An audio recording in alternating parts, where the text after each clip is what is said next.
Hey friends, hope you're all doing well. We're doing okay too, just really tired since we've been working non-stop. We wanted to answer a question many of you ask: how does our publishing process work? Most of our audiobooks are first posted on Patreon as paid content. They stay behind a paywall for a few months.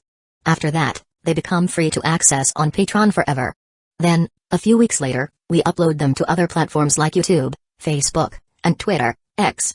Lately, our community hasn't been growing much, and we could really use your help. Please share our site in your Facebook groups, Discord servers, Reddit threads, Twitter, X, or with any friends who might be interested. Every little bit helps and we really appreciate it. Thanks a lot for being with us and supporting what we do. Did you draw a manga? Ah. Yeah, something like that. Damn it, Kisaki. You're dead after school. 100 sparring rounds. Do you even realize how weak you've gotten? Kyajuk kept a composed smile on the surface, but deep down, he was mentally collapsing from embarrassment. What's the title? Which magazine will it be published in? When can we buy it? Once his classmates got confirmation, their excitement grew, and they bombarded him with questions. Seeing this, Kyajuk felt a slight sense of relief despite the embarrassment. Well, at least he wouldn't have to worry about sales. He reached over and took one of the printed copies from Kisaki Teta, handing it to Hanagaki Takemiki. I don't know when it'll be published yet. I just asked Kisaki to submit it to some magazines. But you guys can take a look first. For real? You're letting us read it before it even gets published? Holding the A4 pages with the title One Punch Man on them, Hanagaki's hands trembled with excitement. Only within this class. You guys won't leak it, right? Even as he asked, Kyajuk wasn't worried in the slightest. The Tokyo delinquent world's most feared gang, the Rampaging Angels, didn't earn their reputation for nothing. To these students, his authority far outweighed that of any teacher or even the principal. Of course not. We would never betray your trust, Hojo. If anyone even tries, I, Hanagaki Takemiki, will personally make sure they regret it. Hanagaki clenched the A4 pages tightly, his face flushed with determination. He wasn't much of a fighter, but if it came down to it, he'd bite someone if he had to. Kisaki had originally wanted to stop his boss from handing out the manga so casually. He had zero faith in human nature. But before he could say anything, Kyajuk had already given it to Takemiki. There was no choice now but to keep a close watch on the copies and ensure they never left the classroom.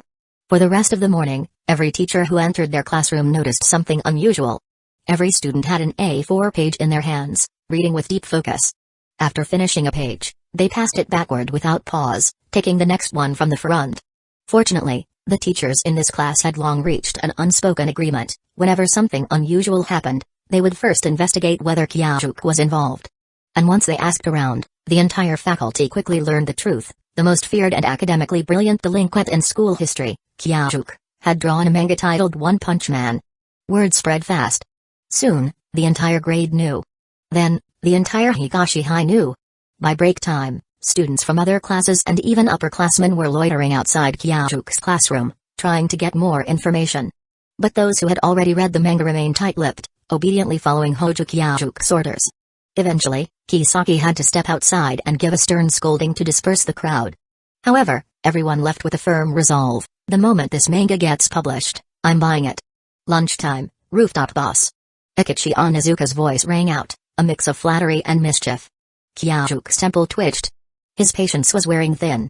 Without opening his eyes, he lazily waved a hand, signaling Kisaki to just hand the idiot a copy of the manga.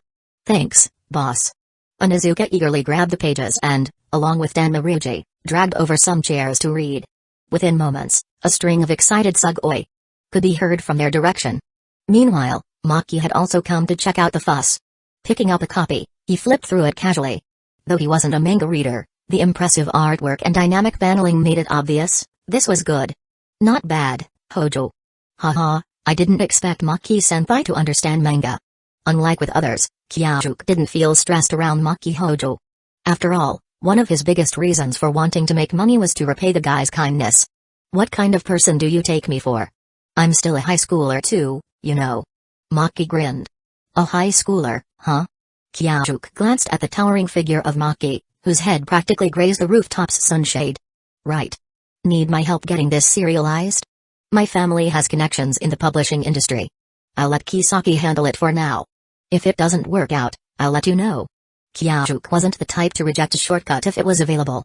The only reason he turned down Ariri's help before was because he still had options.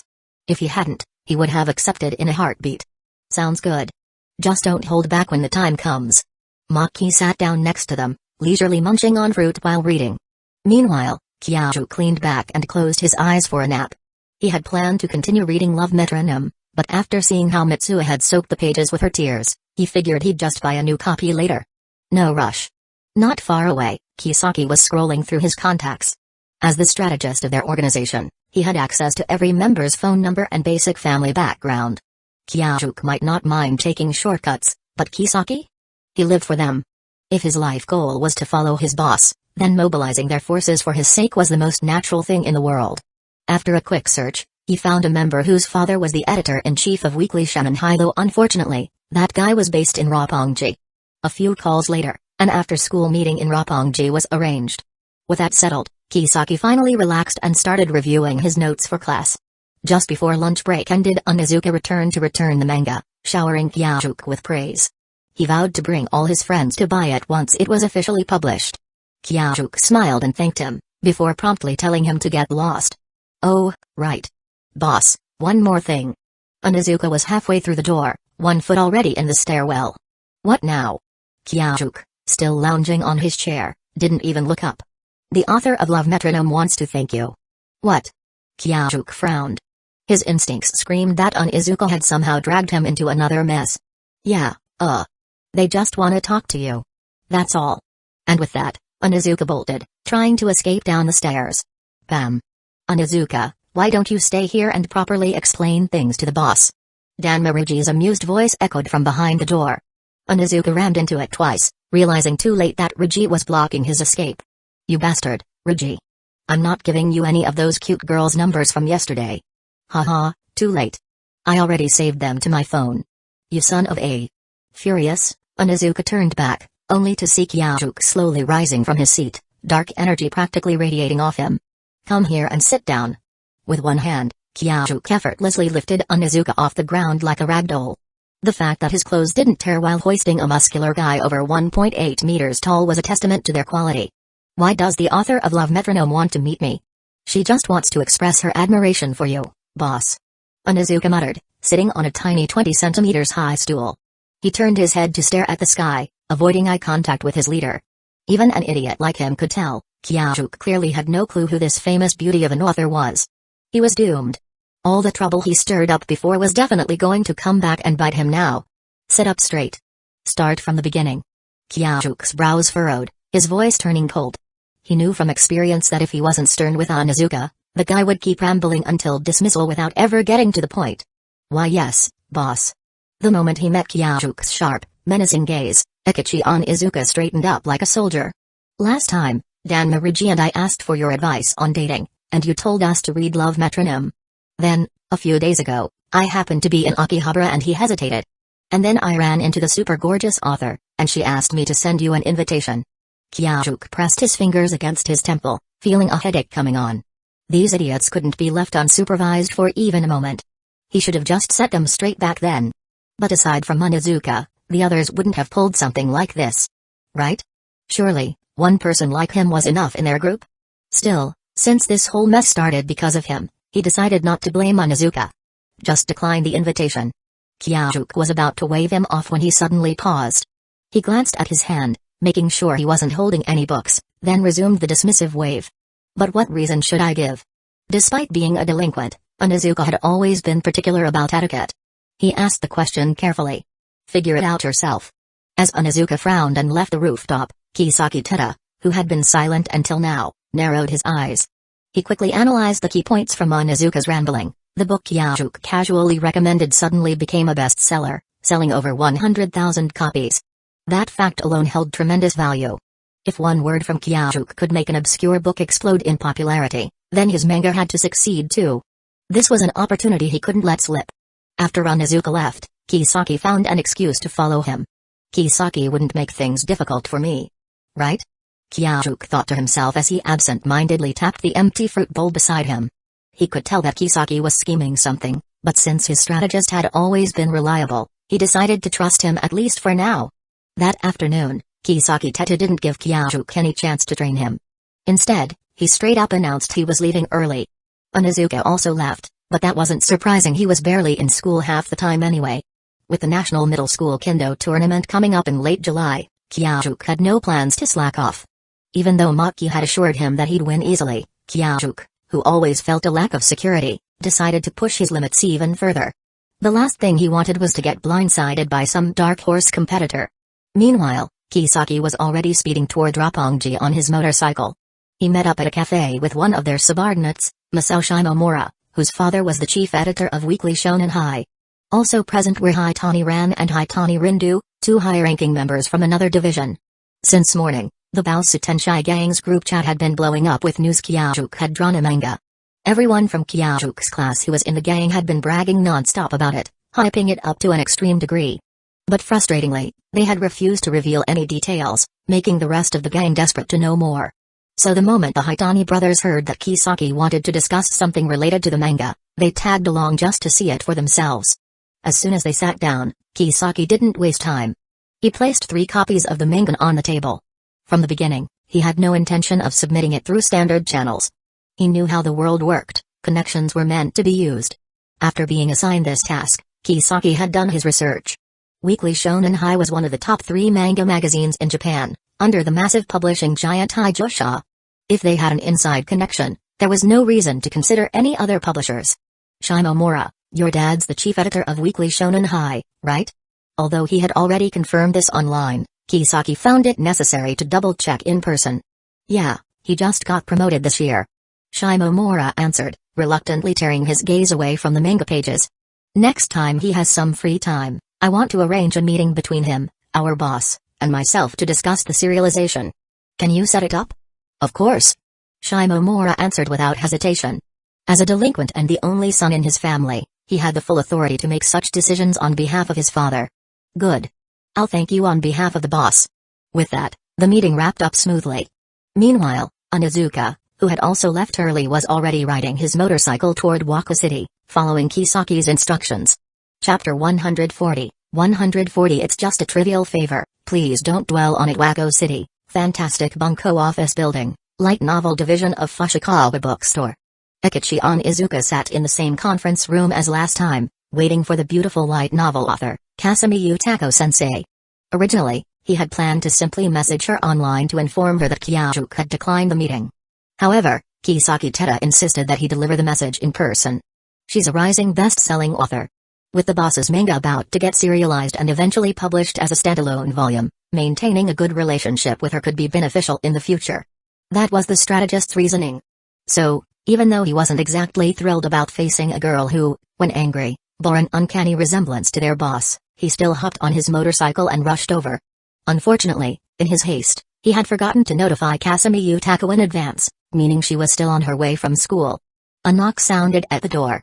Onizuka, who had been lazily scrolling through various idols' social media profiles, immediately straightened up. Come in.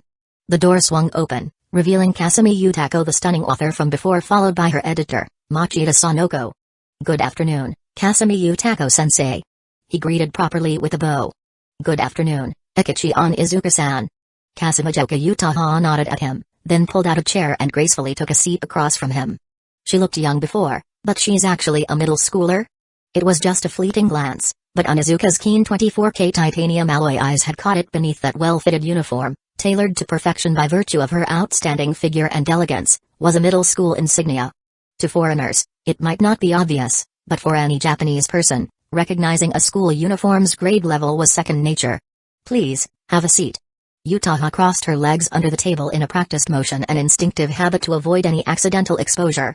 Ah, yes. Onizuka quickly sat down. Sorry for making you wait. There was something I had to take care of at school. She explained politely. Though she lacked much interest in the outside world, her manners were impeccable. Or rather, because she had no interest in unnecessary social interactions, she adhered strictly to etiquette, avoiding conflict and unnecessary engagement as much as possible. Oh, not at all. I should be the one apologizing for not informing you in advance. Utaha didn't bother responding to the polite small talk. Instead, she got straight to the point. So, did Hoju-kun accept my invitation? No. Onizuka blinked, caught off guard. No. The soft smile on Utaha's face vanished in an instant. Her lips curled slightly in what seemed like amusement, but her voice carried a cold edge. I see. I assume that since you went through the trouble of coming all the way from Tokyo, you'd have good news for me. Otherwise, what makes you think you deserve to sit here so comfortably? Waita Onizuka, someone who believed that fists were a far more effective means of communication than words, suddenly found himself tongue-tied. If it's not good news, then at least tell me what kind of bad news was so important that you needed to deliver it in person. I'm curious. Her slender, porcelain white index finger tapped lightly on the table. In the silent meeting room, only the sound of her voice and the rhythmic tapping filled the space. Why does this feel like a doctor about to deliver a terminal diagnosis to a patient's family? Ecchi Onizuka, who had little experience dealing with girls like this, not that he had much experience with girls in general. As her expression darkened with impatience, he finally recalled Kisaki's instructions. First, offer a sincere apology. Oh, right. He'd forgotten that part. I'm deeply sorry. He placed both palms flat on the table, fingertips touching, and bowed his head. Then, say this. Hojo-sama believes your novel's success is entirely due to your own talent. His contribution was insignificant, so he feels unworthy of your gratitude. To express his apologies for declining your invitation, he insisted I deliver this message in person. Finally, Hojo-sama looks forward to your next work and sincerely hopes your future projects will be even more successful. Having flawlessly recited the strategist's prepared lines, Onizuka felt a surge of pride. His delivery had been impeccable tone, expression, everything. I see. Utaha murmured. Her proud head lowered slightly, her swan-like neck curving down. The gemstone-like brilliance in her deep red eyes, which had gleamed under the conference room's white lights, faded as she looked away. So, to him, saving my failed work, allowing me to reclaim my self-respect and pride, was nothing more than an insignificant favor? Yes, that's all. Ecchi Onizuka affirmed with a firm nod. I understand completely. Thank you for making the trip just to deliver this message. Please also tell Hojo-kun. I will write a novel that surpasses my last one. She smiled, exuding quiet confidence. Onizuka-san, if you'll come with me, we have a travel reimbursement prepared for you. Machida Sanoko interjected. Oh, no need. I couldn't possibly accept a reward for running an errand for the boss. Ecchi Onizuka declined without hesitation. In that case, Kasumi Yutako-sensei, I'll take my leave now. Yes. Goodbye. Still smiling, Kasumi Yutako watched him leave. The door clicked shut, leaving her alone in the conference room. She sank heavily into her chair. Fortunately, the ample softness of her thighs and hips absorbed the impact, sparing her any discomfort beyond the slight ripple through her body. Resting her elbows on the table, she cradled her head in her hands. A tremor ran through her shoulders, her legs wrapped in sheer black stockings shaking beneath the table. She pulled out her phone, opened Line, and typed Hojoki ID into the add friend search bar. Staring at the familiar profile picture, the one she had looked at countless times before, her delicate fingers trembled slightly. But in the end, she didn't press add friend. Forget it. If my only achievement so far was made possible by someone else's insignificant favor, what right do I have to stand before him? What excuse could she use to send a request? To thank him? Hojo-kun hadn't even considered this worth mentioning. Wouldn't reaching out just make her seem pathetic, desperate for more help? The proud and strong-willed girl felt an unfamiliar emotion creeping into her heart, something called inferiority. Shi-chan, are you okay? Ah, Machida-san? When did you come in? Lost in her thoughts, Kasumijoka Utaha was startled by the sudden voice, momentarily breaking free from her deep introspection. I knocked on the door, but you didn't respond. Even after coming in and calling out to you several times, you still didn't react. Machida Sanoko looked at her author with concern. To outsiders, there might not have been any visible change, but having spent countless days and nights working together on drafts and revisions, she could tell instantly, ever since that Onizuka spoke, this girl had been acting strange. Her smile was sweet, too sweet. And that was exactly what felt wrong. Normally, her default expression when dealing with others was an indifferent mask. Me?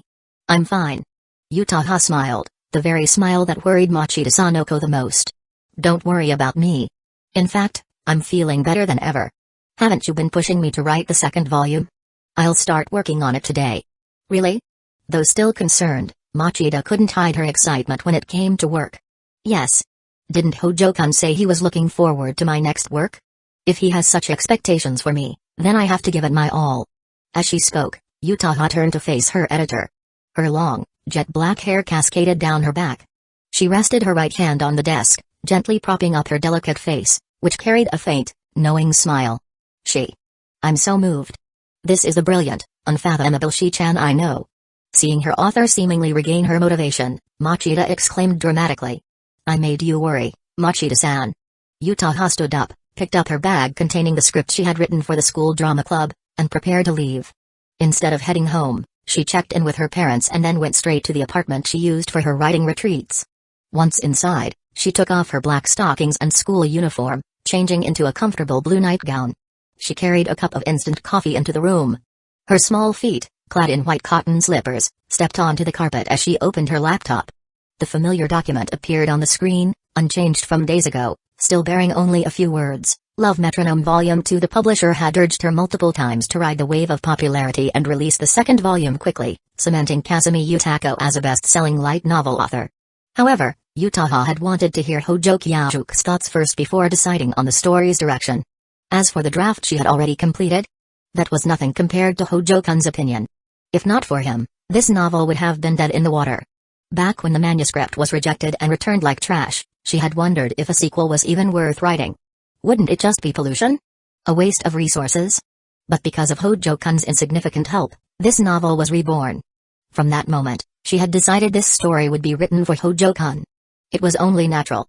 Because of him, it had been given a second life, therefore, dedicating her future to him was the obvious choice.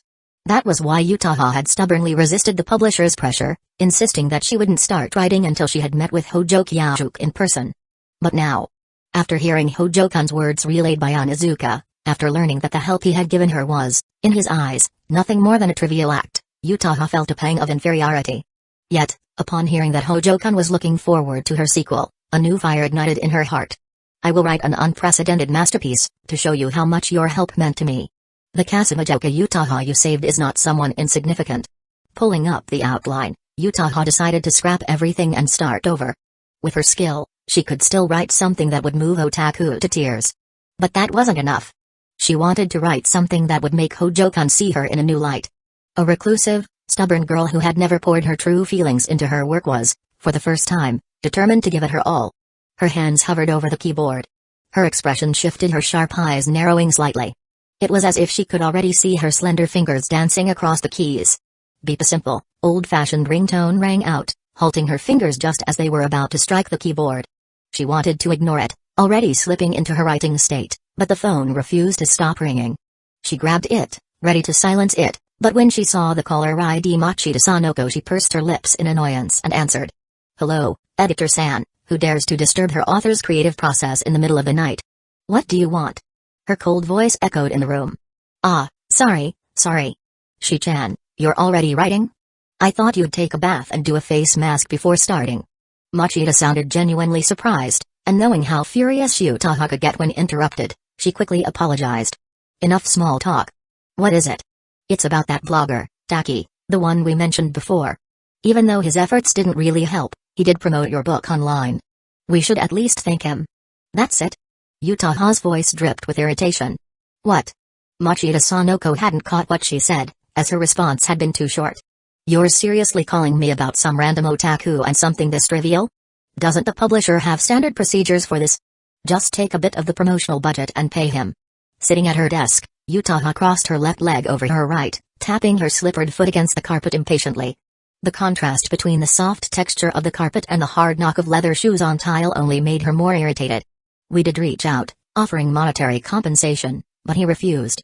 Apparently, he became a devoted fan of your book and only asked for one thing: to have a conversation with Kasumi Yutako-sensei. Machida Sanoko sounded helpless. She had expected this reaction from Yutaha and had planned to handle the matter quietly. But this Taki guy. If it's too much trouble for you, just forget it. Honestly, that Taki blogger gives me the creeps, like one of those obsessive fans who'd stalk and secretly take photos. The fervent voice from the phone conversation still echoed in Machida Sanoko's ears. She had no doubt if her author were to meet this person in real life, he would probably throw himself at her without hesitation. Sigh. If you already knew this, why are you dumping this problem on me?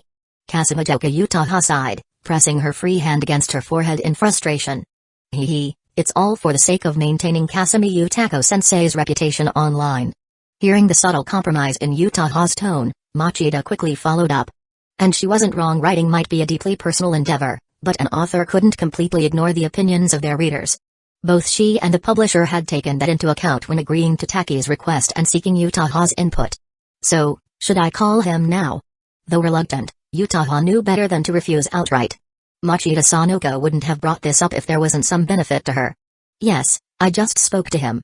He's waiting for your call. But listen, if you feel uncomfortable at any moment, just hang up immediately. And whatever you do, do not reveal any personal information. That's absolutely crucial. Yeah, you nagging old woman. Calling me that. How heartbreaking, Shi-chan. Send me his contact info. Good night, Machida-san. Kasumijoka Utaha smiled and ended the call. Beep. A message popped up. Machida Sanoko had sent the phone number. Ugh, this is such a pain. Thinking that, Utaha dialed the number. Chapter 141, 141. The reason she is so captivating. Hello, is this Taki? The voice was cold, devoid of any emotion. Yes. I'm Taki. Are you? Kasumi Utako-sensei? We've received your support for Love Metronome. From now on, please refrain from supporting it further. Beep. She had intended to exchange a few pleasantries, but upon hearing the fanatical enthusiasm in the caller's voice, just as Miss Machida had described, she was overwhelmed with disgust. Without thinking, she blurted out her true feelings and hastily ended the call. On the other end, Taki Tomoya was still holding his phone. Even as the call was cut off, he continued showering Love Metronome with praises, oblivious to what had just happened. Wait. What did Kasumi Utako-sensei just say? Did she really tell him to stop supporting it? That couldn't be right.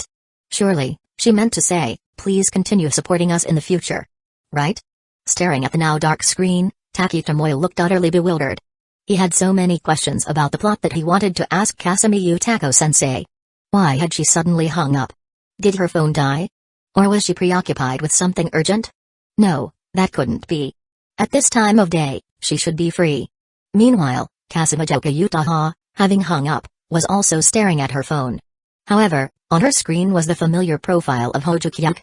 Hojo-kun, the one who saved Love Metronome and restored her confidence, saw his efforts as nothing more than a trivial gesture.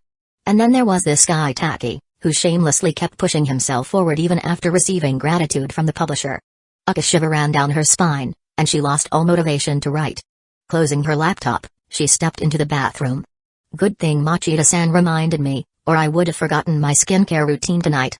Sinking into the bathtub, the warm water lapped just above her chest. Freed from any constraints, her curves floated weightlessly in the water. The bathwater, tinted a soft pink from the added bath salts, obscured the view beneath. Still, I really want to know what Hojo-kun has planned for the next part of the story. Beneath the white face mask, the girl whispered softly to herself. Higashi Kendo Clubroom Kisaki Tera and Akechi on Izuka had already left early. As a result, Kyajuk, who had initially planned to visit the Garden of Words, decided against leaving early himself. Instead, he simply declared the club activities over for the day. As the club's advisor, he now had his own private rest area and personal bathroom in the Kendo Club, saving him from having to squeeze into the public baths with the other members. After showering and changing into a casual black outfit, Hojo Kyajuk found himself in a dilemma. Although he had been somewhat amused by the minor inconvenience Mitsuo had caused this morning, now that it was time to actually resolve the issue, he found himself with a headache. Fortunately, Onizuka and the others, who saw Kyajuk as their love guru, were unaware of the situation. Otherwise, their faith in him might have crumbled. After contemplating for a while and realizing it was already past 5, he decided to let things play out naturally. Hopping onto his motorcycle, he quickly made his way to the Garden of Words. After parking, he took a deep breath and stepped into the restaurant. By now, the staff were quite familiar with him, so instead of the usual welcome, they simply acknowledged him with nods. Just as Akudra Miki finished taking an order, she turned around and immediately locked eyes with Kyajuk, who was smiling at her. A delighted smile flickered across her face for a split second before she quickly furrowed her brows, her expression turning cold. There's still a chance. Seeing the shift in her expression, Kyajuk internally cheered and quickly approached. Handing off the order to a passing colleague, Akudra walked over to the table where Kyajuk usually sat. She didn't sit down but instead crossed her arms and stood there. Good evening, Akudra-senpai. Admiring her slightly annoyed yet still beautiful expression, he spoke as if nothing had happened. Hearing his familiar voice, Akudra instinctively wanted to respond. After all, they hadn't seen each other in days, and she did miss him a little, but she immediately scolded herself internally. Come on, Akudra. Have some dignity. He hasn't even apologized yet, and you're already giving in? Who are you? As soon as the words left her mouth, her face flushed red. Her sultry tone didn't sound accusatory at all. If anything, it came off as playful, almost like she was teasing him. Ah, why am I like this? She had planned to properly confront him about that night. I'm Hojukyuk. Hearing the hint of a pout in her voice, whatever tension he had left completely disappeared. Akudra-senpai was still the best. If Mitsuo had been in her place that night, she probably wouldn't even agree to see him now. Don't think I'll forgive you so easily. Explain why you pretended not to know me that night. Her cheeks tinged with a deep blush, Akudra finally sat down in the chair Kyajuk pulled out for her. Though her arms remained crossed, her tone sounded even more like she was pouting. That night. It wasn't me. Unable to think of a good explanation, he decided to tell the truth. It wasn't you? Akudra turned to face him. She wasn't that angry to begin with, she just wanted an explanation. Even if he had said it was too dark and he hadn't recognized her, she would have accepted it. But this sounded like a lame excuse. She was about to call him out for treating her like an idiot, but when she met his eyes, her doubts wavered. His expression was sincere. He wasn't lying. Just like she had explained to her friend Hiratsuka Shizuka during the Sakura festival, the Hojukyuk from that night had looked at her like a complete stranger. It wasn't an act. He genuinely hadn't recognized her. Do you have a twin brother or something? She asked, switching back to their usual casual tone. As much as I'd love to give you that explanation, I'm an only child. Then why? She started to ask but quickly stopped herself. It didn't matter anymore. That wasn't the real issue. I thought you were pretending not to know me because you were with another girl, she said with a bright smile, as if completely letting go of her earlier frustration. Do you really think I'd ever hide our relationship from anyone? Kyajuk countered. Our relationship? You mean investor and entrepreneur? Her teasing smile was sweet, but it made his scalp tingle. How was he supposed to answer that? Sakura, help me. Speaking of which, I still haven't met any of your friends yet. Thankfully, she moved on. Relieved, he quickly replied, that's easy. I'll introduce you to them soon. And when your restaurant opens, I'll bring them all to support you. It's a deal, then. Under the warm glow of the restaurant lights, her smile was dazzling. After dinner, because there were not many guests tonight, Kyajuk went to the kitchen to watch the dishes made by the chefs. Finally, it was time to get off work. He originally suggested that they go shopping, but Akudra invited him to her home to cook supper for him in order to celebrate the resolution of the misunderstanding. Kyajuk immediately recalled the delicious home-cooked dishes he had eaten last time and agreed decisively. Chapter 142, 142. A nose like a dog enjoying the rush of riding his motorcycle, Hojukyuk pulled up outside Akudra Miki's apartment. After parking, the two of them headed upstairs together. Actually, I've made some improvements to the sauce from last time. I've come up with a new version specifically for tempura. Inside the elevator, Akudra shared this exciting news with her investor. Tempura? Kyajuk never quite understood why people in the Kanda region of Japan like to dip tempura in sauce. The crispy, golden batter, one of the best parts of tempura, would inevitably turn soggy. Personally, he either ate it plain or followed the Kansai style, using dry seasonings like sesame salt or sansho pepper. Yes, just like how sauces are essential in Western cuisine. For Japanese people who appreciate the natural flavors of ingredients, a good tempura sauce is just as important. Well, when you put it that way, I can see your point. Even though he wasn't a fan of tempura sauce himself, Kyajuk wasn't about to criticize other people's preferences. If Akudra could perfect a signature sauce, it could become a selling point for her soon-to-open restaurant. Speaking of which, my cousin told me that thanks to your sauce recipe, her restaurant's business has been booming. Even the orders for Tokyo beef have increased. Is that so? I'm glad I could help. Hearing the excitement in her voice, Kyajuk turned to look at her. Their eyes met, and under the soft glow of the elevator's lights, her fair, porcelain-like face was lit up with genuine happiness. What's the matter? Are you still feeling bad about not getting me a better deal last time? A little, yeah. That's why I turned down your cousin's offer to thank me. That's a shame. If you'd accepted, you could have invested even more in my restaurant. Kyajuk knew she wasn't talking about money, she simply wanted to ease his sense of regret. Actually, I've started working on a manga. If it gets serialized, I should be able to earn enough to properly invest in your restaurant soon. A manga? Akudra's amber eyes sparkled with curiosity. Yeah, I'm aiming to get it published in a magazine. I'll show it to you when we get inside. Besides satisfying his own appetite, another major motivation for making money was Akudra's restaurant. Like he had said before, a place in Meguro didn't do her skills justice. If she was going to open a restaurant, it had to be in one of the prime districts of Tokyo. Upon entering the familiar apartment, Akudra handed him a pair of blue slippers. I bought these for you. I estimated your size, I hope they fit. Kyajuk was surprised but took the slippers and put them on. They fit perfectly. You've got a great eye. Glad to hear it. Make yourself comfortable, I'll start cooking. Smiling, Akudra took the jacket he had draped over her earlier and hung it in the bathroom to wash later. Kyajuk sat on the couch and picked up a few books on the table that weren't there last time. Each one was filled with notes, and a loose sheet of paper with what looked like a recipe caught his eye. He instinctively reached for it but hesitated. Recipes were usually kept secret. Then again, he was about to let her read his unpublished manga. They were beyond keeping small secrets from each other. Indeed, it was a recipe. The top part contained the basic tempura sauce formula he had learned before, using mirin, soy sauce, sugar, and grated daikon radish. But beneath it was a detailed chart, each row tracking different ingredient adjustments, what was added or removed, how it affected the taste, and whether it improved or worsened the flavor. There were even notes on potential refinements. She works so hard. Kyajuk murmured, even though he couldn't fully decipher the chart. Hearing him, Akudra looked up from the cutting board. Pushing a stray strand of hair behind her ear with the back of her hand, she smiled. Well, I can't let my investors' money go to waste, can I? Then I'd better start making money fast. Can't have my entrepreneur running out of funds. That was never a concern for me. Same here. Hearing that, Akudra's smile turned even sweeter.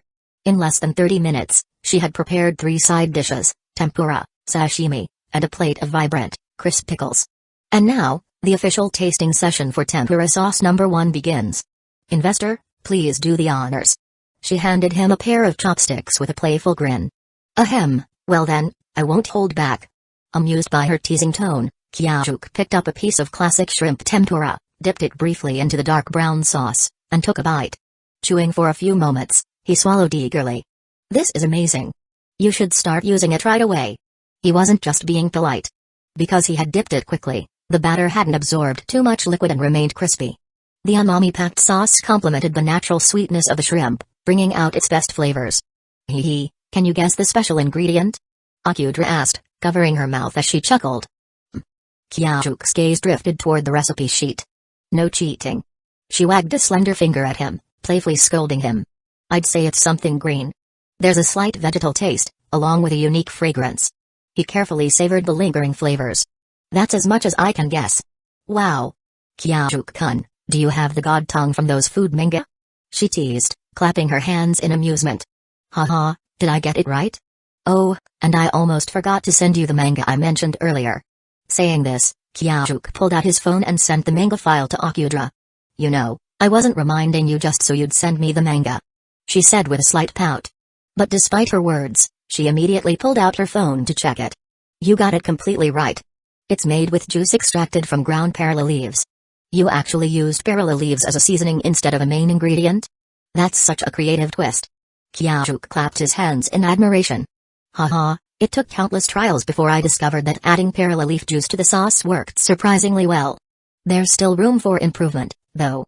The plant-based taste you mentioned is one example. Some people love it, but others find it unfamiliar. Also. As she spoke, her amber eyes sparkled with enthusiasm. Watching her get so engrossed in the topic of cooking, Kyajuk picked up a piece of tempura, some kind of fish this time, and took a bite. Time passed, and before he knew it, most of the tempura on the plate had disappeared. Eventually, Akudra's cheeks flushed, and she trailed off mid-sentence. Sorry, Kyajuk. I just keep rambling when it comes to cooking. You probably don't find this interesting, right? Kyajuk shook his head immediately. Not at all.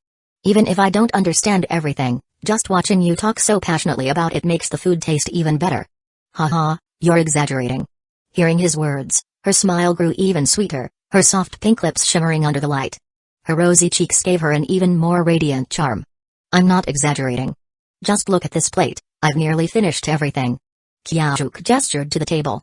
Come to think of it, didn't Kyajuk say something similar on the first day he visited Garden of Words? Could watching someone eat really make the food taste better? That's impossible. Haha, he really knows how to make a girl happy. Aren't you going to eat too, Akudra-senpai? I made it for you, so just enjoy it. Besides, I want to read your manga. She lifted her phone as if to prove her point. Well then, I won't hold back. As he resumed eating with gusto, Akudra lowered her gaze and focused on the manga.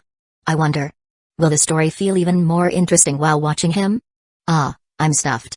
Kyajuk set down his chopsticks and wiped his mouth. Kyajuk, no matter how many times I see it, your appetite is still impressive. Akyudra stared in awe at the empty plates, even the sauce completely gone. Ha ha ha. Kyajuk chuckled. Times like this called for nothing more than a knowing smile, though in truth, his extraordinary appetite was thanks to that pesky system. Should I make you some more? No, I think I've already eaten too much. I'm worried I might not even digest it properly. He could eat more, but that didn't mean he should. In that case, how about a walk? I can tell you what I think about the manga while we're out. Kyajuk glanced at the wall clock. A little past 9. Sounds good. Not that the time really mattered, who in their right mind would turn down the chance to walk with such a beautiful girl? Then, can I trouble you to wait outside for a moment? My clothes smell like oil from cooking, so I'd like to change into something fresh. Akyudra said, a hint of shyness in her voice. Of course. Even though the bed was hidden behind a curtain, it still didn't seem appropriate to stay inside while she changed. Stepping outside, Kyajuk leaned against the railing of the apartment corridor and looked out at the view. This building was mostly rented out to students since it was close to the university. From here, he could see the campus, with some classroom lights still glowing and a few people walking around the grounds. Maybe I should try enrolling in a women's university? Wait, no, those don't admit male students. But who knows? Maybe one day they'll open admissions for experimental purposes. Kyajuk, I'm ready. Let's go. Akyudra's voice called from behind him. That was fast. He had to give her credit for her efficiency. As he turned around, he was stunned once again. She was wearing a soft pink, long-sleeved blouse with puffed sleeves, neatly tucked into a deep red, over-the-knee skirt. On her feet were round-toed red leather shoes, and her hair, which was normally tied in a simple ponytail, was now styled into an elegant updo, with a few loose strands framing her face. Under the corridor's warm yellow light, it almost seemed as if she was glowing. Let's go. Looks like the time spent on makeup and dressing up isn't always proportional to the result, he thought. Looking at the beautiful girl gazing up at him, he felt a sudden urge to offer his arm for her to take. Chapter 143, 143 Avoid dark alleys at night. Akyudra's apartment was located near Otsuka Station in Bunkyo Ward, just a 10-minute walk from both the subway station and Okanamazu Women's University. It was convenient for commuting while still being relatively quiet. The streets of Bunkyo Ward closely matched the image foreigners often had of Japanese urban life: clean, orderly, and well-maintained. Since Akyudra's apartment building was right above a shopping street, the sidewalks weren't paved with asphalt but with decorative tiles, adding to the charm of the area. Want to grab a cup of coffee? Akyudra asked, nodding toward a cafe across the street with a large coffee sign. Kyajuk wasn't particularly fond of coffee, nor did he quite understand the Japanese obsession with it, but he wasn't about to refuse. Walking through the city at night, holding a warm cup of coffee in hand, and having someone as stunning as Akyudra by his side, what could be better? Even though it was already past 9, the streets were still filled with salarymen in black suits and white shirts, briskly crossing the intersection. Kyajuk felt that much of Tokyo's fast-paced energy came from these workers, especially the ones wearing backpacks. There was probably no other country where people could pull off wearing a formal suit while naturally carrying a backpack and even running in one, quite like the Japanese. I really admire them. I can't wait to graduate and start chasing my dreams. Akyudra said, her eyes following the salarymen as they hurried past. Kyajuk had a vastly different dream, one that involved endless wealth and a life of indulgence, but he wisely chose not to argue. Yeah. He agreed, internally thinking, let's work hard so they can fulfill my dream instead. Outside the cafe, the line wasn't too long. At this hour, most people probably preferred bars over coffee shops. The few customers here were mostly couples. As they waited, Kyajuk noticed Akyudra occasionally glancing at the couples around them. Wanting to steer the conversation away, he quickly changed the topic. So, what do you think of my manga? It's amazing. Absolutely incredible. Akyudra turned to face him, giving 2 enthusiastic thumbs up with an exaggerated tone. Kyajuk had heard plenty of compliments about his work at school, but somehow, the admiration from a beautiful woman like Akyudra felt entirely different. Looking at her beaming face, eyes shining with genuine excitement, his heart swelled with satisfaction. Oh, come on, that's too much. He said modestly. Damn it, Kyajuk, when did you become so fake? You're actually enjoying this. I mean it. If I didn't know it was your work, I'd have thought it was a new release from a famous mangaka. It's really that good. Well, there's still a lot of room for improvement. And actually, I worked on it with someone else. He admitted. Huh? Akyudra tilted her head in confusion. I wrote the original story, but a friend of mine helped refine it and did the artwork. She's the real artist. Thanks to Arari's explanations, Kyajuk had learned that in Japan's manga industry, it was common for a writer and an artist to collaborate. Many legendary mangaka had never drawn a single panel themselves, they just created compelling stories. A manga artist? So you did the storyline, character design, and panel layouts yourself? That's still really impressive. I could practically see Saitama punching the villains to oblivion as I read. Akudra pulled out her phone, skimmed through the manga again, and even searched for related content online. Kyajuk found this side of her incredibly endearing. She clearly wasn't a regular manga reader, yet she was going out of her way to find something nice to say about his work. It was both touching and amusing. Okay, if you keep praising me like this, I won't be able to sleep tonight from excitement," he said, waving his hands in surrender. "Great work deserves great praise." She chuckled but still put her phone away. "When does it go on sale? I'll make sure to tell my friends to support it. I bet Shizuka will love it." Thinking of her slightly violent friend, Akudra couldn't help but smile, imagining her reaction to the manga. Maybe don't tell her I'm the one behind it," Kyajuk said awkwardly. "Why not?" Akudra asked curiously. "I don't know. It just feels a little embarrassing when people I know read my work," he fibbed. "Ha. You embarrassed? Then why did you show it to me?" "Well, our relationship is different," he replied smoothly. "Oh, look, our coffee's ready." With their drinks in hand, they stepped out onto the street. Tokyo was a strange place. No matter the hour, it was always alive, like a city with two different species of people. There were the day dwellers, who toiled away in this concrete jungle, chasing dreams that weren't even their own. Then there were the night wanderers, who stumbled from bar to bar, drinking as if their lives depended on it. But in truth, maybe they were the same people, corporate warriors by day, reckless revelers by night. Did they even need sleep? As Kyajuk watched groups of partygoers disappear into neon-lit bars, he couldn't help but wonder. "This is Tokyo," Akudra murmured, taking a small sip of her coffee. "Yeah," Kyajuk agreed. "This is Tokyo. Even pleasure here felt fast-paced. Compared to the rushing salarymen and the energetic nightlife, the two of them strolling leisurely through the streets seemed completely out of place." Kyajuk raised his cup to take a sip, but the steam rising from it made him hesitate. "You have a cat tongue?" Akudra asked, amused. "Huh? Shouldn't I be the one surprised?" "What do you mean? If you can't handle this temperature, you totally have a cat tongue?" No. The real question is how you can drink something this hot like it's nothing. Isn't that normal for everyone here? Do you even eat ramen?" "Ramen? I guess I might have." As they chatted, their steps unconsciously veered off the main street and onto a quieter side road paved with asphalt.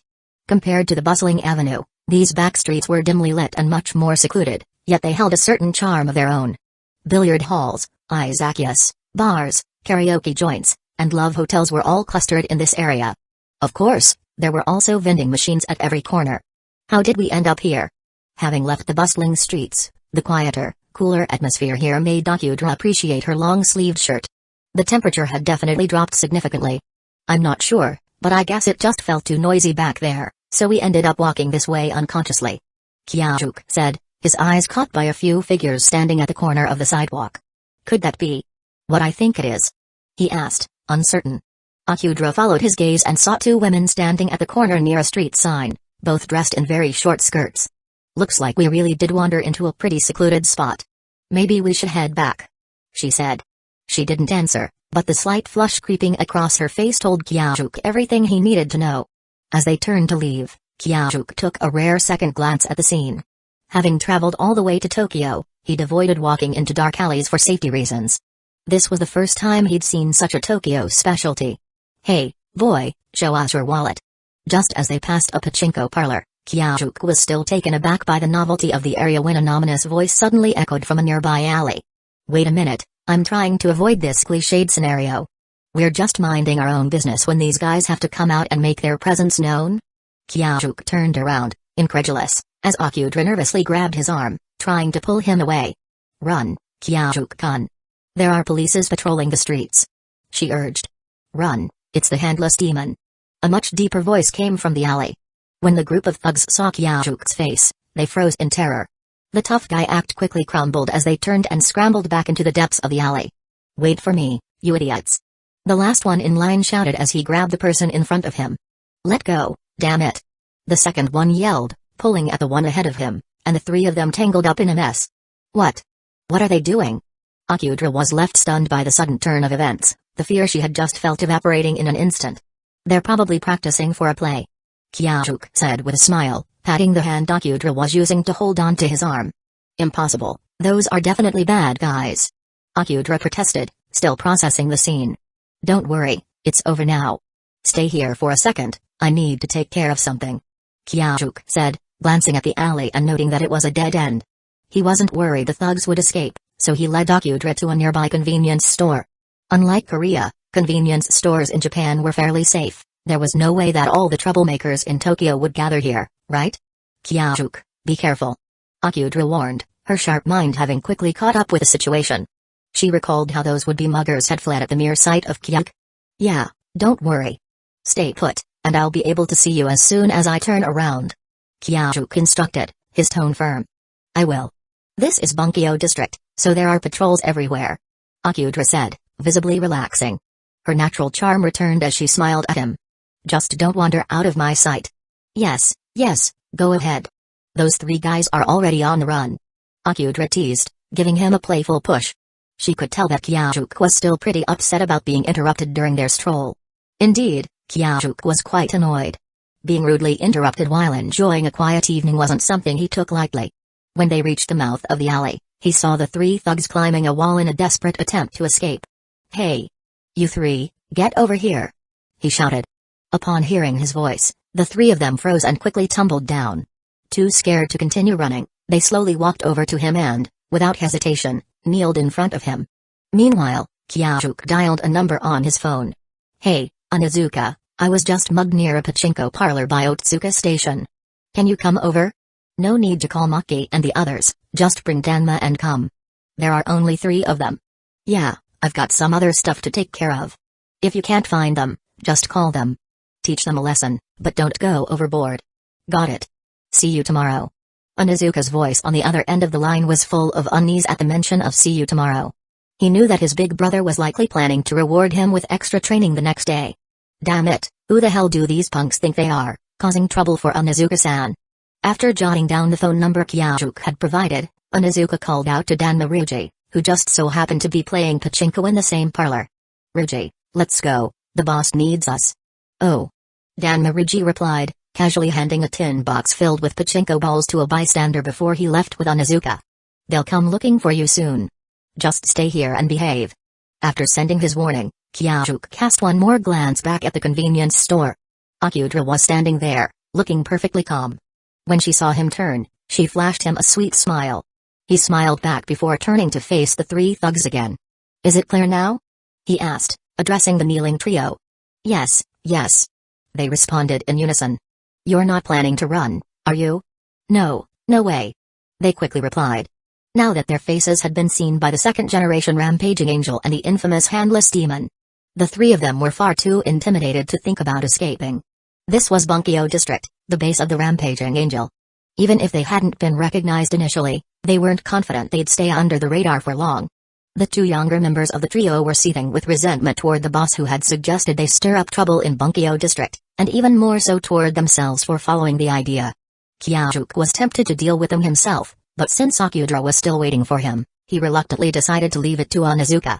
He'd seen Onizuka handle troublemakers in Bunkyo before. He had a very traditional method. First, the miscreants would have to line up, take off their clothes to avoid getting dirty while being beaten, and after the punishment, they would be sent out to clean the streets or do volunteer work. After such a thorough process, they would be sure to follow the rules when they entered Bunkyo again. I'm sorry to keep you waiting. Putting that issue behind him, Kyajuk returned to the convenience store. Everything handled? Akudra asked after a moment, shaking her head at his question before continuing. I called a friend over. He'll take care of these 3 and make sure they leave Bunkyo district. Kyajuk explained with a smile.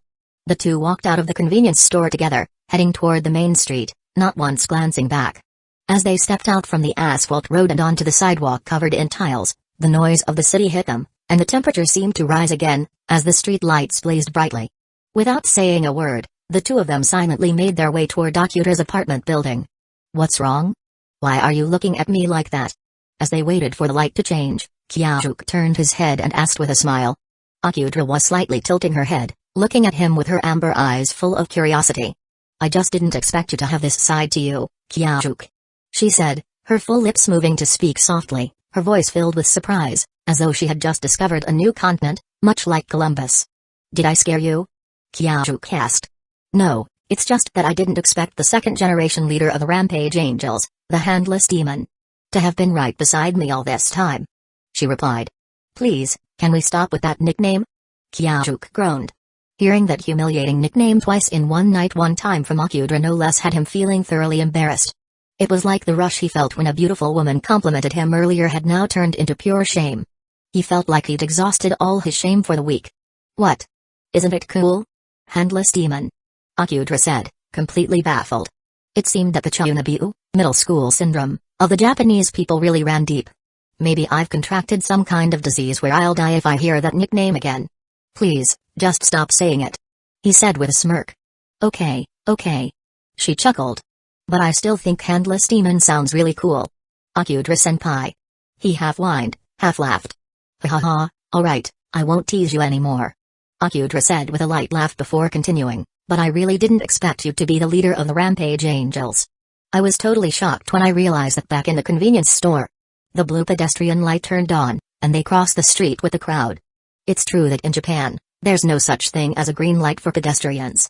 Technically, it's called a red-blue light, red and blue for green, because the Japanese word for blue, aoi, is also used for green in certain contexts. It's just the leader of a biker gang. What's so surprising about that? Kiajuk replied. Even though his subordinates were efficient, he didn't really think it was anything to be impressed by. The Rampage Angels are different, though. Me and my classmates all see them as the protectors of Bunkyo District. Akudra said. Eh? Because of the Rampage Angels, no other delinquents can come into Bunkyo District. Compared to other places, it's much more peaceful here. And ever since the second-generation leader took over, even those annoying exhaust pipe sounds have disappeared. The students who study late at night have probably thanked the Handless Demon many times. After hearing Akudra's explanation, Kiajuk nodded. It made sense for him. Though he never felt the need to pay attention to the peace in Bunkyo, the situation in Tokyo as a whole was definitely complicated when it came to safety. In the bustling areas, there are patrols everywhere, and tourists can enjoy the beauty of the city. But as soon as you step into the darker parts, delinquents, gangs, and all sorts of troublemakers will emerge. The city's duality was evident. So, Kiajuk, is the hero in your manga based on you? Even though you're a delinquent, you still protect this area in your own way? Don't overanalyze. Maki and I just didn't want the place we live and study in to be overrun by troublemakers. Let's hurry. We've got school tomorrow. He said, changing the subject. Ha ha ha. Akudra smiled as she noticed Kiajuk's refusal to answer, thinking he was embarrassed again, just like before. But to her surprise, the gentle Kiajuk was actually the leader of the Rampage Angels, the very name that made those troublemakers run away in fear. Her heart fluttered a little, and she felt like she was getting to know him better. Well, I'll see you later, Kiajuk. Akudra said, standing at the entrance of her apartment building, holding her bag in both hands. Yeah, see you. Kiajuk replied softly, watching her, the cute girl with chestnut-colored hair and long lashes that were clearly visible in the glow of the apartment hallway lights. Meanwhile, on the other side, Ecchi Onizuka was grumbling as he followed the GPS to the alley. You three idiots are the ones who tried to rob our boss and got me rushing out this late? He muttered. We're really sorry, Onizuka-senpai. We didn't know that was the Handless Demon. What school are you from? Don't you know that Bunkyo District doesn't allow delinquents from other areas? Dan Marigi grumbled too, frustrated after just winning a huge batch of steel balls. Damn, what a rare streak of good luck wasted. Stop talking. Take your clothes off and get on the ground. Onizuka ordered. Chapter 144, 144 A loving father, a devoted son. The next day, as soon as Kiajuk arrived at school, he was greeted with good news from Kisaki Teta. The chief editor of Weekly Shonen High, one of the top 3 manga magazines in Japan, had agreed to meet with him that evening at his home to discuss the serialization of his manga. You really came through, Kisaki. Kiajuk patted Kisaki Teta's shoulder with a grin. It's just what I should do. Kisaki replied humbly. As someone who thrived by aligning himself with stronger forces, Kisaki Teta understood that proving his worth was essential. Constantly taking without giving back was a surefire way to be discarded. Any task his boss assigned had to be completed perfectly. How did you pull it off? Just a few small tricks, nothing worth mentioning. Kisaki answered, playing it cool. In truth, all he did was pass on 2 key pieces of information to the editor's son. First, that the manga's author could single-handedly create a best-selling light novel with just one sentence, and second, that the author was Tokyo's most feared delinquent leader. For someone in the publishing industry, where timing and information were everything, the editor-in-chief was no fool. With that kind of reputation backing the manga, its success was practically guaranteed. "I'll treat you to a feast once we get the first paycheck," Kyajuk promised. He didn't press for more details after all. A leader who micromanaged everything would only contradict his own principles. At lunchtime, Ecchi Onizuka came to report on the aftermath of the previous night's incident, once again leaving Kyajuk amazed at the creativity of delinquents when it came to punishment. "It's a shame, boss. If you hadn't told us to go easy on them, we had some even more fun punishments lined up for those punks," Onizuka said regretfully. No, I think this was plenty. Those three won't be setting foot in Bunkyo ever again," Kyajuk assured him. "Also, boss, your loyal underling has a once-in-a-lifetime request." Onizuka hesitated, fidgeting with his hands like a child begging for candy. "If you already know you shouldn't say it, then don't," Kyajuk interrupted before he could continue. "Huh?" Onizuka turned to Danmaruji with a puzzled look. Ruji, understanding him perfectly, first shook his head, then gave him a hard kick to the backside as if telling him to get on with it. "Boss, if you don't grant my wish, I won't be able to rest in peace even after I die." Onizuka whined, his voice as sticky as melted asphalt. "Wouldn't that be perfect? The demons in hell are supposed to be really cute," Kyajuk replied nonchalantly, flipping through a collection of haiku by Matsuo Basho. "Wait, seriously?" Onizuka's face lit up in excitement. Clearly, he was very invested in whether he could attain peace in the afterlife. "Idiot. Just spit it out already," Riji barked, smacking Onizuka on the head. "Ugh, fine. Boss, what we wanted to ask was, could you create a hero in your manga based on the two of us?" Riji finally blurted out. "Huh?" Kisaki Teta, who had been half listening, immediately perked up. "Of course. Why didn't I think of that? If I appear in the boss's manga, wouldn't that let all of Japan see the bond between us? Boss, I also have a once-in-a-lifetime request. If you don't include me, I'll die with regrets," Kisaki added earnestly. "You guys." Kyajuk sighed and closed his eyes. Fine. He'd give each of them a ridiculous side character. If only their names were something like Fortunichiro or Lucky Shako, he could even make them Saitama's loyal sidekicks in One Punch Man. Imagine waking up every morning and calling out, "Fortune, where are you? Lucky, come here." That would be an instant mood booster.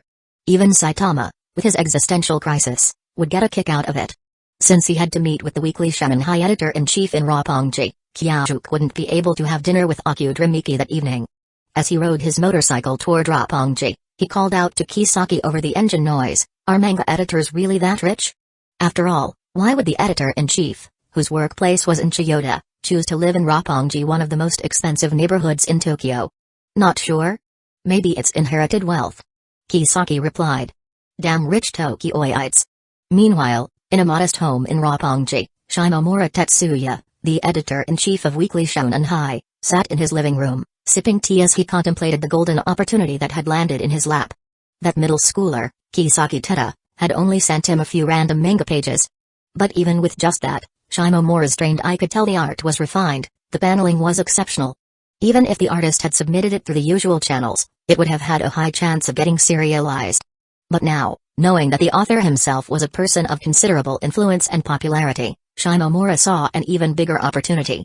This wasn't just some regular newcomer, this was someone with built-in hype.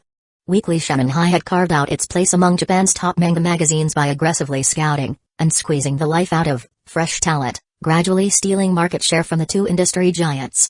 Their cutthroat, data-driven approach to reader surveys was both brutal and fair. The magazine's policy was simple: after 10 chapters, they would analyze reader feedback to determine whether the series continued or got axed. The ranking of each chapter determined its placement in the magazine. If a manga consistently placed at the bottom, it was swiftly cancelled to make room for new series. Of course, new series were given a grace period of about a month or two before they were judged too harshly. But for someone like Kyajuk, who already had a fan base, there was no doubt he would rank at the top from the start. Even though Weekly Shonen High used sophisticated algorithms to ensure balanced demographics among their surveyed readers, accounting for factors like age, gender, and social class, the reality was that their core audience had always been clear: middle schoolers and young teens. And if what Kisaki said was true, that Kyajuk was practically a legend among Tokyo's middle and high schoolers, then this wasn't just a potential hit, it was a guaranteed success. And then there was the other claim that Kyajuk could make a best-selling light novel with a single sentence. Shimomura Tatsuya smiled to himself. This was going to be very interesting. The publishing house had already looked into it, and it turned out to be true. A novel that was originally set to be returned to the publisher suddenly became a bestseller among teenagers, all because of a single recommendation from this man. If that were the only factor, it would already be impressive. But the real kicker was what he saw on his son's phone. That guy Kyajuk had a face that put even the most popular idols to shame. And let's not forget, shoujo manga was also a major selling point for their magazine. If female readers found out that the author of this manga was this ridiculously handsome, it wouldn't even matter if the story was good or not. He'd still amass an army of devoted fans. At this point, even before serialization had begun, it was almost guaranteed that Kyajuk's manga would dominate the reader survey rankings. And if the quality turned out to be as good as expected, even cover illustrations could be on the table. Of course, all of this would only boost magazine sales, so there was no reason for him to complain. On the contrary, he was thrilled. But his real dilemma was figuring out how to keep Kyajuk on board for as long as possible. This guy didn't look like a manga artist at all. If anything, he resembled a rich kid playing around to experience real life before going back to his mansion. If they could convince him to commit to a long-term serialization, then Weekly Shonen High might be able to expand its readership even further, perhaps even claim a larger share of the market. That was precisely why he had chosen to meet at his house instead of an office or a cafe. By setting the stage in a more personal environment, he hoped to establish a closer relationship from the start. Ding dong. The doorbell rang. Shimomura Tatsuya had just started to stand up, adjusting his suit to properly greet his guest when his son, who had been grinning at his phone like an idiot ever since getting home, suddenly sprang off the couch and sprinted toward the door. The sight gave him pause. It reminded him of their family chihuahua, who would go absolutely feral whenever it heard the sound of dog food hitting its metal bowl. His son had never shown this much enthusiasm when welcoming him home. A quiet sadness welled up in Shimomura's heart. But, well, ever since his son started following this Kyajuk as his leader, things had changed for the better. At the very least, he no longer spoke like a thug. His manners had improved. He actually stayed after school to participate in kendo club instead of loitering around the streets. Even at home, he'd started sharing interesting stories from school, though, granted, they were mostly about how amazing his boss was. But still, it was progress. Shimomura Tatsuya had seen firsthand just how dangerous Kyajuk's influence could be. His idiot son had only attended a handful of gatherings, yet his admiration for the guy had already rewired his entire personality. And if someone with that much influence was now making manga, what kind of story was it going to be? After working in the industry for decades, after climbing all the way up to editor-in-chief, he thought he had seen it all. Even the newest works from legendary mangaka rarely excited him anymore. And yet, this time, for the first time in years, he felt something stir inside him. A thrill. An expectation. Shimomura took a deep breath, straightened his suit jacket, and walked toward the entrance. His expression was composed, exuding the dignity of an editor-in-chief of one of Japan's top 3 manga magazines ready to meet his new rival in negotiations. Boss. You've worked hard today. The energetic greeting from outside hit him like a sledgehammer. Shimomura froze. His own son had never greeted him like that before. A fresh wave of fatherly sorrow washed over him. It's fine. It's fine. Someday, he'll greet me like that too, the silent lament of a Japanese father. No need to call me boss at your own house. A crisp, clear voice responded. It was refreshing, like an icy breeze cutting through an open plain. If anything, I should be the one thanking you. This opportunity wouldn't have come together without your help. So this was Kyug? Polite, well-mannered. No wonder his son had changed so much under his influence. He should take this chance to push for even more education for his son. Oh, it's nothing much. His son replied excitedly. That old guy at the magazine just happened to lose a writer in a plane crash, so they needed a replacement fast. We're actually doing them a huge favor by having someone as talented as you step in, boss. Shimomura's right hand pressed tightly against his side trembled slightly. Calm down.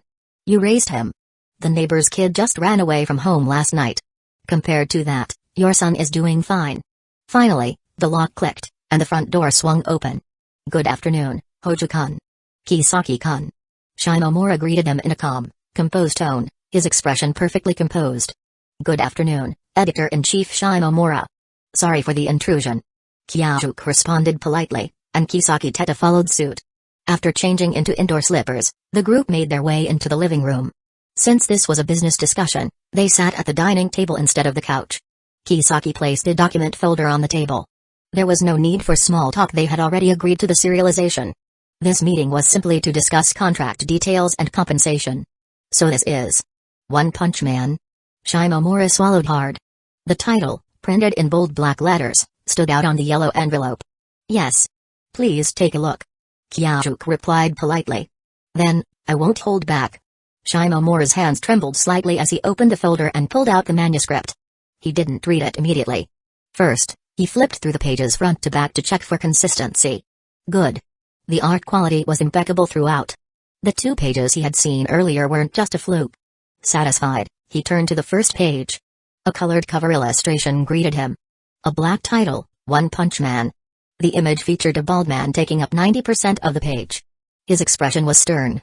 His eyebrows were non-existent. His white cape billowed behind him, red gloves clenched into fists. A few white streaks indicated the force of his punch. And in the background a monster, its chest blasted wide open, reduced to shreds. Interesting. A protagonist with questionable aesthetics, yet strangely compelling. Then, he turned the page and froze. One punch. Just one punch, and the city-destroying monster was obliterated. This was a completely new concept. He kept reading. Push-ups. Sit-ups. Squats. Running. No air conditioning. A ridiculous training regimen. At first glance, it seemed absurd. And yet, it made perfect sense. After reading for a while, Tetsuya Shimomura closed the manga with a satisfied expression. Hojo-kun, to be honest, this manga of yours. Shimomura began, pausing thoughtfully. Even if it had the potential to be a blockbuster, it was still his job as an editor to squeeze out every advantage. He needed to find a way to secure a proper serialization contract, preventing the author from simply losing interest and quitting halfway. Masao, watch closely. He thought to himself. Your father is about to show you the true authority of an editor-in-chief. Before he could continue, his son, Masao Shimomura, cut him off impatiently. Dad, can you just cut the crap? Do you have any idea how many people in Tokyo are waiting for this manga? If they don't get to read it, your editorial office is going to get belted with rocks. Masao? Show some respect when speaking to your father. Kyajuk scolded sharply. Then, realizing his words might have caused confusion, he quickly turned to the editor-in-chief. Ah, sorry, Shimomura-san. I was talking to your son. Hey, no problem. Shimomura chuckled awkwardly, wiping the sweat from his forehead with a handkerchief. Seriously though, since you've already decided to serialize it, just offer the best contract terms to Kyajuk-senpai and be done with it. Masao muttered under his breath. Masao? Kyajuk's brows furrowed slightly in irritation before he forced an apologetic smile toward the editor-in-chief. Shimomura returned the same awkward smile. Realizing his mistake, Masao immediately corrected himself. Father. I apologize for my rudeness. He said, bowing in a formal apology he had perfected at school. Though the words felt slightly forced, the rare use of father, a term Masao never uttered, not even when asking for allowance, hit Shimomura right in the heart. He was genuinely moved. Hojo-kun, you're a good man. Next week, I'm transferring Masao to Higashi Middle School. Please look after him and guide him properly. Shimomura declared passionately. As for your manga, I will personally take charge as your editor.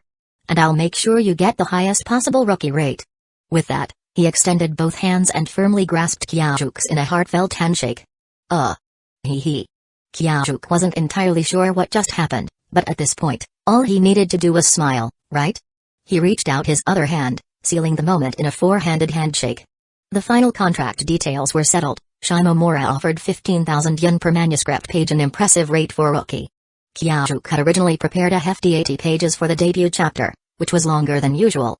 However, Shimomura decided not to cut any of it, as the extended battle sequences, drawn with masterful composition and dynamic paneling, were exhilarating to read.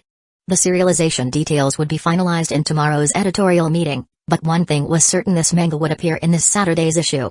There was just one last matter to settle. Hojo-kun, are you planning to use your real name or a pen name? Shimomura asked. The dreaded naming decision. Ariri had asked him the same thing before, but back then, Kyajuk had dodged the question. Should he go with something simple, like Kita or Kyoto? Maybe even borrow the name Sakura? As someone notoriously bad at naming things, Kyajuk fell into deep contemplation. After much internal struggle, he finally decided. I'll use a pen name. Let's go with Egoist. The name was inspired by Ariri's Jin Circle. It had a nice ring to it. Chapter 145, 145. When I think of you, Even water becomes sweet. Hida City, Itamori Town. Golden sunlight streamed through the glass, casting a warm glow inside the room. Yukino Yukari slowly opened her eyes, feeling an unexpected sense of contentment. Usually, upon waking, remnants of nightmares would still linger in her mind, leaving behind an unshakable sense of dread. Often, she found herself unable to distinguish whether she was still trapped in a nightmare or had returned to reality. But today, sitting up, she let the blanket slide down, revealing her slender yet graceful figure. Turning her head, she gazed at the rising sun and stretched with a radiant smile. Her body felt full of energy. In the past, she had relied on alcohol to sleep, yet even after an entire day's rest, she would wake up feeling exhausted and powerless. The memories of yesterday sharing lunch and dinner with the divine Hojo Kyajuk kept replaying in her mind.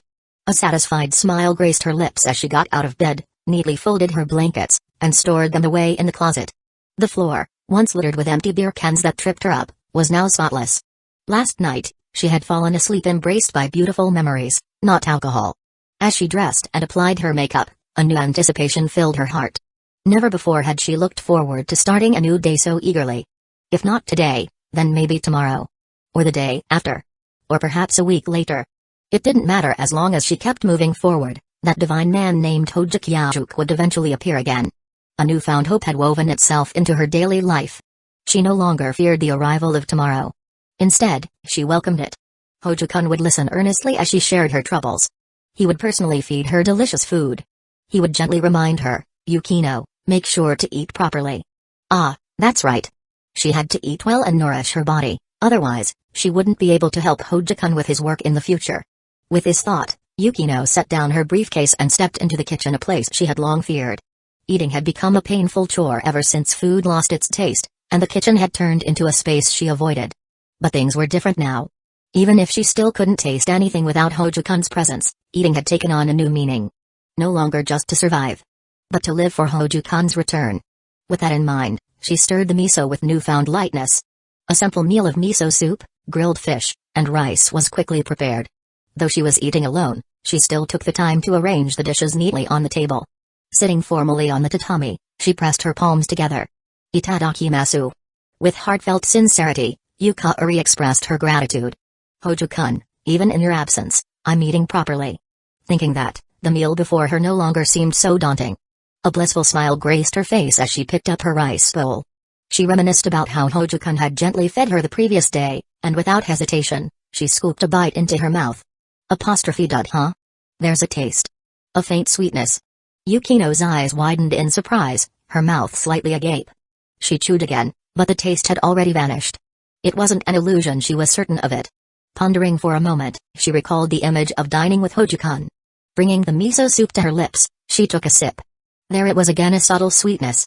As she envisioned Hojo-kun carefully dividing the grilled fish into bite-sized pieces before gently offering them to her, she took another bite of her own grilled fish. Still no fishy taste, just that same, delicate sweetness. "When I think of you, even water becomes sweet." The phrase surfaced in her mind, and she immediately felt flustered. How could she be so disrespectful to a divine being? Surely, this fleeting sweetness was a blessing from the gods, proof that thinking of him brought true devotion. She lifted the miso soup again, parting her lips slightly to take another sip. The broth, which should have been salty, now carried a gentle sweetness. A faint blush spread across Yukino Yukari's delicate face. Beep! The moment she heard that sound, she hastily put down her bowl and reached for her phone. It was a special ringtone, one she had set for Hojo-kun. "Yukino-sensei, would you like to have lunch together at noon?" Oh. It was Mitsuha. The unfamiliar honorific immediately told her that the sender was not Kyajuk. A small pang of disappointment settled in her heart, but she quickly understood Mitsuha's intentions. No doubt she had been entrusted with this task by Hojo-kun. Although she could now eat just by thinking of him, she appreciated the sentiment. Besides, it was important to maintain a good relationship with the shrine maiden serving the divine being. "Sure, I'll prepare bendos for you, Sayaka, and Teshigawara. Let's all have lunch together," she replied cheerfully. "Wouldn't that be too much trouble for you, Yukino-sensei?" Mimizu Mitsuha: "Not at all. I don't have any classes in the first period, so I have plenty of time. Then I won't be shy." "Thank you, Yukino-sensei. See you at school." As she stared at the darkened phone screen, she paused for a few seconds before breaking into a smile. Who would have thought that the friends she made in Itamari were an elementary schooler and 3 middle schoolers? She didn't rush through her meal despite needing to prepare lunch. Instead, She continued eating slowly, savoring the sweetness that melted into her heart. Meanwhile, atop the mountain overlooking Itamari, at the Mimizu shrine. Mitsuo, no phones at the table. Sipping her miso soup, Mimizu Hitoa glanced at her granddaughter over the rim of her reading glasses. "Yes, Grandma." Mitsuo responded obediently, setting her phone aside. Unlike before, she didn't rush to explain herself. Instead, she simply smiled. "Nei-chan, you're acting weird today." Yotsuba mumbled, touching the beautiful braid that had taken her sister a full 20 minutes to weave that morning. "Huh? So if I don't do your hair, I'm a bad sister, but when I do, I'm weird." Mitsuo shot back, gritting her molars in frustration. "That's not it. It's just, you braided it really well today, and you're being so nice. I'm not used to it." Yotsuba's voice was small, uncertain. "You little rascal." Mitsuo huffed, shoving a big bite of rice into her mouth and chewing forcefully. "Phew, that's more like it. Stay calm. From today, I'll be a good sister.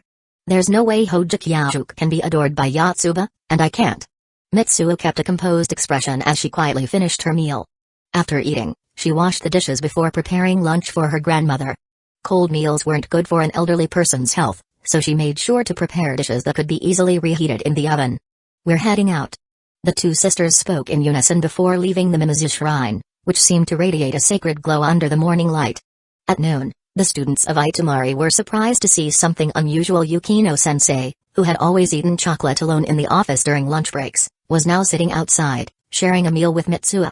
In a corner of the schoolyard, where old desks and chairs had been abandoned, Mitsuo and her two friends usually had their lunch. Holding a pink bento box, she looked slightly uneasy. Hojo Kyajuk had already explained his connection with Yukino-sensei. Mitsuo now knew that the gentle and elegant woman sitting before her had mistaken their body-swapping experience for something completely different, just like how Kisaki Teta had misunderstood it. Her eyes drifted to the small octopus-shaped sausages inside her lunchbox, making her swallow unconsciously. Even though Yukino-sensei had told her not to hold back, she still felt a bit shy. "If we enclose the gazebo with glass, we can sit there and enjoy the rain while sipping coffee." Sayaka, holding her bento in one hand and chopsticks in the other, continued daydreaming about their ideal cafe without hesitation. "Hee, that sounds nice." Yukino-sensei, whose voice was unexpectedly sweet compared to her refined appearance, chuckled softly. Meanwhile, Teshigawara was already assessing the feasibility of Sayaka's idea. Among the four of them, Mitsuo felt like the odd one out. Even Yotsuba would probably fit in better than her, she thought with a sigh. But what troubled her most was something else, something incredible that Hojo Kyajuk had mentioned. This warm and elegant woman in front of her, who was listening intently to Sayaka's wild imagination, had suffered from something as terrifying as losing her sense of taste. That was the real reason Mitsuo hadn't refused the bento Yukino-sensei had prepared for her. But now, she was struggling to find the right moment to feed her. "Mitsuo, is something wrong?" Yukari tilted her head slightly, noticing that the shrine maiden had been frozen mid-bite, lost in thought. "Ah, it's nothing. I just wanted to ask if you still need that." She couldn't say something as embarrassing as feeding someone in front of Teshigawara and Sayaka, so she kept it vague. "Oh, that? Thank you, but it's fine now. Hojo-kun already took care of it." Yukino-sensei smiled kindly. So that was what Mitsuo had been worried about. Just like Hojo-kun said, she really is a kind girl. "Hojo-kun? Who's that? Someone from our school?" Sayaka asked absent-mindedly, but before anyone could answer, she had already moved on to another topic. After all, having the stunning Yukino-sensei, who was admired by both the boys and girls at school, join them for lunch was too exciting for her. He took care of it again? Just to his Kyuk? A god? He can't even cure something like losing one's sense of taste? Mitsuo was dumbfounded. "Still, thank you for the thought, Mitsuo. I also brought some sweets for Yotsuba. Could you take them home to her for me?" Yukino-sensei smiled apologetically. She could tell that Mitsuo had put a lot of thought into bringing it up. "Oh, no problem at all. Actually, that makes me really happy." Shaking her head, Mitsuo pushed aside her jumbled thoughts. With the weight lifted off her chest, she looked at Yukino-sensei, whose every movement radiated elegance. That faint sense of unfamiliarity she had felt earlier gradually faded. "Damn it. I'm so jealous of Kyuk. How does he know so many beautiful women? Yukino-sensei, why don't you come over for dinner tonight? You can try my cooking, and you can also give Yotsuba the sweets yourself. She'd be so happy to see you." Mitsuo extended the invitation. "Really? Are you sure?" Yukino-sensei's eyes lit up in surprise. In truth, she had been thinking about visiting the shrine to offer her gratitude. After all, she had received such a great blessing from the gods, it wouldn't feel right not to pay her respects. Of course. I might not have much time to show you around, though. That's perfectly fine. Yukino-sensei replied with a warm smile. After lunch, there were only 2 more classes before school ended for the day. Wearing her brown blazer, Yukari walked behind the 3 students, listening to Sayaka loudly complain about the struggles of learning math and a weird pronunciation of English words. The scene made her feel nostalgic, as if she had returned to her own school days. Back then, she had always gone home alone. And if a boy so much as glanced her way, the girl beside him would tug his ear and scold him. As they walked through town, people greeted Mitsuo with respectful bows, addressing her as Mitsuo-san. As the shrine maiden, she was clearly the center of attention. Yukino sighed in relief. Having been under the spotlight her entire life because of her beauty, she couldn't remember the last time she felt this peaceful. Unconsciously, a smile crept onto her lips. She clutched her bag a little tighter, knowing that inside it were the sweets meant for Yotsuba. Thinking about that small but mature little girl, she couldn't help but look up toward the mountaintop. There, bathed in the golden light of the setting sun, stood the Mimizu shrine. Every brick, every tile, every detail of the structure seemed to glow with divine radiance. Upon arriving, Mitsuo quickly introduced Yukino to her grandmother, then left Yotsuba in charge of entertaining their guests while she changed out of her school uniform and headed straight to the kitchen. She trusted Yotsuba would handle things well. The more responsibility she gave her, the happier the little girl seemed to be. "Excuse me for intruding."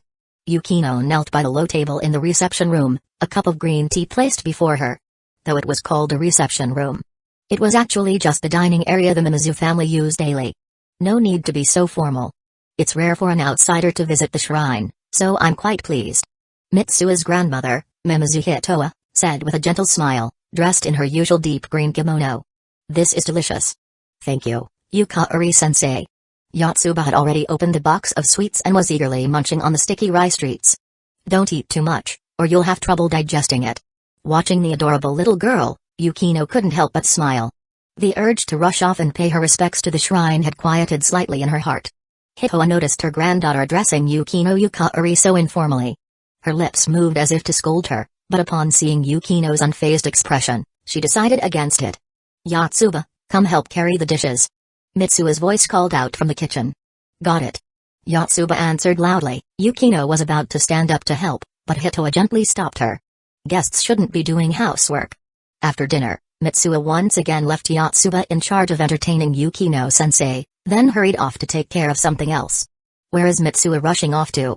Yukino asked curiously as she walked down the corridor leading to the main shrine. "Ah, my sister. She's off to play life coach again." Yotsuba replied with a dramatic sigh, her tone filled with exaggerated sympathy. "Life coach?" Yukari blinked at the unexpected term. It felt oddly out of place in the quiet town of Itamori. Then, it clicked, this must be something Hojo-kun had told Yotsuba. Yep.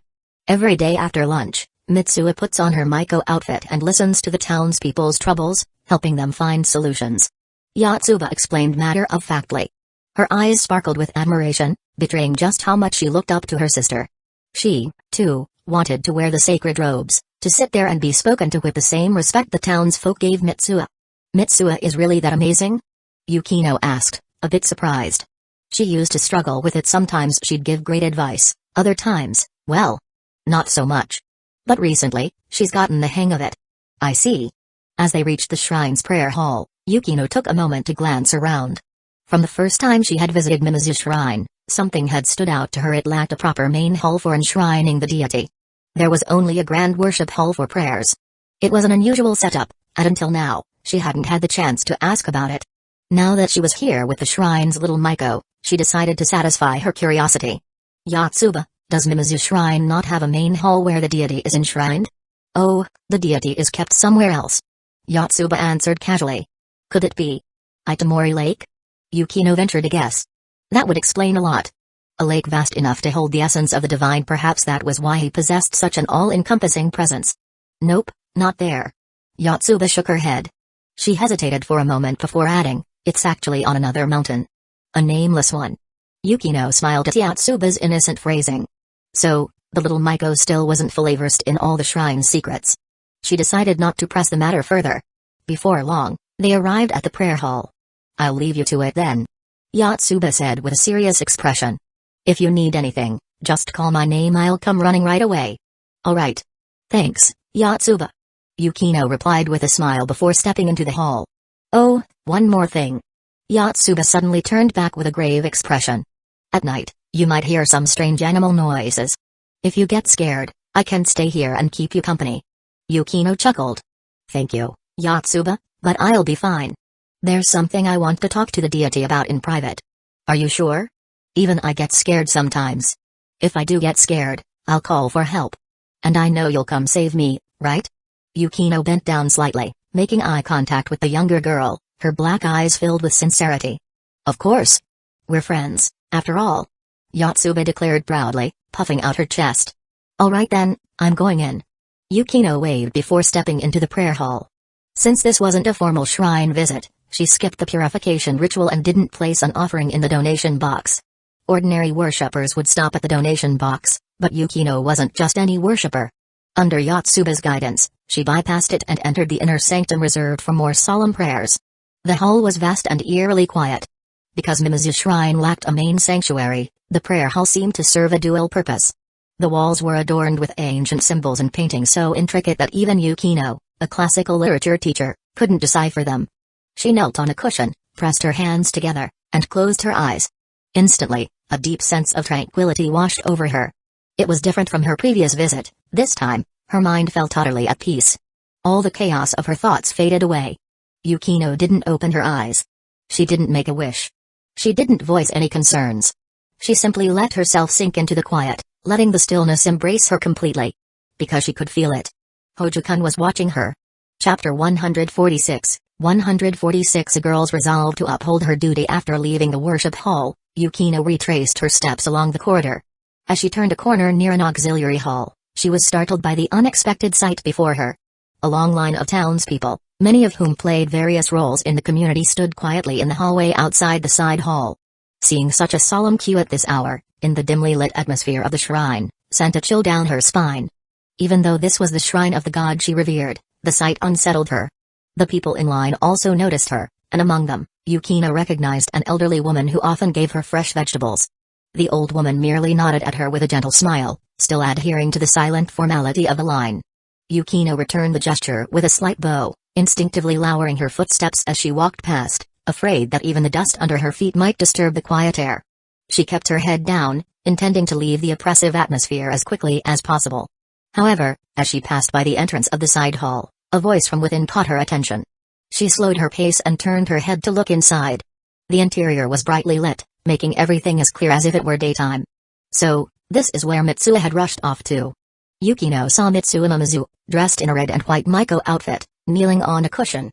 Her expression carried a warmth capable of soothing hearts as she gently held an elderly woman's hand, speaking to her in a soft voice. When the old woman spoke, Mitsuo would fall silent, her brown eyes calm and unwavering as she listened intently. Yukino recognized the old woman as well, someone known for her sharp tongue. During her time in Itamari, not everyone she encountered had been friendly. She doesn't look like a good person. Who knows what she did out there to end up hiding here?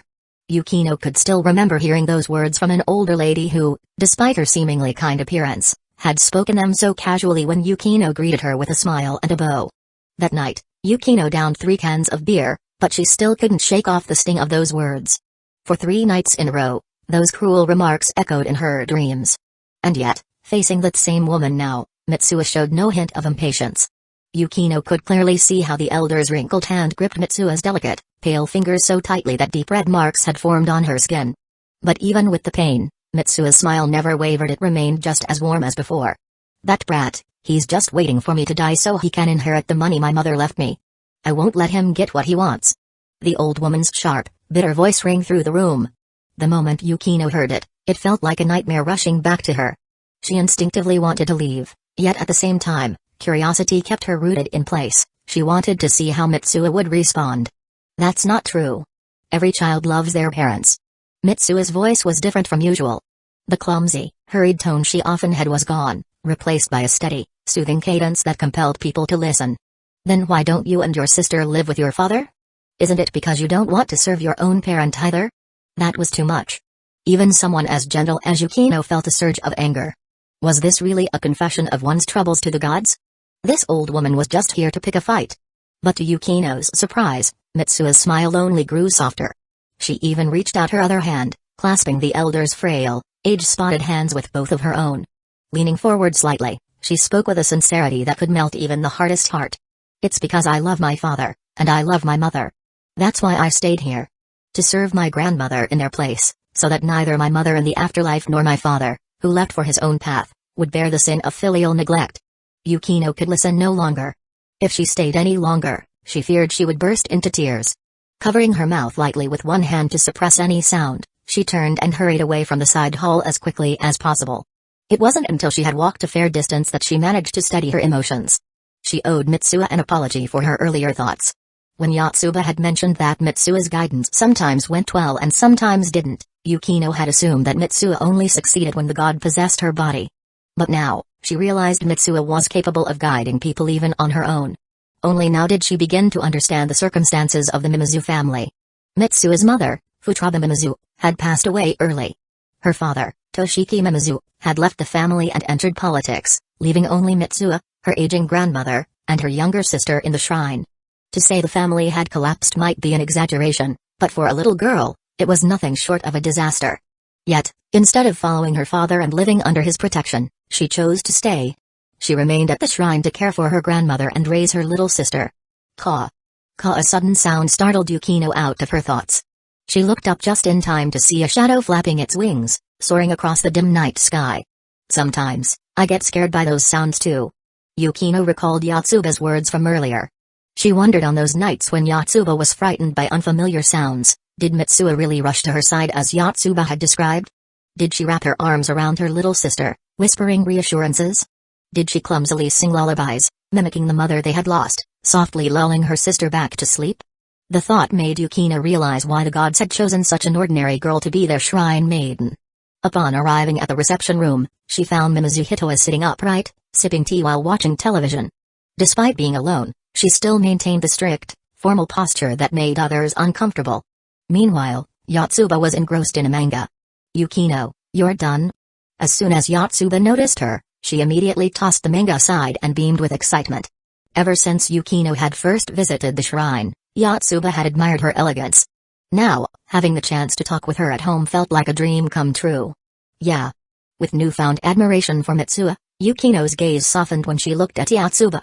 After responding to her, she turned to Hitoa and bowed respectfully. It's getting late, so I'll be heading out now. Eh? You're leaving already? Don't you want to wait and say goodbye to my sister? Yotsuba pouted, clearly reluctant to let her go. Mitsuo seems like she'll be busy for a while. I'll just see her tomorrow at school. Could you let her know I'm sorry for not saying goodbye? Yukino smiled. I guess that's true. Alright then, be careful on your way home. Yotsuba sighed, glancing toward the side hall where a long line of townspeople still waited. She couldn't help but feel deep sympathy for her sister. I'll make you some snacks tomorrow. Yukino smiled at Yotsuba's reluctance, resisting the urge to stay a little longer. She then politely bid farewell to Hitoa as well. Alright, you should start getting ready for bed too. Watching Yotsuba linger at the doorway, still looking out for Yukino, Hitoa chuckled. But we haven't practiced the Kagura dance yet. Yotsuba protested. Well, that's because you kept getting distracted during practice. Tomorrow, we'll train twice as much. Oh, but Yukino was here. I just wanted to spend more time with her. Yotsuba pouted. Enough, off to the bath with you. Chapter 147, 147 Aspiration. The most distant distance dragging her exhausted body and weary soul, Mimizu Mitsuo stepped into the living room. Her grandmother sat in her usual, unchanging posture, a sight that brought Mitsuo a sense of comfort. Somehow, she felt a small surge of strength return to her body. Grandmother, where's Yotsuba? She asked, sitting down and taking a sip of the thick, bitter green tea, something she would have never touched before. I sent her to bed earlier. Her grandmother replied. Oh, it's about time for her to sleep anyway. Mitsuo glanced at the clock on the television. It was already 9 o'clock. What about you? Are you still practicing the Kagura dance today? Mimizu Hitoa lifted her teacup and took a gentle sip. Unlike before, she didn't press her granddaughter to practice but simply asked, observing the changes in her. Of course. I'll rest for a bit first, and then I'll start. Despite her exhaustion, which had her nearly slumped over the table, Mitsuo's voice remained filled with determination. Then don't push yourself too hard. I'm heading to bed. Hearing that, Mitsuo immediately stood up and helped her grandmother to her room. After returning to the living room, she poured herself another cup of the strong green tea and drank it down. The bitter taste jolted her awake.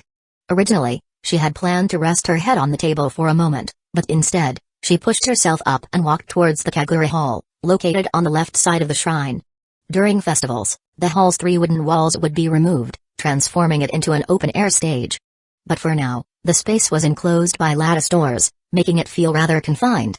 In one corner of the hall sat an old Daiwa brand tape recorder, used to play Kagura dance music.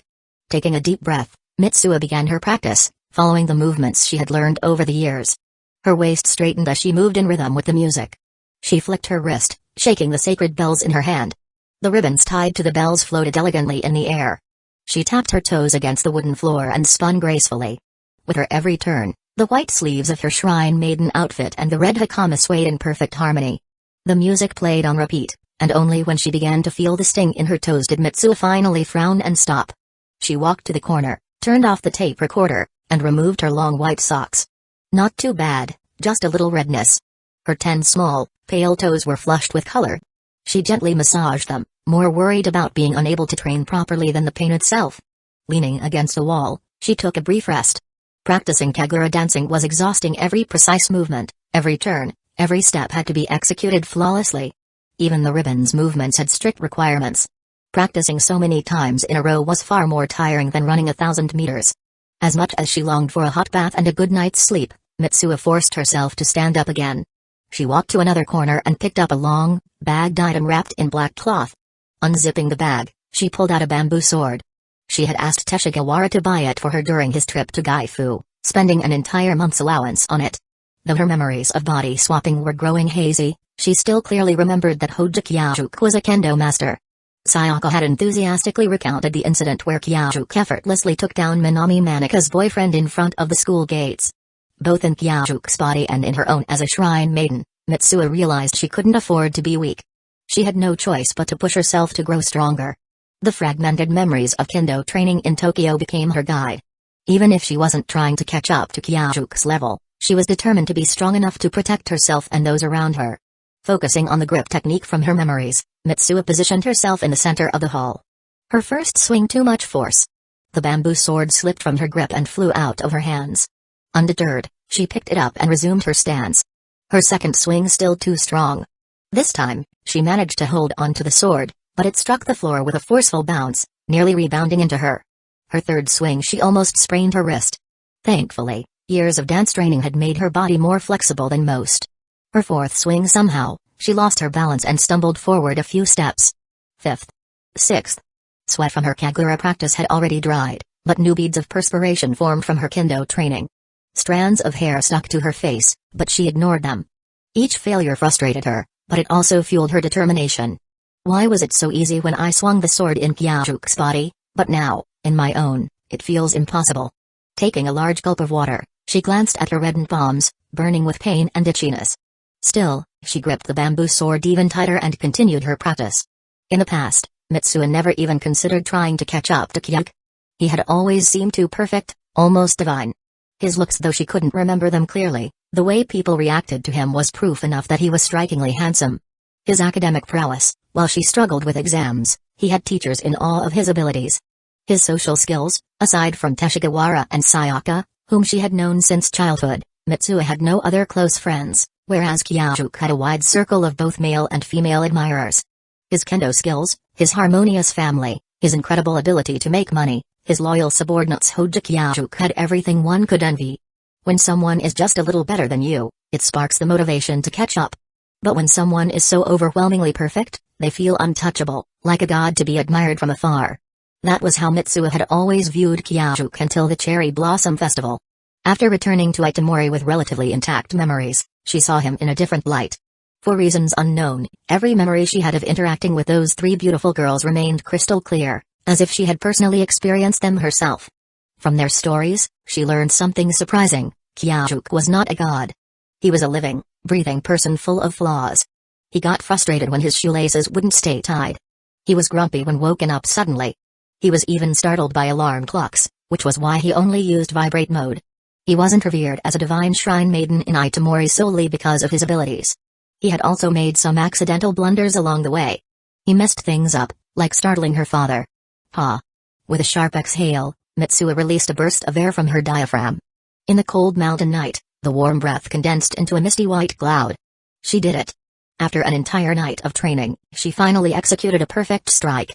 Lying on the ground, her body aching from exhaustion, she couldn't help but grin. Ha! That lazy bum Kyajuk is probably fast asleep by now. If only she had the energy, she would have laughed out loud. Just wait, someday I'll go to Tokyo, stand before Kyajuk, and show him that body swapping wasn't just him getting the better deal. Using Mimizu Mitsuo's body should have been an honor for him. As she drifted into a blissful dream, her phone alarm suddenly blared. Ugh, it's already midnight. She scrambled up, stretched her body in the traditional Mimizu style to ease the soreness, then went to bathe and sleep. The next morning, golden sunlight spilled through Mitsuo's window, painting streaks of warmth across her tangled sheets.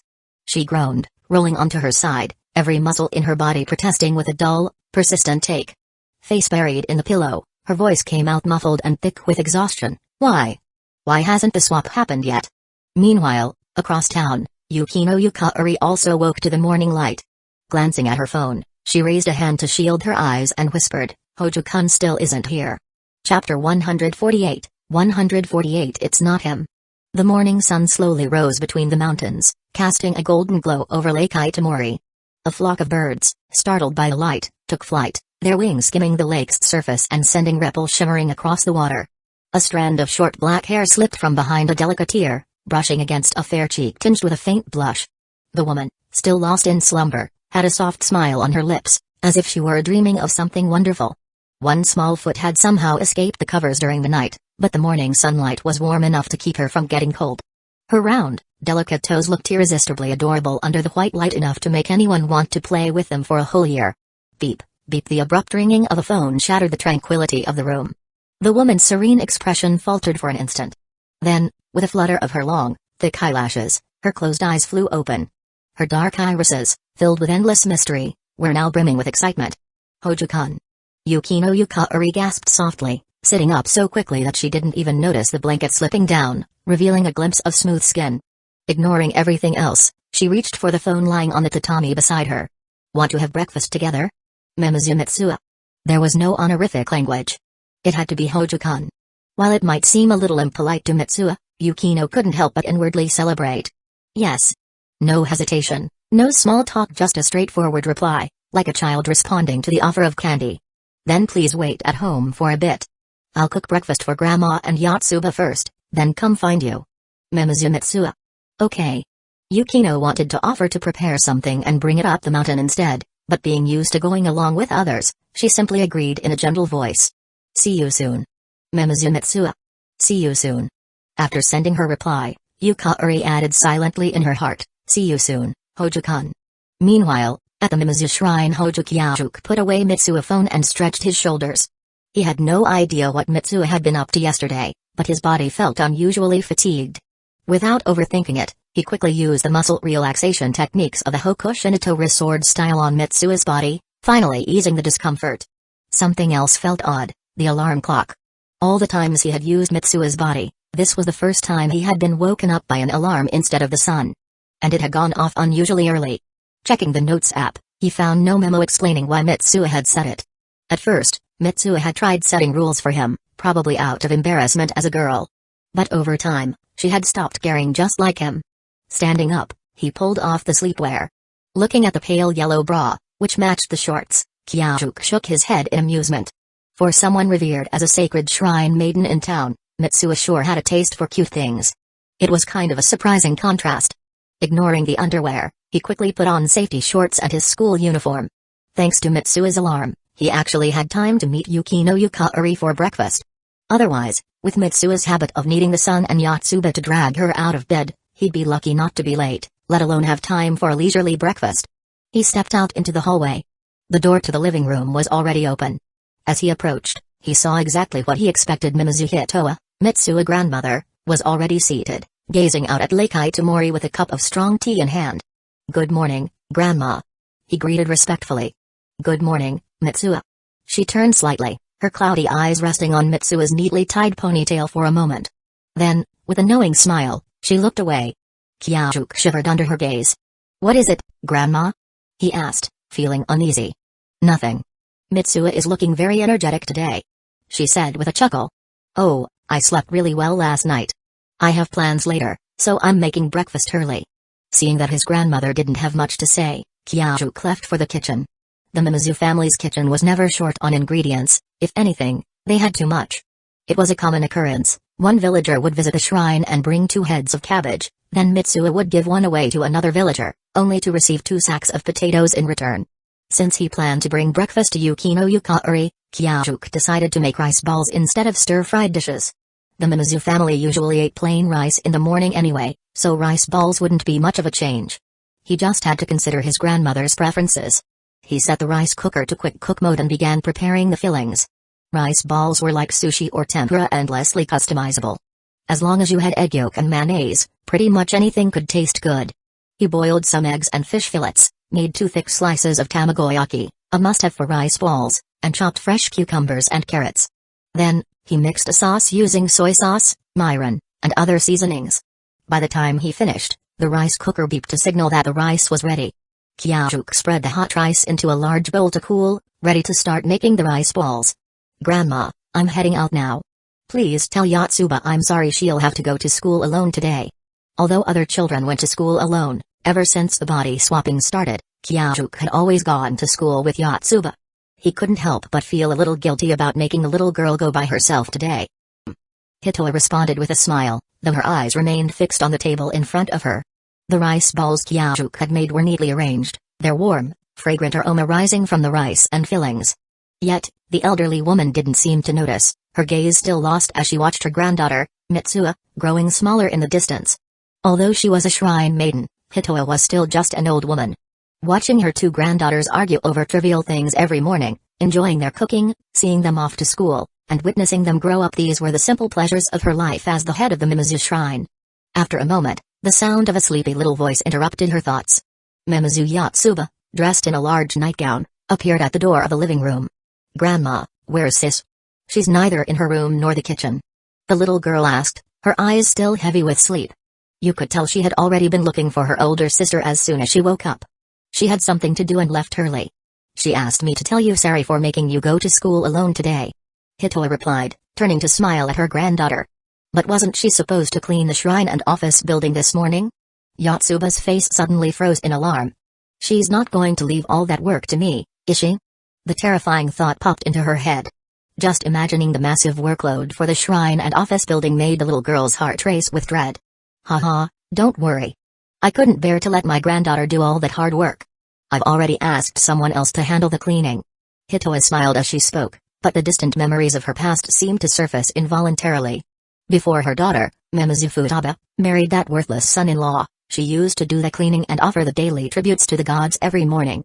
No matter how many times she saw it, Hitoa couldn't shake the image of her daughter, dressed in the Miko attire, looking like a divine spirit untouched by the world. She was more like a member of the Mimizu family than anyone else. And now, Mitsuha was starting to change too, slowly becoming the kind of woman the Mimizu family expected. Even tasks like cleaning, she'd do cheerfully, humming a tune that sounded like the sweet chirping of birds in the mountains. Afterward, she would carefully arrange the offerings on the high lacquered trays before the altar: rice, sake, salt, water, seaweed, eggs, and small offerings of round watermelon, sweet potatoes, and pears from the townspeople. Once the offerings were removed from the altar, the Mimizu family would consume them. In Shinto tradition, the offerings to the gods had to be eaten and digested by humans as part of the sacrificial process. Then, Futaba would make tea and sit quietly, gazing out at Lake Itamori, watching the village, and waiting for the townspeople to come for their morning prayers. But everything changed when that good-for-nothing son-in-law came along. Her once obedient daughter had seemed to transform, suddenly deciding to marry a man she hardly knew. That worthless son-in-law. Looking at her youngest granddaughter, Yotsuba, happily eating a rice ball shaped like a bunny, Hitoa's face softened with a twinge of sympathy. She reached out with her frail hand and gently wiped a grain of rice from Yotsuba's face. "Slow down, dear. Let me make you some miso soup." Chapter 149, 149. Her feet are a treasure. Yukino Yukari's home. The sliding doors of the main house were completely open.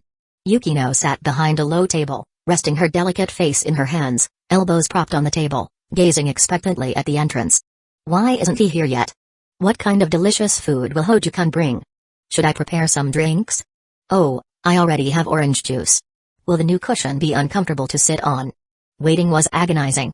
Every little movement outside, like a stray puppy trotting past the entrance, would make her heart leap with excitement, only for disappointment to settle in when it wasn't him. When Kyajuk finally arrived at Yukino's home, the sight that greeted him was a breathtaking woman staring at the doorway, her expression reminiscent of a little girl eagerly awaiting her father's return with a birthday cake. "Good morning, Yukino-sensei." Only when he approached did he realize that she was completely lost in thought. "Ah, Hojo-kun." The familiar voice pulled Yukino from her dreamy state. The sweet yet tormenting longing she had felt moments ago lingered, leaving her cheeks flushed a rosy red. "Sorry to keep you waiting." As Kyajuk stepped onto the veranda, Yukino quickly got up and took the food container from his hands. After removing his shoes, he settled onto the cushion that had clearly been prepared just for him. He picked up the damp towel Yukino had set out and wiped his hands. "I'll eat one first, then feed you." Without further ado, Kyajuk picked up a salmon and sesame rice ball and took a big bite. Having woken up early to cook and then walked all the way to Yukino's house, he was starving. Take your time. I'm not in a hurry," Yukino said, watching him chew with a satisfied smile. "Phew. I'm alive again." Kyajuk let out a deep breath after swallowing the rice ball and washing it down with a big gulp of the orange juice Yukino had prepared. Mitsua's body really is weak. If it were me, I could go 2 days without food and still have the energy for extra training sessions with my subordinates. "Alright, thanks for waiting, sensei." After wiping his hands again, he picked up another rice ball, this one filled with thick tamagoyaki and cucumber. A soft blush spread across Yukino's delicate features. Without the slightest hesitation, she leaned forward, lips slightly parted, ready to be fed. "Wait. I get this kind of reward just for feeding her?" Kyajuk carefully extended the rice ball towards her, doing his best to keep his eyes from wandering anywhere inappropriate. Yukino was still wearing her oversized t-shirt from the night before. As she leaned forward, the neckline dipped, revealing a breathtakingly fair expanse of skin from his angle. "Oh, crap," she noticed. Even though he quickly averted his gaze, the moment was enough. He could see that Yukino's face, already red, had deepened in color as she slowly chewed her food. Sensei, maybe you should change into something else?" As she leaned forward again, waiting for another bite, even the usually composed Kyajuk felt a tinge of embarrassment. "No need. I'm not cold." Forcing down her own shyness, Yukino feigned calmness. "If the esteemed god enjoys looking, then I suppose it can be an offering to him." But her thoughts betrayed her. She couldn't help but recall the images that had flooded her mind earlier when she was lost in the poem's emotions. The memory made her face flush even deeper, and her voice took on an unnatural pitch. "Alright then." Though he maintained control over his gaze, some things were simply beyond his control. Bit by bit, the rice ball disappeared between her soft lips. As Kyajuk watched the contrast between the white grains of rice and her fair skin, he found himself unable to decide which was whiter. Yukino's way of eating reflected her shy nature, small bites, slow and careful. When it came to the last bite trapped in nori, Kyajuk instinctively reached for his chopsticks to feed her. But before he could act, Yukino had already leaned in, lips parting, and took the final bite directly from his fingers. A soft, damp sensation. A faint stickiness from the rice. A fleeting graze of her teeth. "So. This is what Yukino-sensei's lips feel like?" Kyaju's fingers tingled.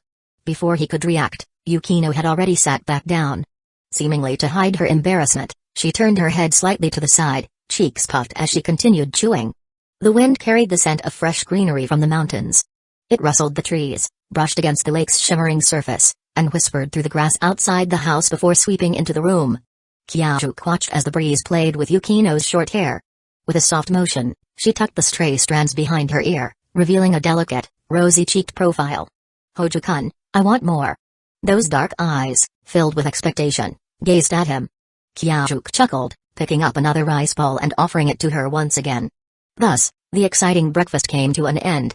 Yukino got to enjoy the rice balls handmade by her god. And Kyajuk? Well, he got to savor something just as sweet. After finishing their meal, Yukino wiped her lips clean, the slight sheen from the food making her cherry blossom-colored lips appear even more enticing. As she watched Kyajuk tidy up the food container, her eyes landed on his roughly tied ponytail. A thought crossed her mind, making her heart race slightly. "Hojo-kun, would you like me to braid your hair?" "Huh? Sure." Kyajuk agreed immediately. Setting the food container aside, he sat cross-legged, not too worried about appearances since he was wearing leggings under his outfit. Even though her hands hadn't touched the food directly, Yukino still meticulously wiped them clean with a fresh towel again and again, before nervously shuffling behind Kyajuk on her knees. I'm starting now. Having kept her hair in a bob for years, Yukino was uncharacteristically anxious. Relax, sensei. No way it can turn out worse than it already is. Kyajuk chuckled, sensing her tension. Hearing that, Yukino's lips curled into a small smile. The stiffness in her shoulders eased, and with delicate fingers, she carefully picked up a strand of his hair and began weaving it into a braid. All right. Yukino secured the last strand of hair with a rubber band and patted it gently with her small hands. Not bad at all. It looks just as beautiful as in Mitsua's photo.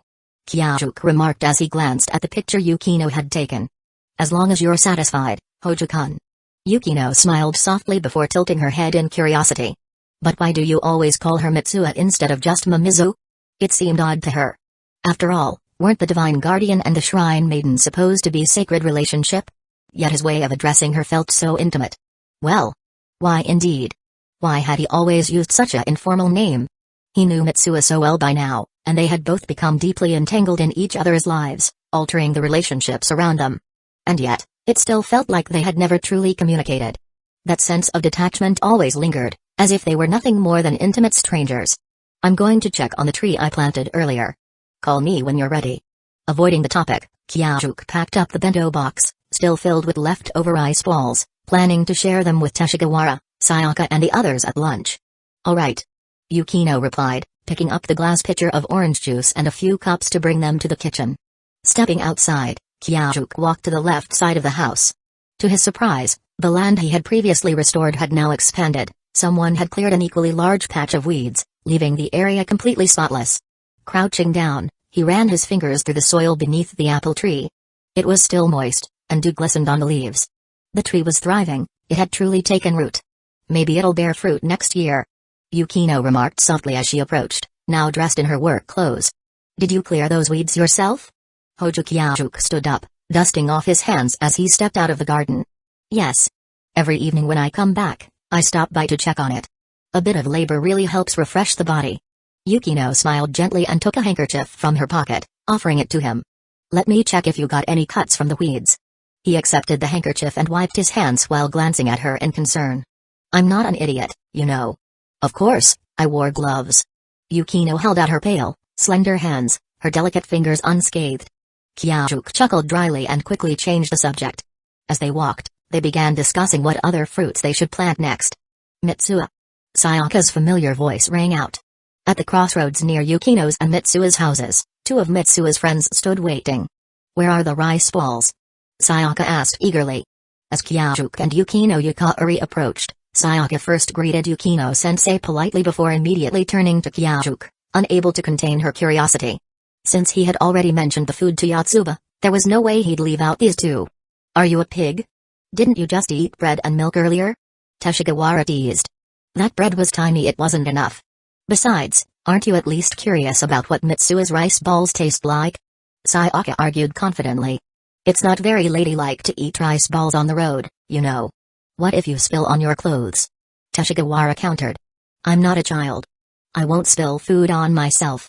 Sayaka huffed, already preparing to launch a physical attack. All right. We'll have them together at lunch. Kyajuk quickly intervened, stepping between them. Behind him, Yukino Yukari covered her mouth, laughing softly at their amusing banter. Ugh, this is your fault, Teshigawara. Now Yukino-sensei has seen my unrefined side. Sayaka broke past Kyaju's defense and delivered a loving punch to Teshigawara. After a long day of school, Sayaka, Teshigawara, Kyajuk, and Yukari headed to the shores of Itomori Lake. Are you sure there are crabs here? Kyajuk asked skeptically as Sayaka thumped her chest confidently. Of course. Well, sometimes kids catch crabs in the mountains and release them here, but naturally, Itomori Lake doesn't have any crabs. Teshigawara explained. That still means there are crabs. I see. But there are definitely fish, right? Kyajuk asked. Obviously. We're catching enough for dinner tonight. Teshigawara declared, waving the net he had borrowed from an elderly passerby. Me too. Sayaka chimed in. Sensei, are you sure you don't want to change into something more comfortable? Kyajuk glanced at Yukino, still dressed in her formal suit. No, I'll just watch from the side. I'm not very good at things like this. She admitted, her face turning red. Not only was she bad at catching fish, she was practically hopeless at any physical activity. If Kyajuk hadn't wanted to see the lake up close, she would never have come near the water, given that she couldn't swim. "Hey, don't ignore me." Sayaka's voice finally broke through the conversation. "Ha ha ha." Seeing her frustrated expression, Kyajuk and Teshigawara burst into laughter, and even the gentle Yukino couldn't help but giggle softly. Alright. If we catch plenty of fish, I'll let you have an extra one for dinner." As they finally reached the lake shore, Kyajuk was taken aback by its sheer size. At first glance, it almost felt like they had arrived at the ocean. But for such a vast lake to exist high in the mountains, it seemed almost unnatural. "Teshigawara, how did this lake form?" The shimmering surface of Itomori Lake stretched before them, the wind rustling the water like a gentle sea breeze, except there was no scent of salt. "Huh? Because of the comet, of course. Mitsuha, shouldn't you know this best? Your family's shrine is literally built around a meteor crater." "Wait. What?" Kyaju's eyes widened. "So, this lake was formed by a comet impact? And there was another crater, one that Mimizu's shrine worshipped as sacred?" A small town like Itomori not only had two heroines but also frequent visits from celestial bodies? "Oh, of course I knew that. I was just testing you." "Is that so?" Teshigawara rubbed his shaved head, looking doubtful. "Enough talking. If we don't start now, we won't have dinner." In the end, only Sayaka and Teshigawara actually tried to catch fish, though whether Sayaka was helping or just causing trouble was debatable. "Sayaka, I told you to step lightly. You're scaring all the fish away," Teshigawara yelled in frustration. "Oh, come on. There are plenty more." Sayaka shrugged. They seemed to have a great relationship. Yukino Yukari and Hojo Kyajuk walked side by side in the crystal clear waters of the lake, their shoes held in their hands. Yukino had rolled up her pant legs, revealing a portion of her smooth, fair calves. Yeah, they've been bickering like that since they were kids. If anything, it's only made their bond stronger. Kyajuk kept his head down, making sure he wasn't staring at Yukino's feet. Though he had to admit, her small, pale feet looked even more delicate and adorable in the clear water, almost tempting enough to hold and admire. But his real concern was the sharp stones along the shore. He didn't want Mitsuha's equally fair feet to get hurt. "Actually, I know a bit about the origins of Itomori Lake," Yukino said, lowering her head slightly as they approached a large, smooth rock and sat down. Although the afternoon had already passed, the water still carried a pleasant warmth. Walking barefoot in it was nothing short of refreshing. Yukino rolled up her pant legs a bit more, letting her slender legs sink slightly into the water. The moment she stopped moving, the tiny fish that Sayaka and Teshigawara had been desperately trying to catch began to swim up to her, gently nipping at her feet. Under the sunlight, Itomori Lake shimmered like a field of scattered diamonds. The water's reflections danced across Yukino's radiant face, and the sensation of the tiny fish tickling her feet was clearly getting to her. Kyajuk could tell she was trying her best to endure it, her delicate face now tinted with a faint blush, but her small feet still twitched slightly in response. Startled by the sudden movement, the tiny fish darted away. However, just as Yukino was about to breathe a sigh of relief and continue speaking, the persistent little creatures returned, surrounding her once more. Through the crystal clear water, Kyajuk saw everything in vivid detail. These little fish must have been some kind of mischievous troublemakers in their past lives. With that amusing thought, he asked, "Sensei, how do you know about Itomori Lake's history?" Yukino had only arrived in Itomori this semester, so he assumed she knew just as little about the town as he did. "Yotsuba told me." Her voice carried a hint of suppressed laughter, though she was still at the mercy of the tiny fish. She didn't have the heart to chase them away, but as soon as she managed to say those few words, a small gasp escaped her lips. Embarrassed, she quickly covered her mouth, momentarily forgetting her growing curiosity. The moment Hojo asked about Itomori Lake's formation, a wave of questions had surged through her mind. Mimizu Shrine's head priest told me that the shrine's sacred object, the Goshintai, is actually a crater formed by a fragment of the Tiamat comet. Itomori town was originally built by people who came here to mine the meteorite. That's also when Mimizu Shrine began worshipping the comet as a star god, treating the crater as its sacred ground. This was what the shrine's priest, Mimizu Hitoa, had told Yukino when she visited a few days ago. After finishing her explanation, Yukino subtly turned her head to observe Hojo's reaction. She was so focused on him that she had even forgotten about the fish at her feet. "I see. And what about Itomori Lake?" Kyajuk asked with genuine interest. Yukino froze for a moment. Why would a divine being not know about their own sacred land? A chilling thought passed through her mind. What if Hojo wasn't a star god at all, but actually the deity of literature, Takahata no Mikoto? Later, When the comet passed by Earth again, it broke apart once more, and another fragment crashed into Itamori, completely destroying the original town. That impact is what created Itamori Lake. Because of this, Mimizu's shrine changed its main deity to Takahata no Mikoto, the god of weaving, in order to suppress the malevolent star god. As she finished speaking, Yukino once again studied Hojo's expression intently. He was gazing at the shimmering waters of Itamori Lake, deep in thought. "I see. What a coincidence," he murmured. Yukino's heart pounded. So he isn't the god of weaving either? Then why did he choose to possess the shrine maiden of Mimizu's shrine? Her mind buzzed with endless questions. Chapter 150, 150 I will never let you harm him. The first settlement in Itamari was established because of a meteorite mine, while the second was formed around Itamori Lake. The former brought valuable minerals, while the latter provided abundant fish. Despite the dangers of the first catastrophe, people still chose to build a town here for survival. Perhaps this is why the Mimizu Shrine holds such a revered status in Itamari. In ancient times, people placed their hopes of resisting the star god in the shrine. They prayed for the safety of their hard-built home, entrusting their wishes to an unseen divine force. Gazing at the shimmering Itamari Lake before him, Kyajuk found his thoughts drifting. While Kyajuk pondered the origins of Itamari's faith, Yukino Yukauri's emotions fluctuated wildly. In the end, she chose to remain steadfast in her way of life. So what if Hojo-kun wasn't the star god or the weaving god? With such incredible power, he was undoubtedly divine in his own right. The fact that he had managed to take the shrine maiden from the weaving god only proved he was the stronger deity. With that thought, a smile returned to Yukino's face, and a slight tingling sensation spread across her small feet once again. The sun gradually sank toward the horizon, casting golden light upon her. She resembled a mermaid rising from the water, not one singing a siren song, but one laughing with pure joy. "Mitsuo, Yukino-sensei. It's about time we head back." A voice called out from the distance. Teshigawara stood on the shore, holding a net brimming with fish. "Let's go, Yukino." Hojo Kyajuk stood up from the rock and, out of habit, extended his hand toward Yukino Yukauri. Yukino grasped his hand tightly, her face glowing with happiness.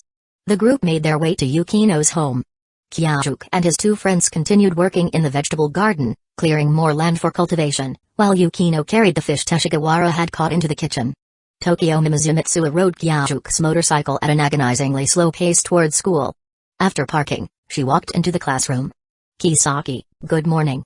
Kisaki Teta, upon seeing what he assumed to be his elder brother, had been about to greet him.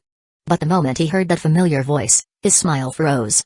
Lowering his voice, he corrected himself. "Good morning, Mimizu Mitsuo."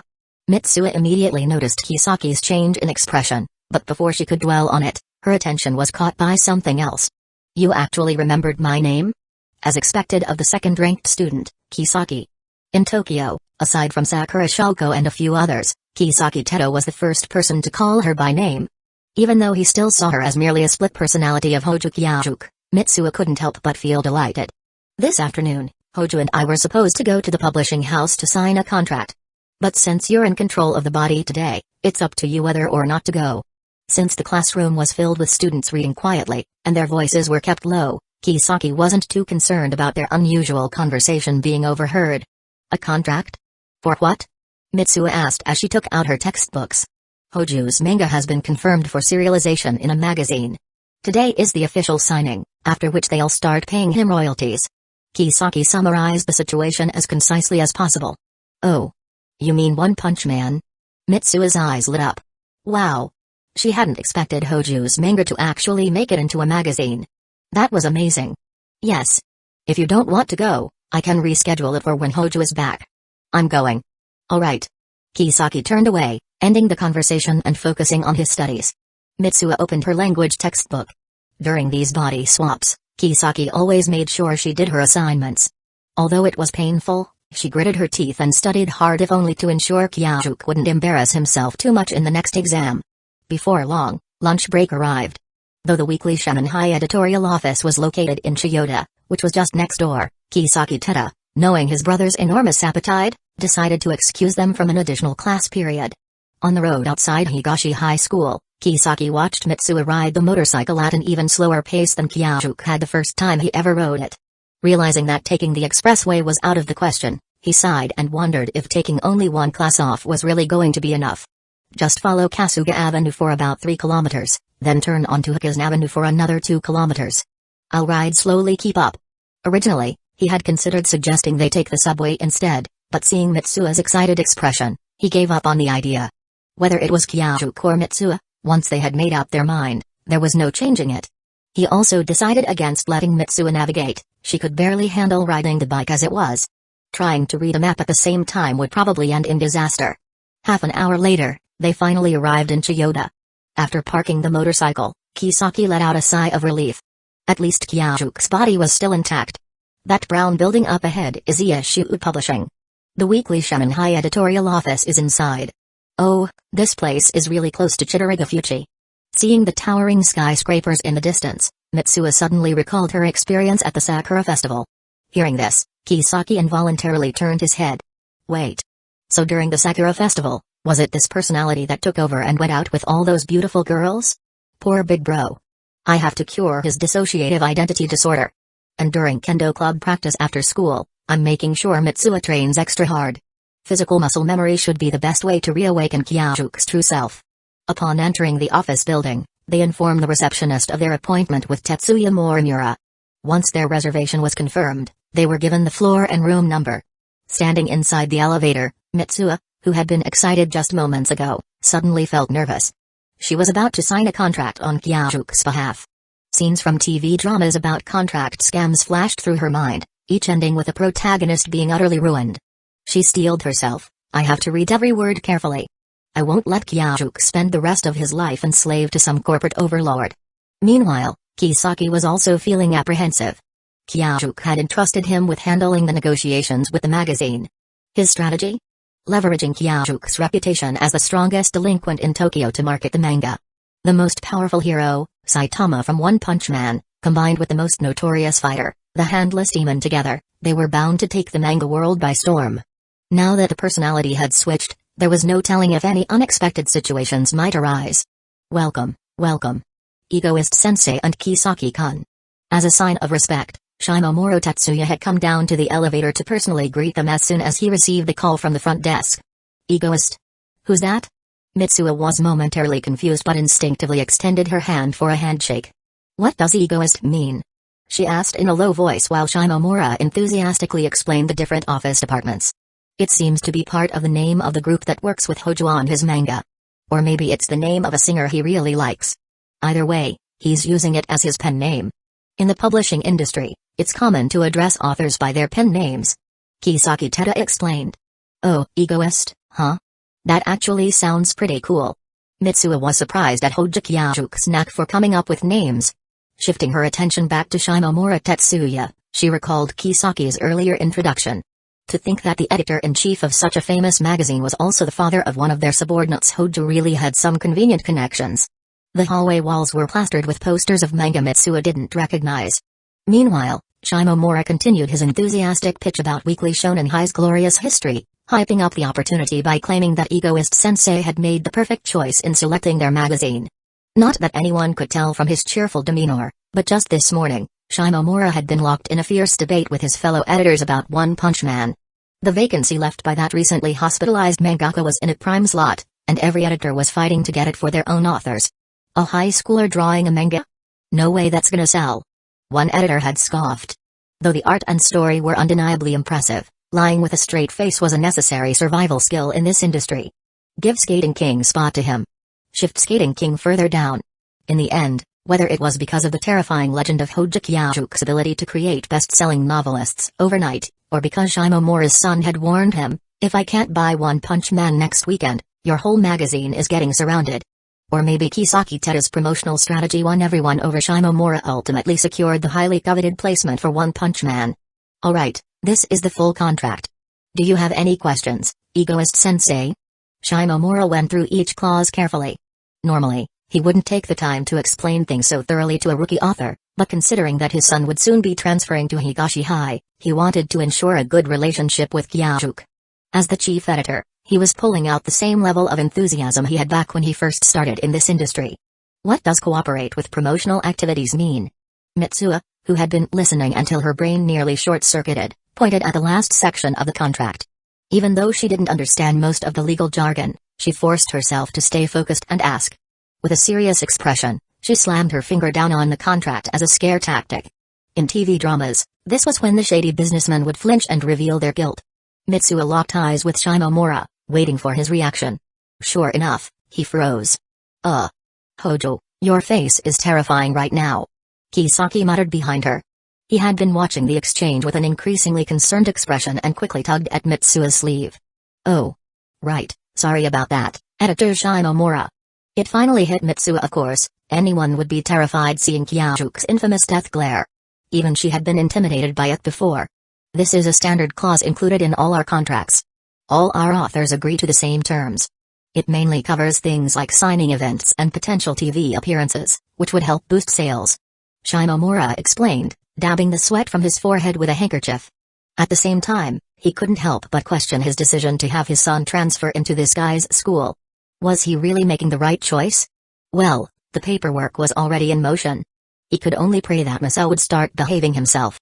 In that case, no problem. Here's to One Punch Man being a huge hit. Mitsuo picked up Kyajuke's stamp and pressed it onto the contract. Yes.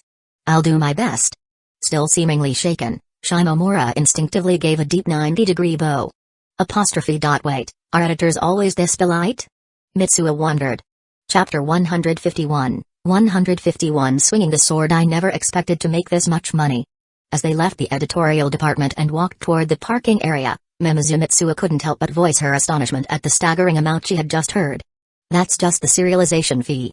The real earnings come later, from royalties on the standalone volumes. Kisaki Teta explained. Royalties? Mitsuo asked, unfamiliar with the publishing industry. It's not the same as government taxes. Royalties are payments made to the original creator or copyright holder when someone else uses their intellectual property. Kisaki paused in his steps. He figured it was best to explain things clearly now to avoid any future confusion. After all, understanding this would also help this alternate personality grasp the original's career better. In simple terms, when a publisher prints your work to sell, they have to pay you a fee whether or not the books actually sell. So, I get paid before they even sell a single copy? Mitsuo quickly caught on to the key point. Exactly. The publisher pays the royalties before printing. Even if not a single book sells, you don't have to refund them. That's way too good to be true. Don't get too excited. Publishers have strict evaluation processes. They're not fools. They won't print a large number of copies unless they see real potential in a work. But in Hojo's case, there's nothing to worry about. The first print run will probably start at 200,000 copies. 200,000 copies? How much money is that? Mitsuo gasped. Royalties vary depending on the contract, but after taxes, an author typically earns around 50 yen per book.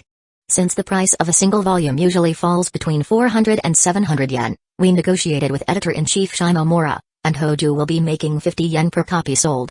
As they waited at a red light, Kisaki gave Mitsuo a serious crash course on the numbers. 50 yen per copy. Times 200,000. Mitsuo's eyes widened. That's 10 million yen. If they weren't in public, she probably would have shouted in shock. Don't get too excited yet. Hojo already decided that half of that will go to his CO creator. Kisaki glanced sideways at his older brother, amused by the look of utter disbelief on Mitsuo's face. No, wait. He had seen that expression before, back when he had announced his ridiculous childhood dream. Hojo had been completely dumbfounded by his stupidity back then. This isn't good. This Mitsuo personality has way too small a worldview. If she gets this shocked over a little money, merging personalities is going to be a long road. Oh, right. You mentioned back at the office that Hojo works with someone on his manga, didn't you? Yeah. And honestly, that money is nothing compared to other things. I mean, the motorcycle you're riding right now cost 4 million yen. Wait, the Rocket 33 is worth that much? Hojo is this rich? Mitsuo had just straddled the motorcycle, but upon hearing that, she suddenly felt like she was sitting on a throne of gold. The bike was actually a gift from Maki, but Hojo's been saving up to buy something equally valuable in return. And seriously, what made you think Hojo was poor? His family's ranch in Hokkaido sells white Wagyu cattle, and a single one of those is worth more than 5 million yen. Kisaki casually threw out yet another bombshell, hoping to shift Mitsuo's financial perspective. You mean the beef I used to make fried rice? As she spoke, Mitsuo suddenly recalled the exquisite taste of that meat. She swallowed hard. That's right.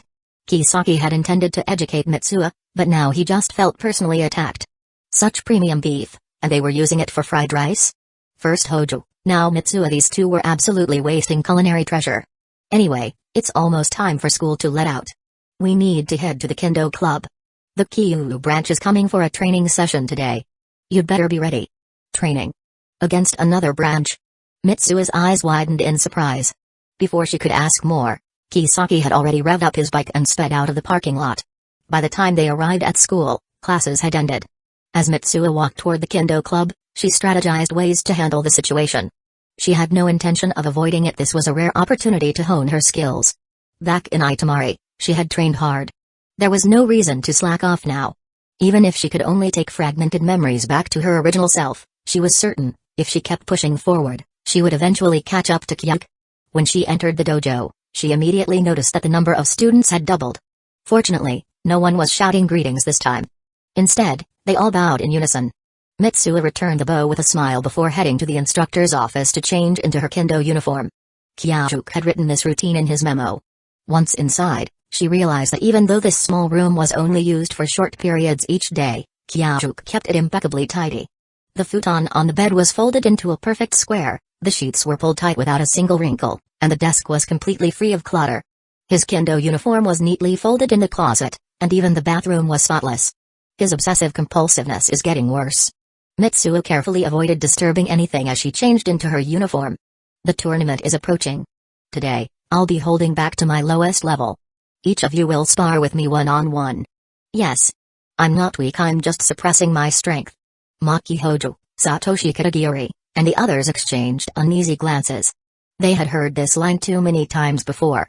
And every time, it meant they were about to be utterly destroyed. Ahem. This time, it really will be the lowest level. Try your best and see if you can beat boss. Kisaki encouraged them. Oh, Kisaki. You're the one who called Hojo the demon without hands today, right? That's definitely going into the memo for later. Mitsuo nodded as if approving Kisaki's words, but in her heart, she was already plotting her revenge. I'll go first. Of course, it was Akechi Onizuka who stepped forward without hesitation. The rest of the club quickly formed a circle around them, sitting in the front and standing in the back. Don't panic. This is Kyaju's body. Just using brute strength, I could fling them across the room. Besides, this guy is practically made of steel. Even if they land a hit, it won't matter. Mitsuo took a deep breath, trying to calm herself.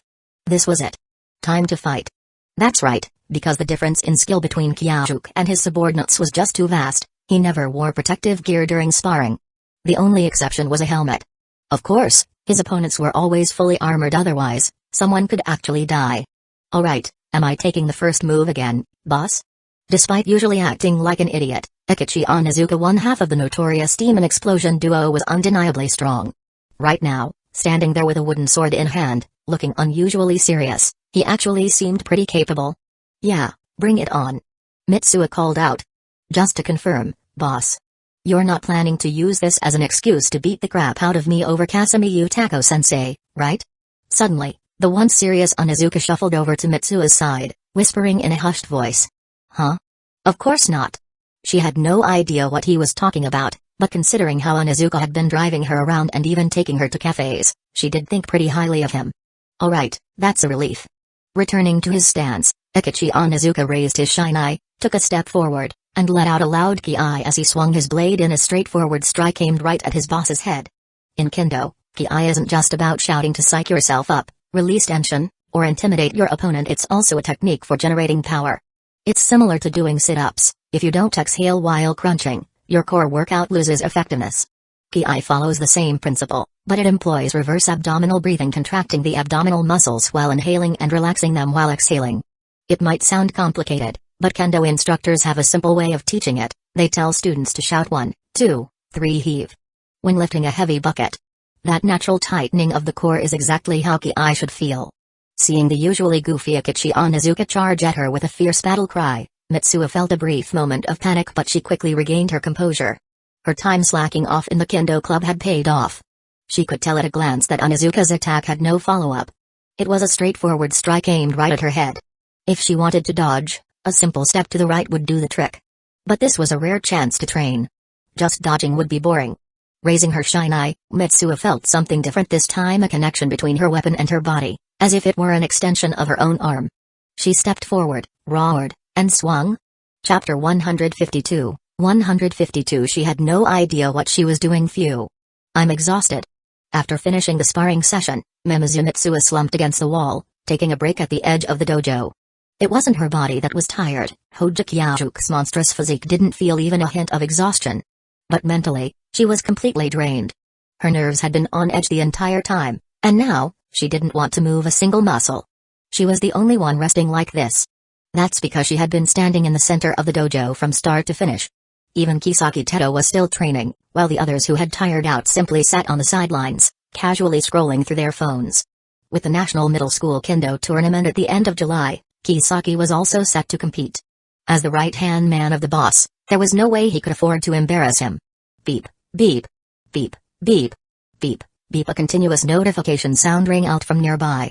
Mitsuo followed the noise and spotted Kisaki's phone buzzing. She was about to look away when a certain phrase caught her eye. I actually landed 2 hits on the boss today. Wait. Who hit me twice? Thinking back for a second, Mitsuo quickly recalled it was Onizuka.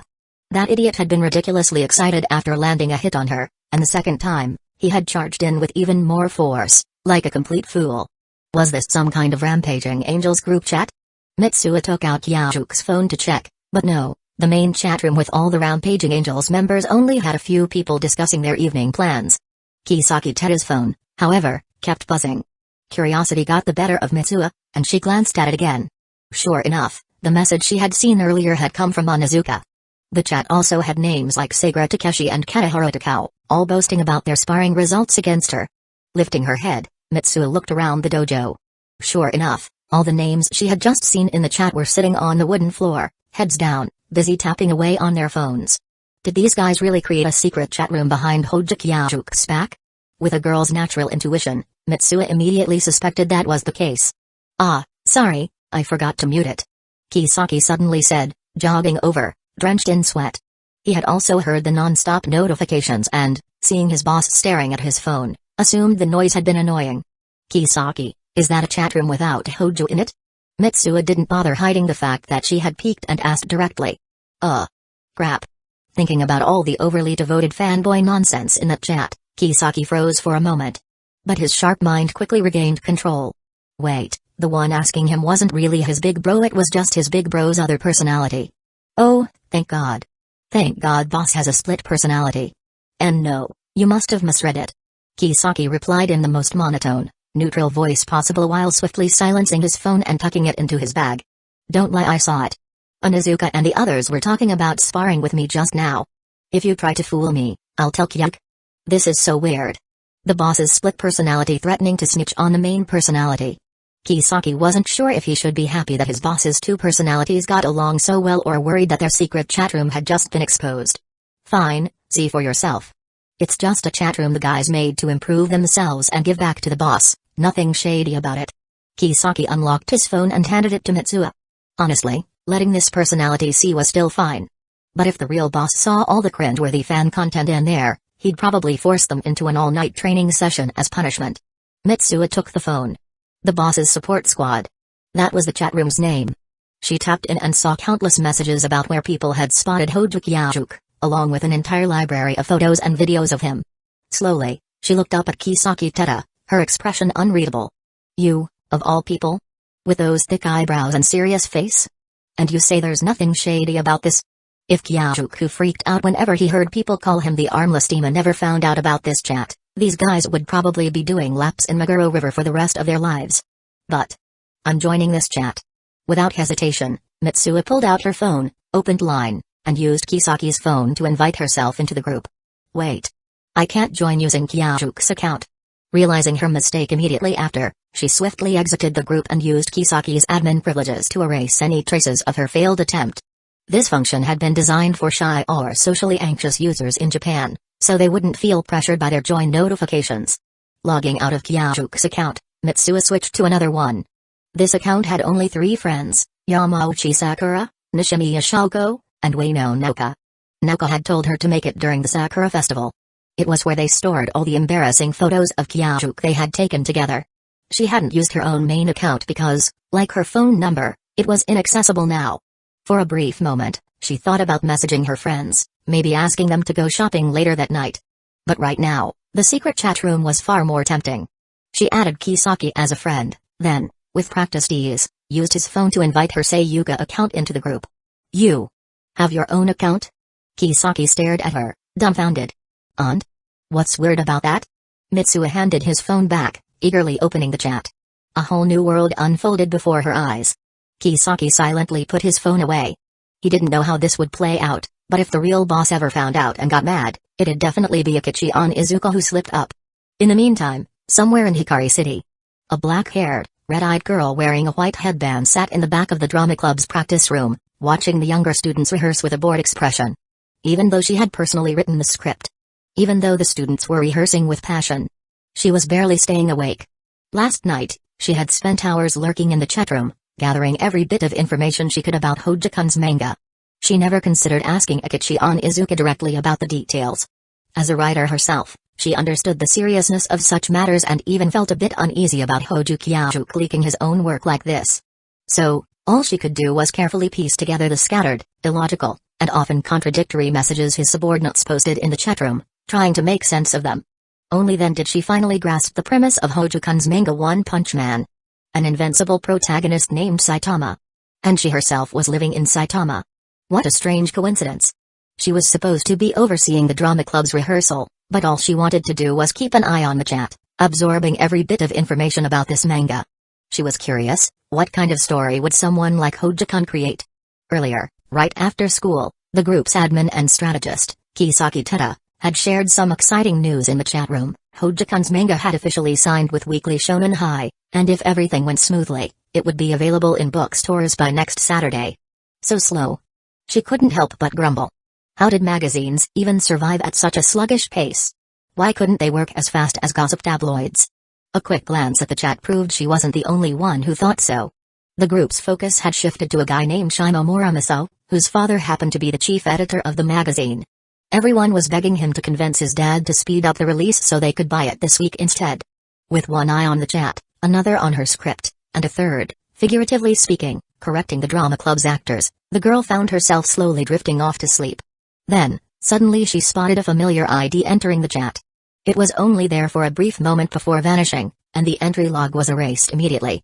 But she had seen that ID countless times, she could never mistake it. Hojo-kun. Had he finally discovered this chat room? But if so, why did he leave so quickly? Before she could even process it, another account joined the group, a user named Sayuka. Hojo-kun's account had disappeared less than 2 seconds before this new one popped up. If she still couldn't put 2 and 2 together, then she'd seriously need to check if something was wrong with her brain. So, Hojo-kun doesn't want anyone to recognize him? A playful idea sparked in her mind. If he wanted to stay hidden, maybe she could pretend not to notice?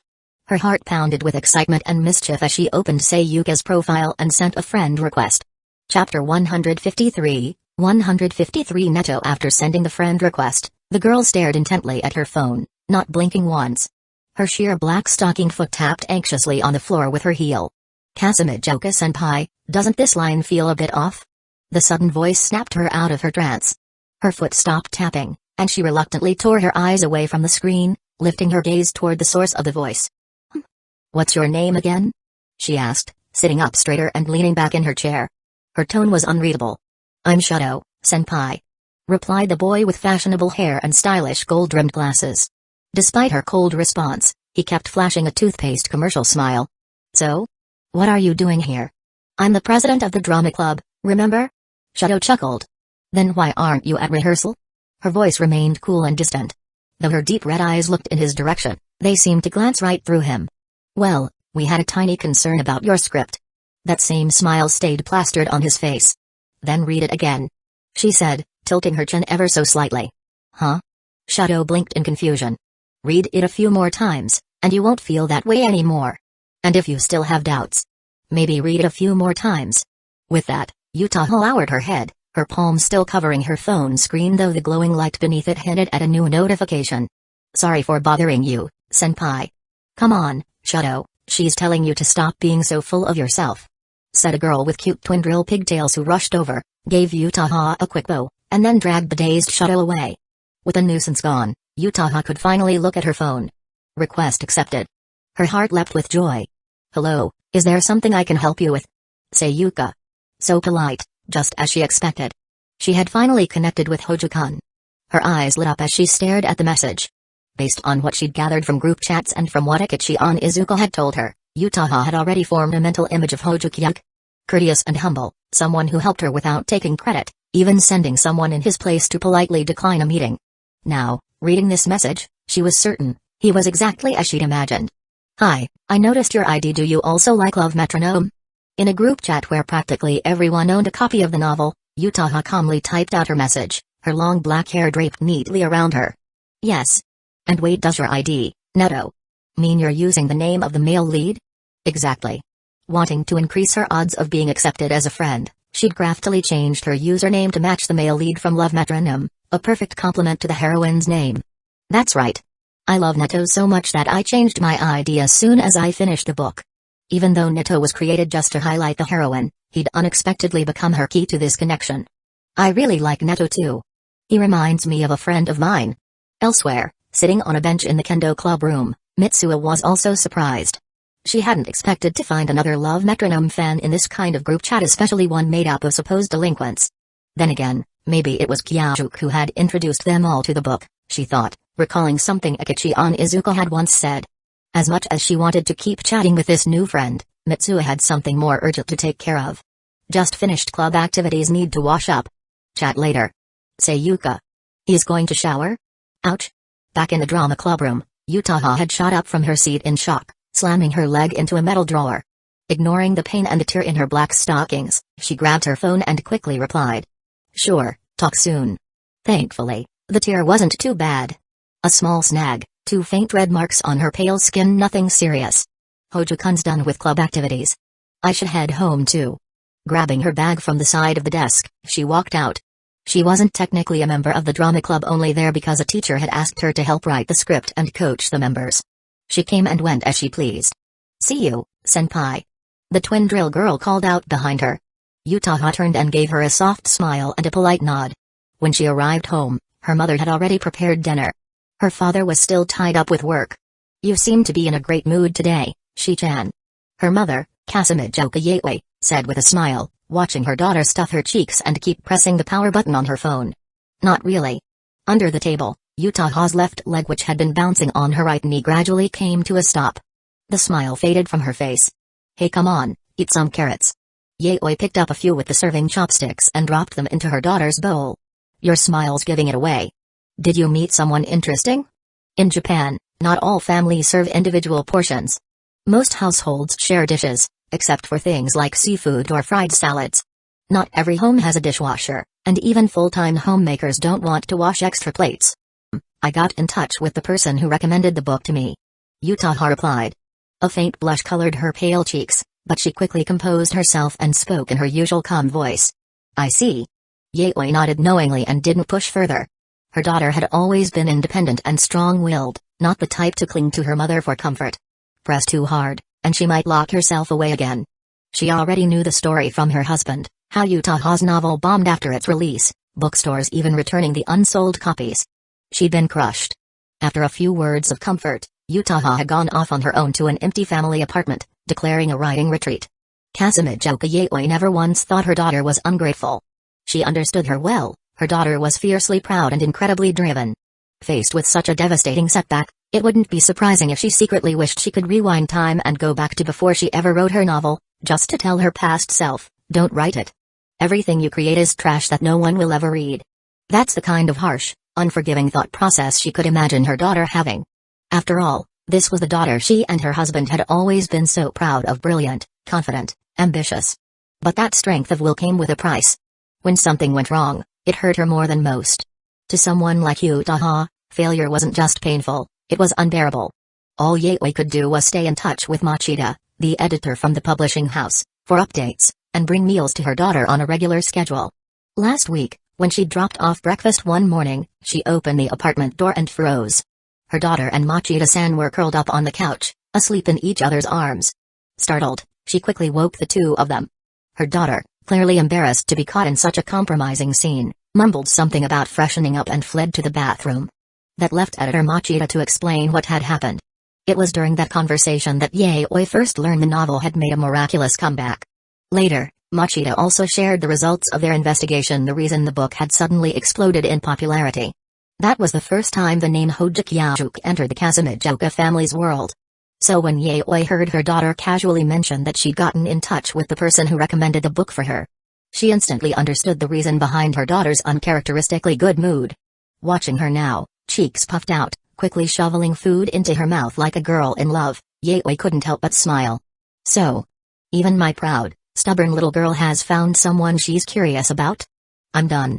Yutaha gulped down the last bite, gave her mother a quick nod, and neatly placed her bowl and chopsticks on the table. Then, clutching her phone, she hurried upstairs to her room. Make sure you thank him properly. Her mother called after her. The girl nearly missed a step on the stairs. Without answering, she picked up the pace and disappeared around the corner steps light, heart racing. Chapter 154, 154 Does she know she's playing Cupid? Higashi Middle School, Kendo Club staff room. In the club's shower room, the shrine maiden from Itamori was facing perhaps her most formidable challenge yet, bathing in Hojo Kyaju's body. As the warm water rained down from the showerhead, Mitsuo was vividly reminded of the terror of that one time she had to use the bathroom during their second body swap.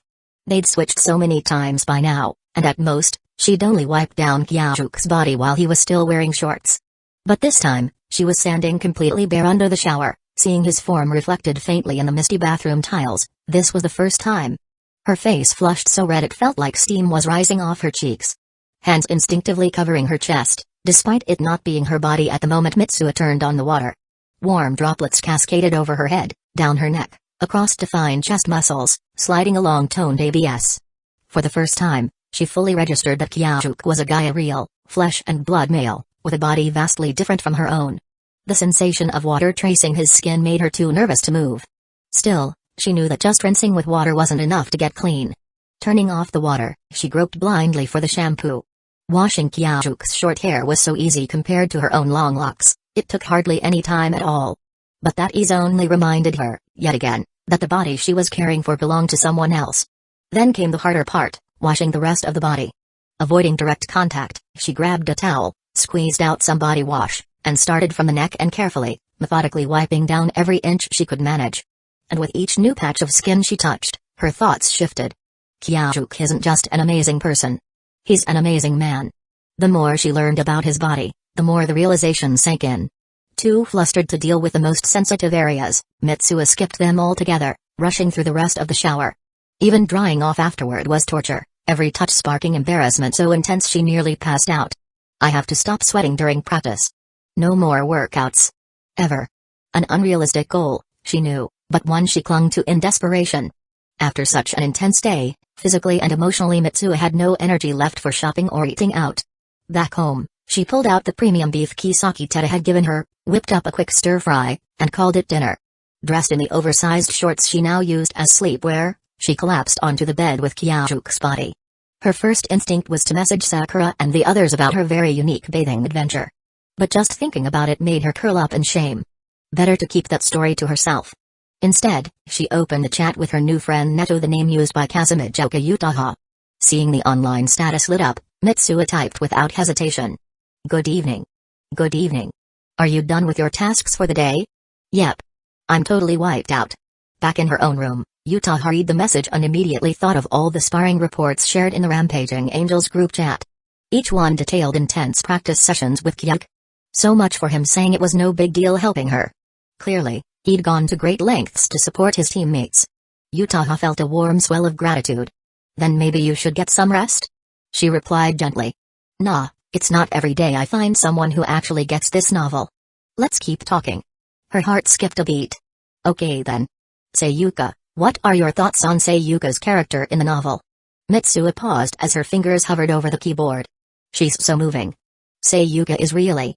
She stopped herself. No, that's too shallow. Neto was clearly a die-hard fan too. Saying something generic would make her sound like a clueless fangirl. She leapt off the bed, ran to the bookshelf, and pulled out Love Metronome Kyaju's copy. Inside, it was full of notes, original passages, Mitsuo's tear-stained impressions, and Kyaju's deeply analytical scribbles. There it was, his final note on Seiyuka. She typed it out word for word. Seiyuka is a character the author based on herself. Of course, she used writing techniques to disguise and refine it, but the core is still her.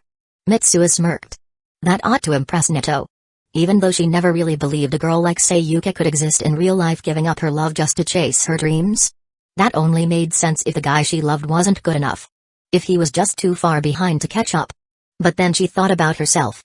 Wasn't she, right now, chasing after Kyajuk? Today's crash course in human anatomy had shaken her deeply. It made her reflect on her motives. Had she only been trying to become as good as Kyajuk to prove something? What came after that? She thought of Sakura. Of Shalgo. Of Noka. While Mitsuo was tangled in a haze of pink, adolescent confusion on the other side of the conversation, Kasumijoka Utaha froze. That message. She hadn't expected anyone, especially a stranger, to realize Sayuka was based on her. The one and only time she'd poured her entire self into a character. So Kyajuk had seen right through her?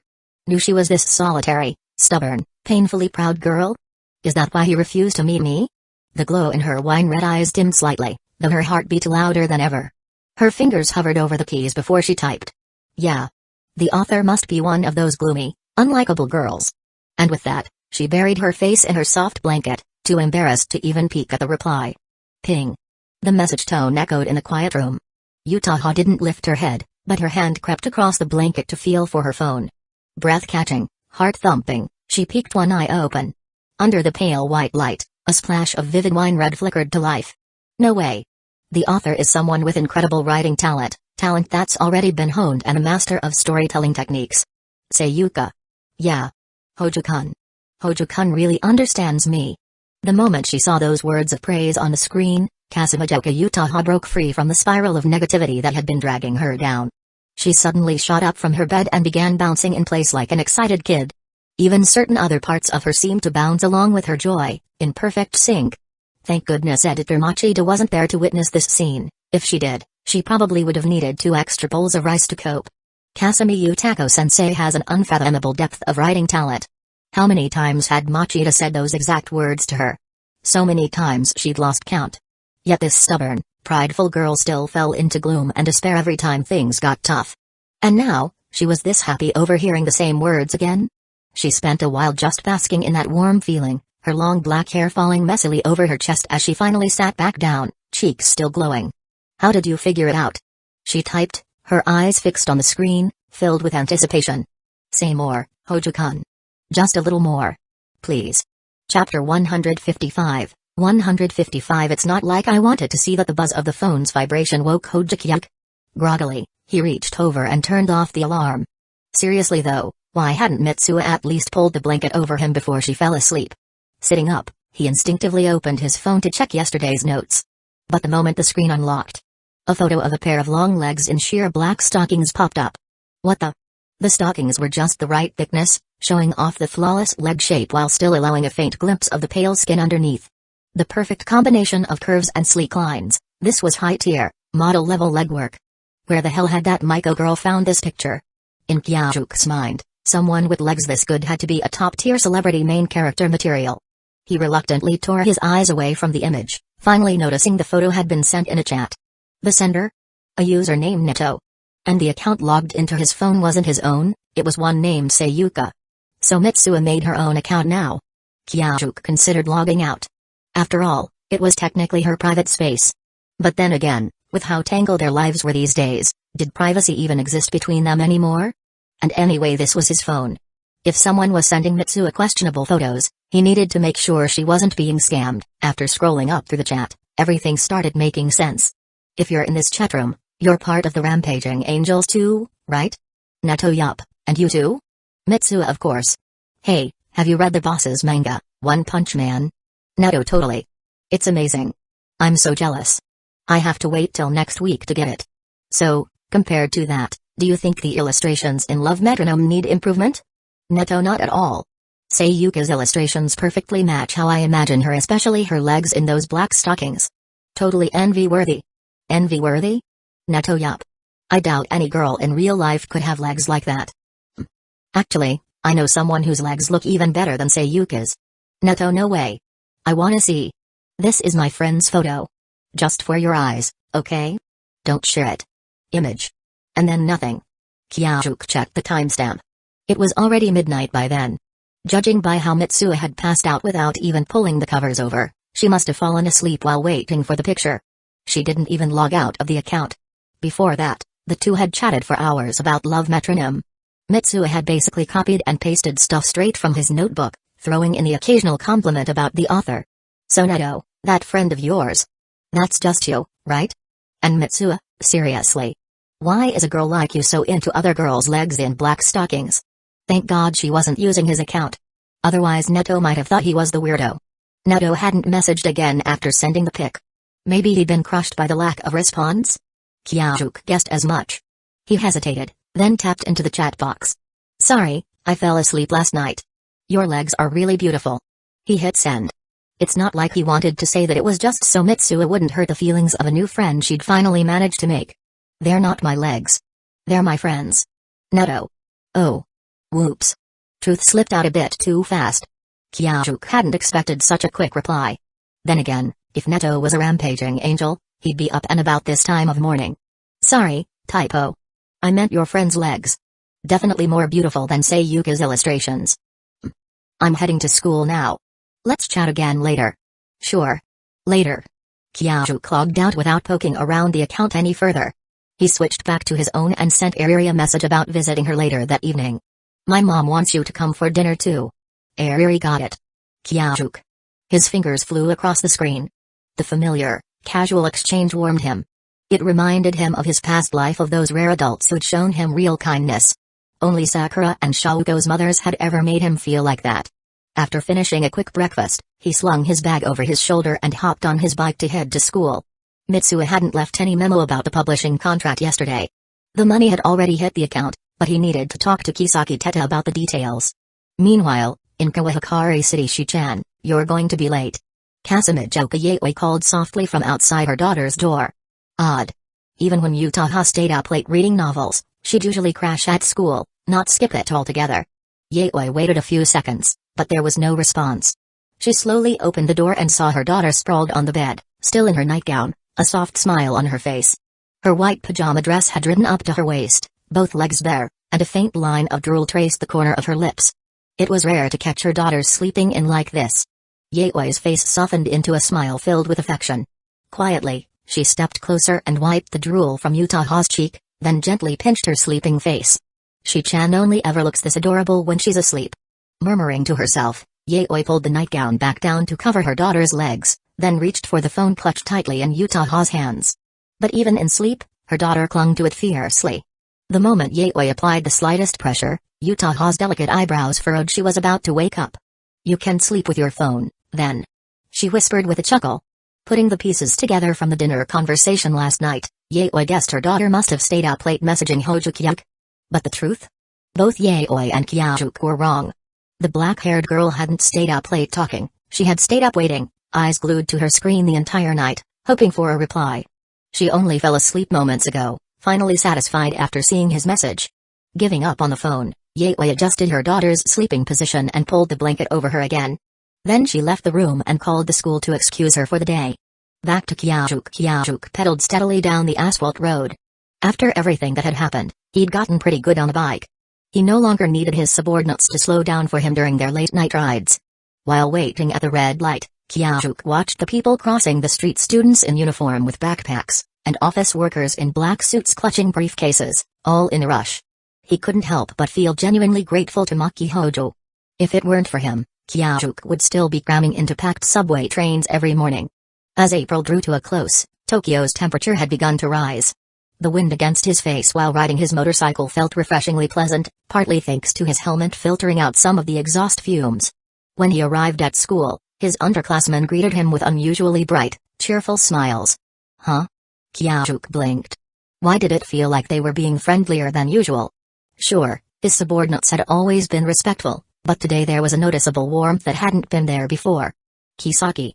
He said casually, tell me more about the contract from yesterday. Now that Kisaki Teta had fully bought into the idea that Mimizu Mitsuo was a split personality, Kyajuk had no reason to be subtle. Yes. Kisaki replied promptly. The contract details are as follows. Editor-in-Chief Shimomura pulled some strings to secure an excellent feature spot in the next issue. As for the manuscript fees, those were already settled yesterday, 15,000 yen per page, after tax. The magazine will handle the necessary taxes when the time comes. Since you said half the royalties go to your partner, I kept half in cash and accompanied Mitsuo to deposit the other half in the bank. Kisaki pulled out a small notebook and read the details line by line, methodically. When he finished, he snapped it shut and adjusted his gold-rimmed glasses. Haha, thanks a lot, Kisaki. You really are dependable. Kyajuk clapped him on the shoulder with a grin. It was honestly comforting to have someone this reliable at his side. I'm just doing my job. Oh, by the way, did you notice the others being way more friendly with me today? Any idea what that's about? Nope. Kisaki answered a little too quickly and firmly. As if I'd tell you they all think you were handing out freebies yesterday. Everyone got to spar with you one-on-one and actually hold their own for once. Of course they're emotionally invested now. Kyajuk narrowed his eyes suspiciously but didn't press the issue. Whatever the reason, it didn't seem like a bad thing. Morning classes are about to start. Kisaki said, turning back to his book. You should focus on learning. Later that day during Kendo club practice, it became immediately clear to everyone, their unbeatable club president was back. No one could last even a single round against him, let alone score a point. Well, I guess that kind of miracle only happens once. Groaned Ecchi Onizuka, sprawled on the floor, gasping for air. What, you wanted to land 2 clean hits on the press every day? Dan Marigi huffed beside him, equally defeated. Alright, everyone. Get back up and keep training. Maki Hoju clapped loudly, rallying the exhausted club members. Most of the Kendo club's main lineup were now second years. Once next year came around, everyone would be too focused on university entrance exams. This was their last shot at winning the National High School Kendo Championship. Yes sir. Shouted Kanahara to Kao and the others, scrambling to their feet despite their fatigue. Man, this really is the full high school experience. Kyajuk said with a nostalgic smile. He had already showered, changed back into his normal clothes, and stepped out of the locker room. The sound of blades clashing and voices yelling fired him up in a strange, bittersweet way. You've got a date, right? Then hurry up and get out of here. You're in the way. Maki Hojo said, waving him off like an annoying little brother. Ha ha ha, worried about me, are you?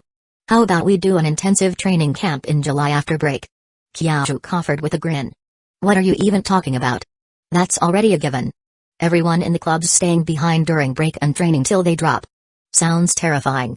Well, weren't you already planning to compete in the National Junior High Kendo Tournament and then swing by your hometown in Hokkaido afterward? Maki's tone became lighthearted as he mentioned the junior tournament.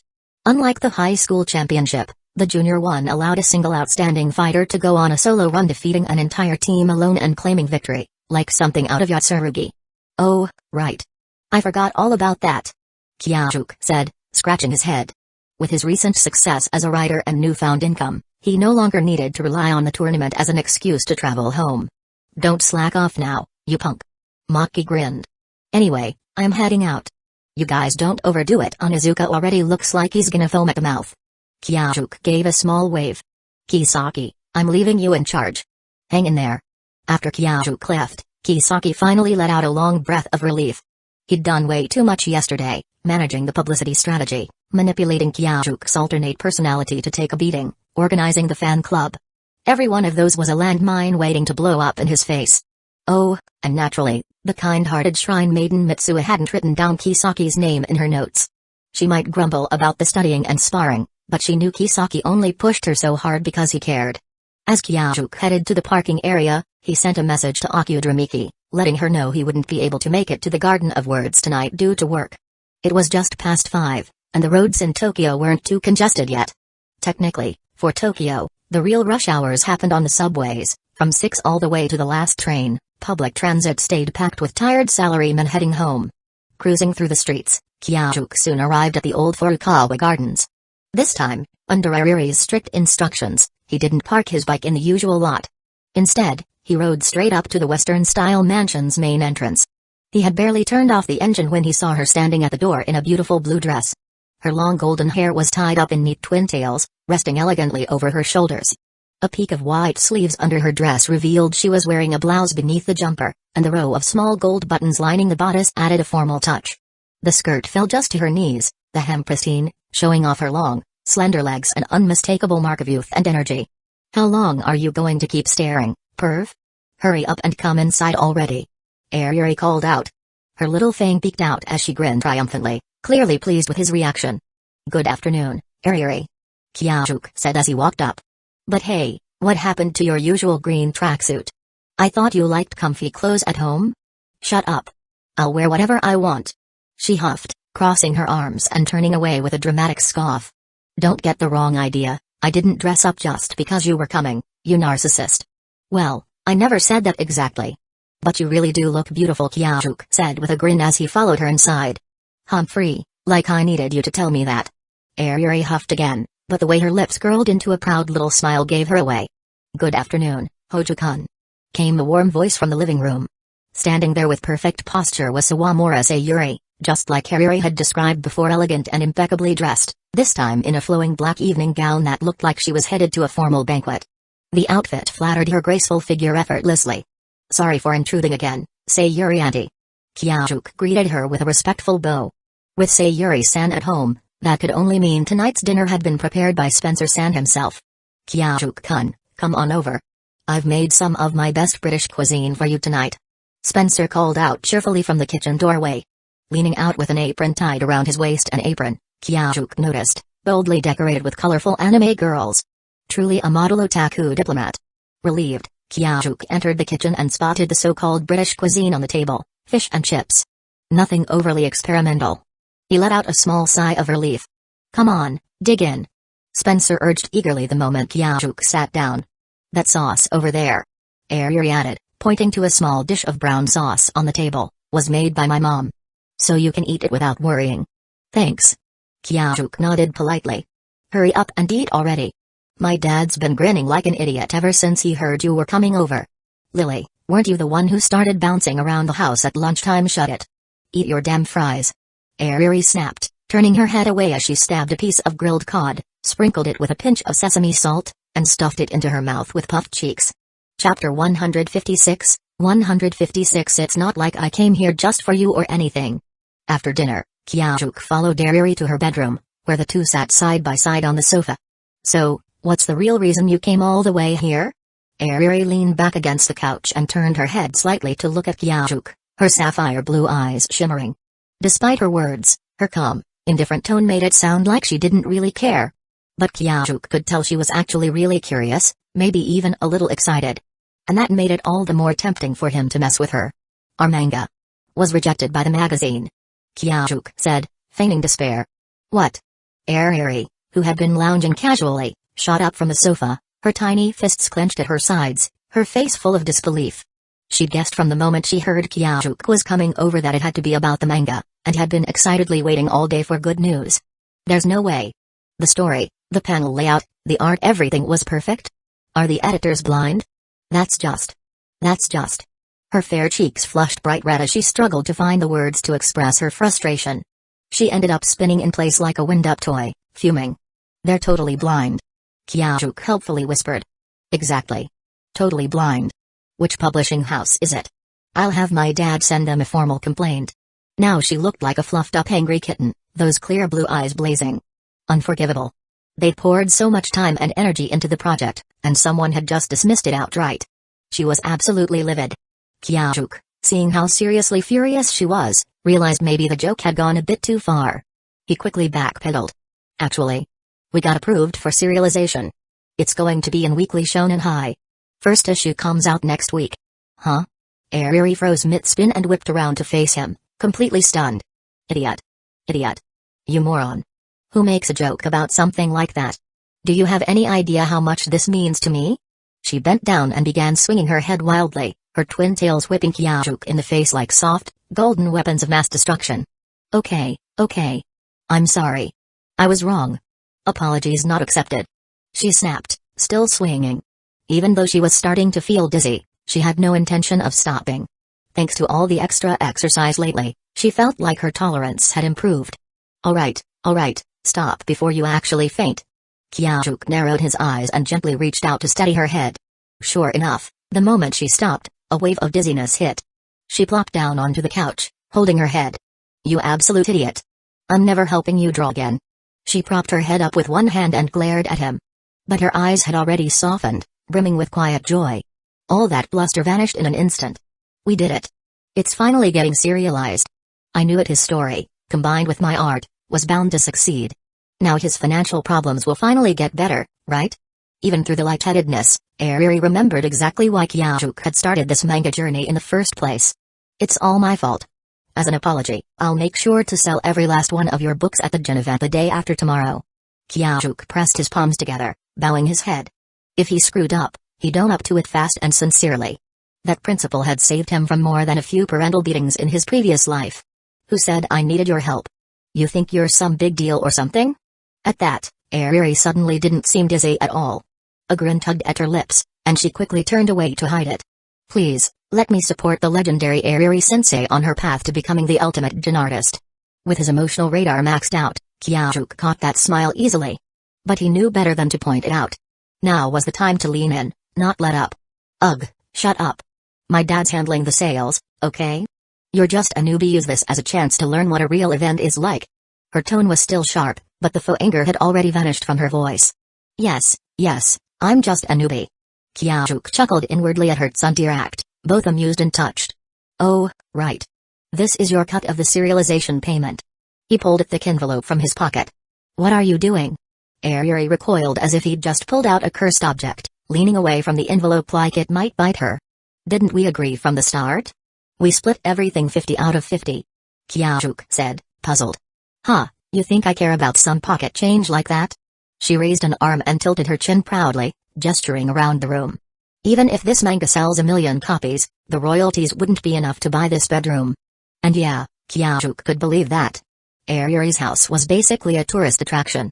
It was far beyond a typical home, its value could only be described as priceless. But still, a deal's a deal. Even if you don't need the money, I have to give you your share. But you said you were strapped for cash, didn't you?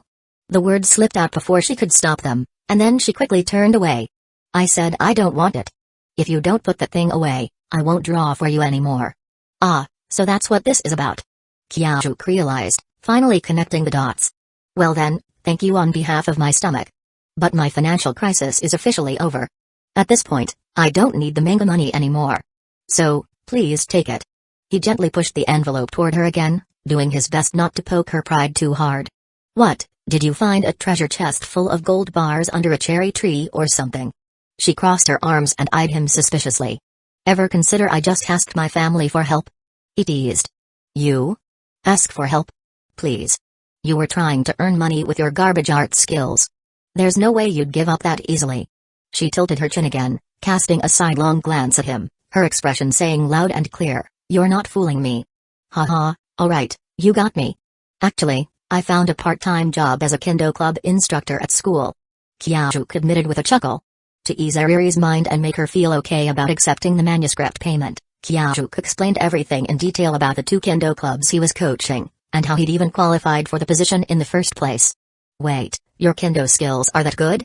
Airi stared at him in disbelief. Was he serious? He was already ridiculously good-looking, got amazing grades, and now he was telling her he was strong enough to teach kendo? At the moment, I guess there's no real way to prove it. Kyajuk said, scratching his cheek. But I'll be competing in the National Middle School Kendo Tournament at the end of July. I'll bring back the championship trophy and show it to you. Who cares about some trophy? Airi huffed and looked away. But the truth was, she'd believed him the moment he said it. She was kind of like a child that way, easily convinced by people she trusted. That question earlier was just her being shocked.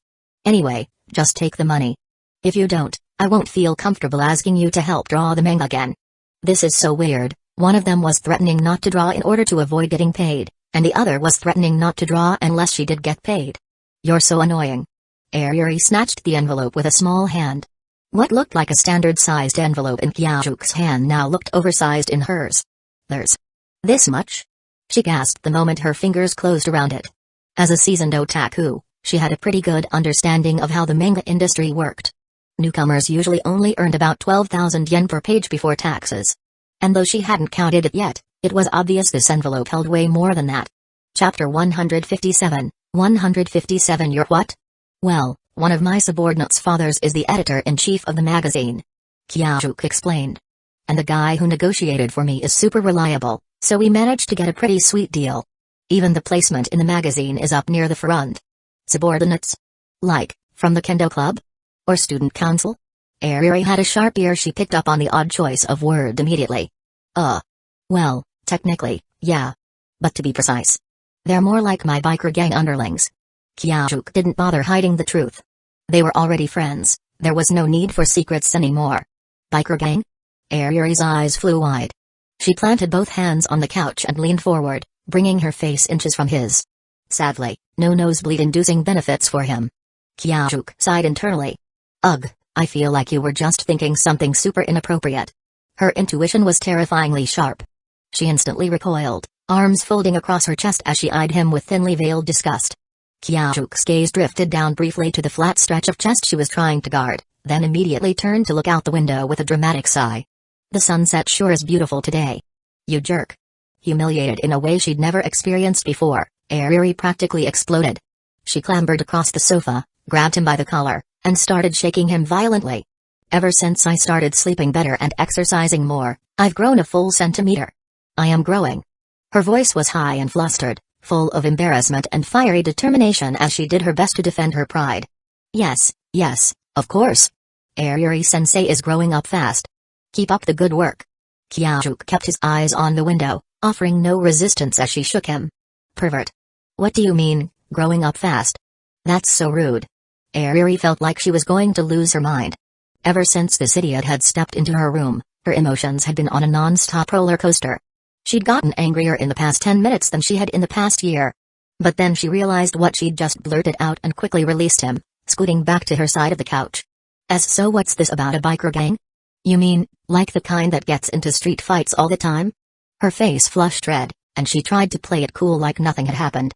Biker gangs were a fringe part of society, sure, but they were oddly popular in otaku culture, especially in anime and manga. It was kind of funny that Japanese otaku were often the ones being bullied by delinquents at school, yet they were obsessed with delinquent-themed stories. Of course, delinquents in anime and manga were always cooler, they're being pictured as noble outlaws who lived by their own code. If you count kendo practice matches as fights, then yeah, we fight all the time. Kyajuk shrugged. Honestly, ever since that incident with Damon, he hadn't been involved in any real street brawls. Whether it was the reputation of the rampaging angels before he took over, or the fear his own solo takedowns had instilled in rival gangs, no one had dared to mess with him since. If it weren't for how terrifying his underlings looked, he might have mistaken them for a bunch of volunteers from an odd job agency. Dummy. Sparring doesn't count. I mean real fighting. Like bang. Bang. Bang. As she said it, Ayuri mimed swinging a bat, making a series of dramatic sound effects with her mouth. Her exaggerated movements were so adorable Kyajuk nearly burst out laughing, but his instincts warned him, don't push it. She'll actually claw your face off. Ah. Well, that kind of fight happened too, but only twice since I became the boss. And even then, it wasn't all that. Kyajuk copied her bat swinging gestures and added his own weak little bang sounds. Only hup. Hup. Like that. He added, miming some light sword swings. Wait, you're the boss? You're the head of a biker gang? Ayuri's eyes widened again, her mouth forming a perfect little O. Her dumbfounded expression was ridiculously cute. Yeah. Through a weird series of events, I ended up becoming the leader of the Rampaging Angels. You mean the Rampaging Angels, the legendary gang from Bunkyo that protects students from bullies? Ayuri's bright blue eyes sparkled with awe. Sure, she might draw R18 Jinshai, but in real life she was still a sheltered, well-behaved rich girl. These glimpses into a wild, unfamiliar world were way too thrilling. No wonder so many shoujo manga feature bad boys with hidden hearts of gold. The whole prince in armor trope was fine and all, but sometimes a little danger made things way more exciting. Yup. I think we're the last gang left in Bunkyo now. Kyajuk said casually. Hearing him confirm it so easily, Ayuri leaned back on the sofa, arms crossed, and gave him a long, analyzing stare like she was seeing him for the first time. His hair was just normal, messy in a boyish way. Sure, he was handsome, but in a this whole package works kind of way, not the plastic pretty boy type. His face. No, that was the part that didn't make sense. No delinquent in any manga she'd ever read looked this absurdly attractive. He looked more like the elite honor student type. She even mentally drew a pair of glasses on him just to test it out. But then she remembered the rock-solid muscles she'd felt when he picked her up during their first meeting. That insane strength. Was this what they meant by a refined monster? Tell me everything, how you became their leader, those two fights. I need the full story. I need reference material for my next drawings. Ayuri leaned in, clearly excited. Was that really for reference material? Or was she just incredibly curious? While mentally poking fun at the situation, Kyajuk didn't refuse her request. He casually began recounting how he had accidentally become the leader of the Kendo Club, the time he took down 2 rival gangs solo. Once to save one of his underlings and once to help correct another's twisted view of love. Ariri listened in stunned silence, jaw slightly agape, her little fangs peeking out in a dazed expression of disbelief. No wonder they let you be the Kendo Club's advisor. But seriously, Kyajuk, are you some kind of anime protagonist? How are you this good at school and still some kind of Kendo prodigy? It took her a long moment to finally close her mouth. She licked her lips with a soft, pink tongue, trying to moisten them as she stared at him like he was a living urban legend. It's all thanks to my own hard work. Kyajuk firmly denied her assumption. Anime protagonist? As if. He only had that annoying system that wouldn't say a word unless it was triggered by something dumb. If he'd gotten this far, it was purely through relentless effort. That's just ridiculous. It's not like it's that impressive. I worked hard to get my art skills where they are too. Ariri let out a soft humphrey, puffing her cheeks slightly. He was a whole year younger than her, and yet here he was some kind of mythical figure. And that nickname, the Handless Demon. It really did sound like something straight out of a video game. She decided then and there, the protagonist in Kyajuk's upcoming jin was definitely getting that title. As Kyajuk looked at her thick glasses, he suddenly felt a twinge of guilt. Wait. Something felt off. Hey, Ariri, where are your glasses? Every time he'd seen her before, she always wore thick-rimmed, black-framed glasses. He'd been too focused on her looks earlier to notice something was different today. Idiot, I'm wearing contacts. Ariri replied offhandedly, still mentally reeling from the sheer absurdity of Kyajuk's real-life action movie backstory. But aren't contacts uncomfortable? This was the same Ariri who, purely for comfort, had worn a green gym uniform from elementary school well into middle school, even going so far as to buy a new set when it no longer fit. And now she was wearing uncomfortable contacts at home? Why? Shut up. I wear them at school too, okay? Her voice was both defensive and flustered, and her fair cheeks flushed red all the way to her ears. If her mom hadn't reminded her last time that Kyajuk was coming over, she never would have been caught dead wearing those clunky black glasses in front of him. She'd made sure to get properly dressed up for today, all for this idiot, and he was only now noticing? Well, if it starts to bother you, you should switch back to regular glasses. I think you look great in either one, honestly. Kyajuk's tone was sincere. He meant that Ariri was beautiful enough that not even thick black frames could dull her charm. Pervert. Who cares what you think? Her cheeks were still flushed, but her eyes sparkled with a kind of shy defiance. She flashed her tiny fangs again and gave him a half-annoyed, half-flustered glare that looked more adorable than threatening. The image of Kyajuk helping her do those silly eye exercises popped into her mind, and her heart gave a little twitch. Alright. Kyajuk chuckled to himself. At this point, he could practically call himself the Ariri Whisperer. He knew how to translate everything she said into what she actually meant. Anyway, about the convention on Saturday. What's your plan? He smoothly transitioned to the second reason he came to see her today. Chapter 158, What do you mean, what's the plan? Of course, I'm going to set up my booth and sell out instantly. Ariri tossed her head with a flourish, her golden ponytail tracing a perfect arc through the air. Her voice was filled with confidence and pride. Kyajuk just stared at her silently, watching that smug expression on her face. If Sayuri-san hadn't asked him for help, he might have actually believed her bluff. It was just a few days ago, one afternoon while he was training with the Kendo Club, that he got the message. Kyajuk-kun, Ariri is really nervous about this gym event. Could you come check on her? Sayuri-san. Nervous? Ariri? Kyajuk almost laughed out loud. The girl who has more confidence in her drawing than a god in their divinity. Nervous about some indie gym convention? That had to be a joke. Did she not finish the manuscript? That was the only plausible explanation. When he'd visited her house last time, she was clearly pressed for time. Thinking back, he realized that must have been the reason, and now he felt guilty for having taken up so much of it. That's part of it. She was actually almost done with the piece she originally planned to submit. But then she suddenly decided to scrap it and start a new one. Now there's definitely not enough time. Still, even while rushing, she's been diligently doing her exercises like you recommended.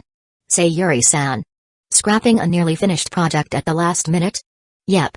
That was peak Ariri behavior, impulsive, passionate, and a little too earnest. From one angle, she was like a child, innocent and direct. And, yeah.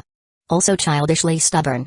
Some might say she was temperamental, holding grudges over the smallest things. But Kyajuk knew the truth, she didn't hold grudges at all.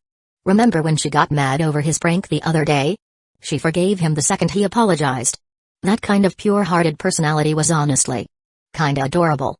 She was basically easy to coax, like a good kid. So, yeah, if she wanted to throw everything away and start from scratch, Kyajuk could understand that too. What can I do to help? He asked without hesitation. We're not really worried about whether she finishes it or not. Honestly, it's not the end of the world if she doesn't even attend. But knowing her, she'd probably pull an all-nighter every day to get it done. We're keeping an eye on her to make sure she still gets some rest. Sayuri-san.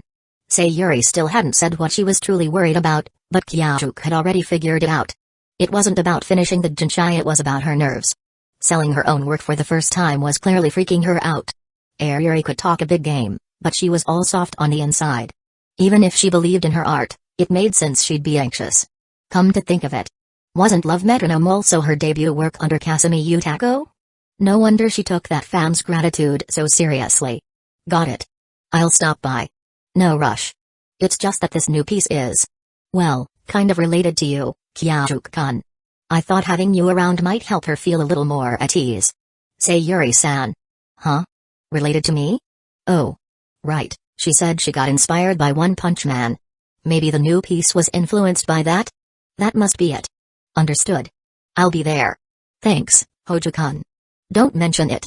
After the chat, Kyajuk started wondering if he should drag Akechi Onizuka along to cheer Sayuri on. That guy did have experience hyping up a crowd. He still remembered how Love Metronome went from totally ignored to selling like crazy overnight. If something like that didn't happen here, Sayuri might just collapse into a little gray ghost of despair. But realistically, things probably wouldn't be that bad. Unlike novels, Jinchai live and die by the art, and Sayuri's art was nothing short of stunning. Even people who didn't care about the story would buy it just based on the cover. The only issue was whether she'd be happy knowing people were buying it just for the visuals. Anyway, in the end, it all came down to the quality of her work. If it was as good as Kyajuk thought it would be, then all they needed was standard promotion. But if the time crunch had affected the final product, well, he had backup plans. Discreet ones. Back to the present. Kyajuk looked at the overly confident girl and decided not to mention Sayuri's message.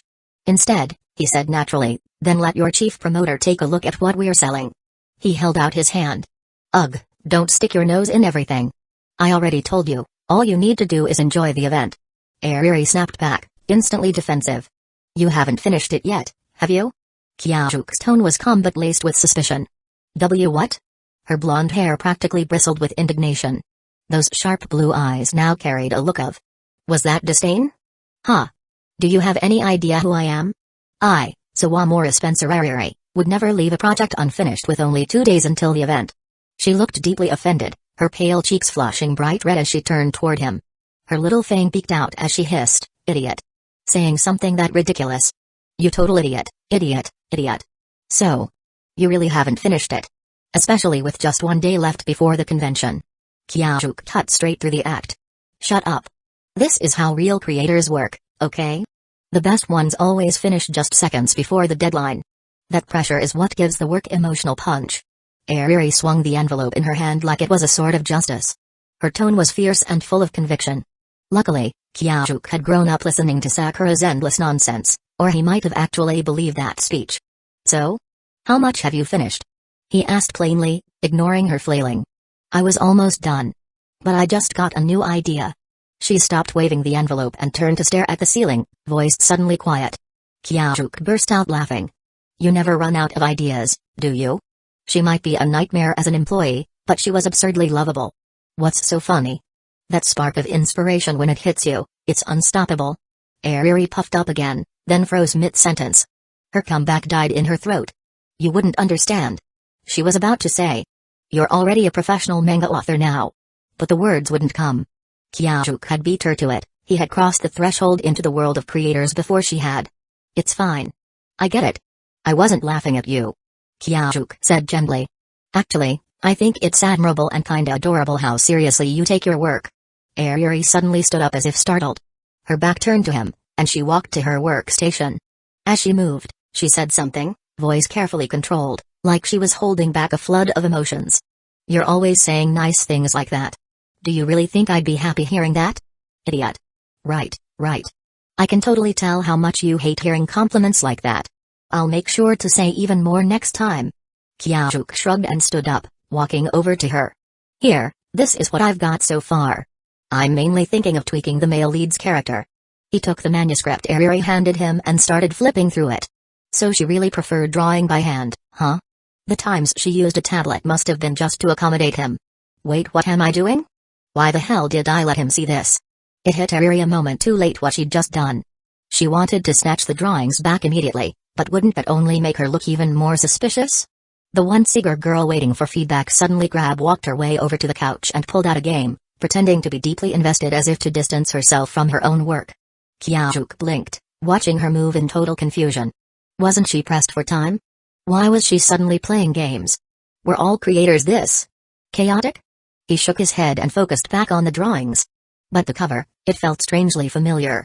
A shirtless guy, holding a girl in a frilly princess dress with twin tails. Wait a second, isn't this the same drawing she was working on last time I was here? The one that got partly torn so he couldn't see the guy's face? Now that he could see it clearly, yeah, there was no mistaking it. Kyajuk slowly turned to look toward the couch. Ariri, who'd been sneaking glances from over the couch, froze. Her sapphire blue eyes shrank into little dots, and her cheeks flushed crimson before she quickly spun back around, gripping the controller with both hands and furiously mashing buttons. The game on the TV screen started flashing chaotically. Ha ha, wow. This game's so fun. She called out in a shaky voice that could barely hide her panic. Say, Ariri. You didn't happen to use my face as a reference for the male lead, did you? Ha ha, this NPC is hilarious. She replied, turning up the game's volume like her life depended on it. Yeah, no need to answer. I get it. Kyajuk turned back to the pages and opened to the first scene of familiar bookstore, so vividly detailed in Ariri's art that he recognized it instantly. It was the very place he'd met Ariri, back when he was buying manga in Akihabara.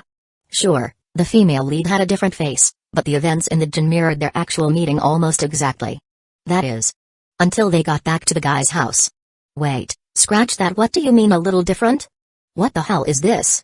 He, Hojo Kyajuk, did not blackmail a cute girl into doing questionable things just because he discovered her secret otaku side. The manga didn't show anything explicit, but the implications. The implications were extremely not safe for work.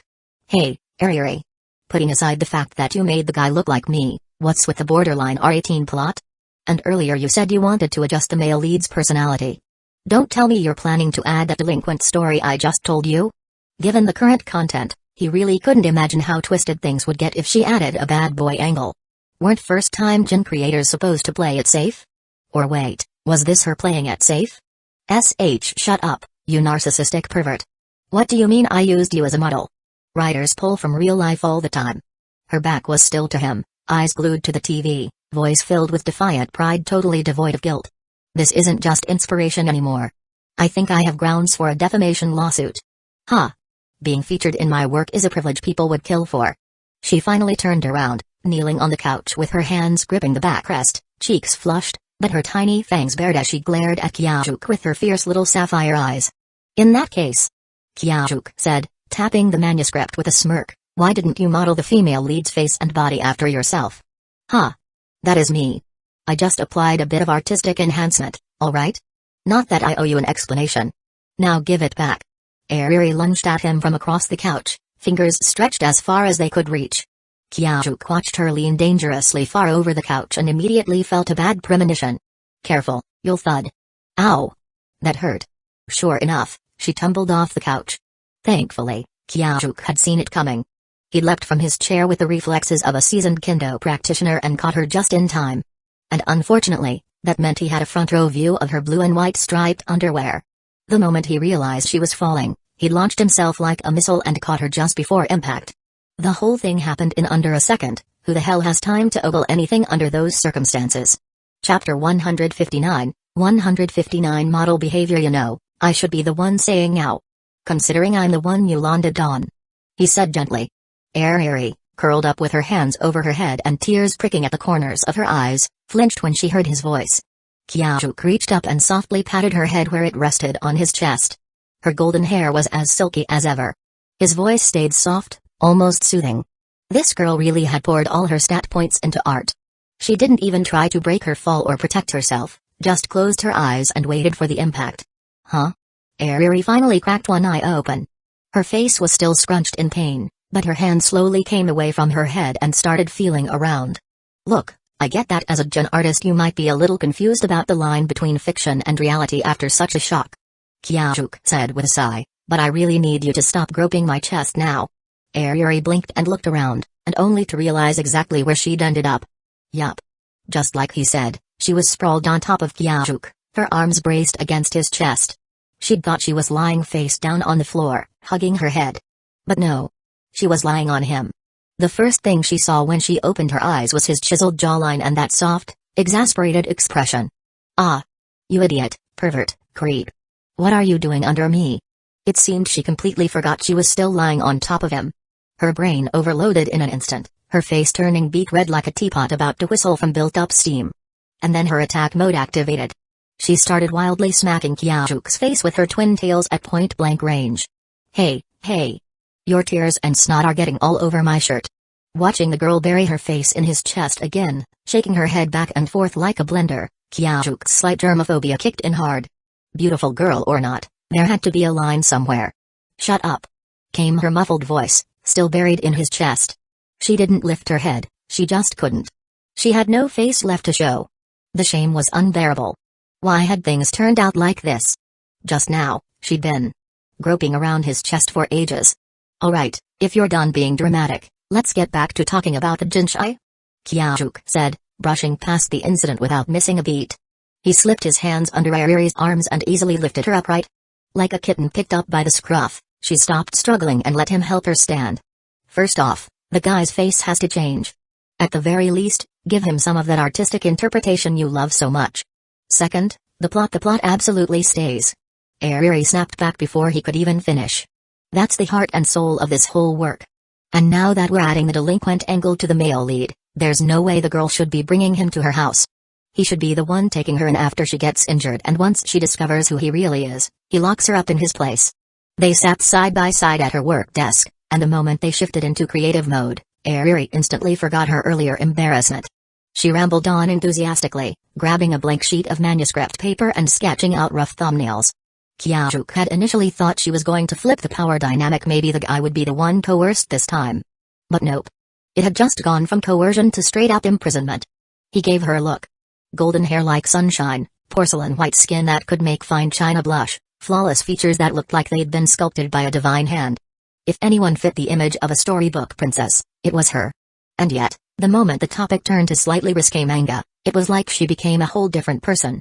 Words that would make anyone blush spilled from her lips without hesitation. The plot line she described? The kind that would make most people call the police. Even her dazzling blue eyes seemed to flicker with a little madness. Kyajuk hesitated. What? She whipped around with such force that Kyajuk flinched. Is there anything I can help with? Help? Tapping her pencil lightly against her chin, her eyes gleamed. Since she'd been the only one thoroughly embarrassed today, it was only fair Kyajuk walked away with equally scarring memories. You can be my model. It's way faster for me to draw with a live reference. A small, mischievous smirk curled her lips. Her signature little fang peeked out in triumph. If it's just posing, I can help out. You know I'm good at gesture drawing. He offered. Ugh, no. Stuff drawn from memory doesn't have soul. A true artist must draw what they see. Or what do you want a cut of the profits from this Jinshai too? I mean, I wouldn't mind sharing. The words flowed out of her mouth like water, the sheer creator energy radiating off her silenced any objections. Even Fukazawa Yukiki's face on the 10,000 yen bill would have flinched under her intensity. Kyajuk wisely kept quiet. First scene, the heroine crashes into the male lead. Ari, now wearing her black-rimmed glasses in place of contacts, pointed at Kyajuk with her pencil, directing him like a stage actor. He stood about a meter or two in front of her. But didn't you already draw that part? Quiet. You're the one who insisted the male lead's face needs to be redone. Do you even understand how much more work that gives me? Despite the extra workload, Ari had already made up her mind to fully change the guy's face, and even the heroine's signature twin tails were going to be swapped out for long, straight black hair. She probably realized what most buyers were going to do with a Jinshai like this. Yeah. Kyajuk muttered as he leaned his body back slightly, trying to recreate the original scene in his memory. Wait, didn't I just stand there frozen at the time? Ari, does this look right? He balanced on one foot, the other raised as if mid-fall.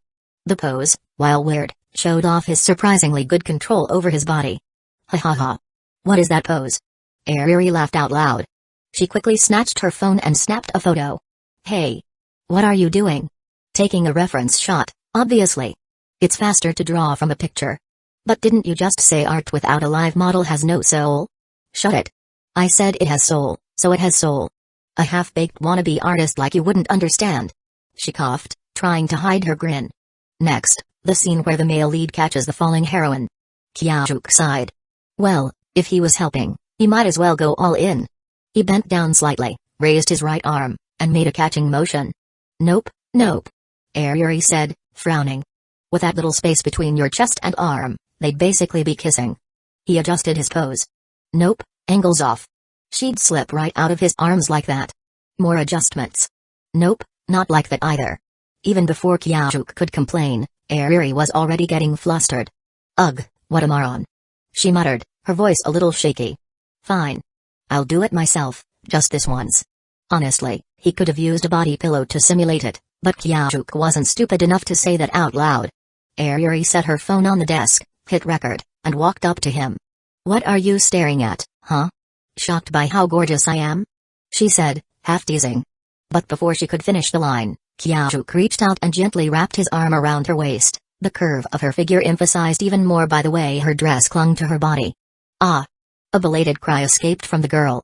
Then, she looked up at the boy in front of her and finally saw him clearly.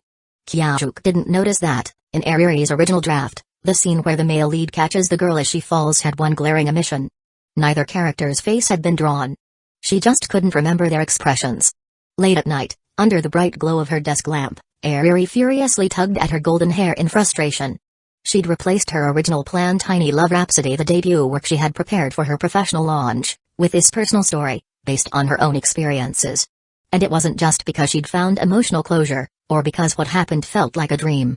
She genuinely wanted to preserve their meeting in the way she knew best through art. As for the more enhanced story details, well, that's just the creative process. It's not modifying the story, it's artistic evolution. Once your imagination starts running wild, there's no stopping it. Sure, she'd already changed both the main characters' faces beyond recognition, and she even considered swapping the heroine's twin tails for straight black hair.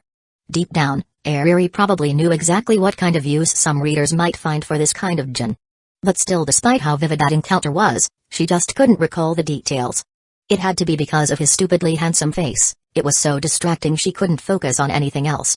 No way was she going to admit that she'd been paralyzed by the fear she was about to die, her mind going completely blank in the moment. A magical meeting, a face more perfect than any anime prince, strong arms that made her feel safe, a broad back. Her head was full of abstract words and fleeting impressions, nothing solid. That's why she jumped at the chance to recreate the moment. And sure enough, as she stood in the crook of his arms again, that face from then and now began to blur together. The memory, long locked away, started to trickle back in. That arm around her waist, so steady it felt like it could support her whole body. Those soft, gentle eyes. That voice cool and clear, like a breeze across a frozen lake. Ah! He really was a hero, driven by pure instinct. Hey, Ariri? You okay? Spacing out on me? His voice snapped her out of it. What the hell was that poetic nonsense she was just thinking?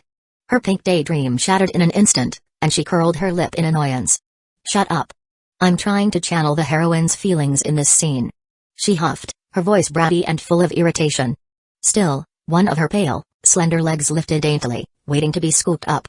You don't need to say the heroine like it's not obviously just you, you know. Kyajuk sighed inwardly but didn't say a word. Instead, he slipped his left arm beneath her knees and lifted her up effortlessly. Yes. This was it, the familiar feeling. The moment he picked her up, Ariri instinctively nestled her face against his chest. The faint scent of either detergent or body wash made her cheeks flush with heat. Why does it feel kind of damp? Though the moment was warm and comforting, she couldn't help but notice the slight moisture on his chest. Kyajuk. Why's your shirt wet right here? She asked, reluctantly lifting her head and gazing up at him. Oh, that? Probably a mix of your tears and snot. He replied with a warm, sunny smile, his voice annoyingly calm. Ah! You jerk. I'm gonna kill you.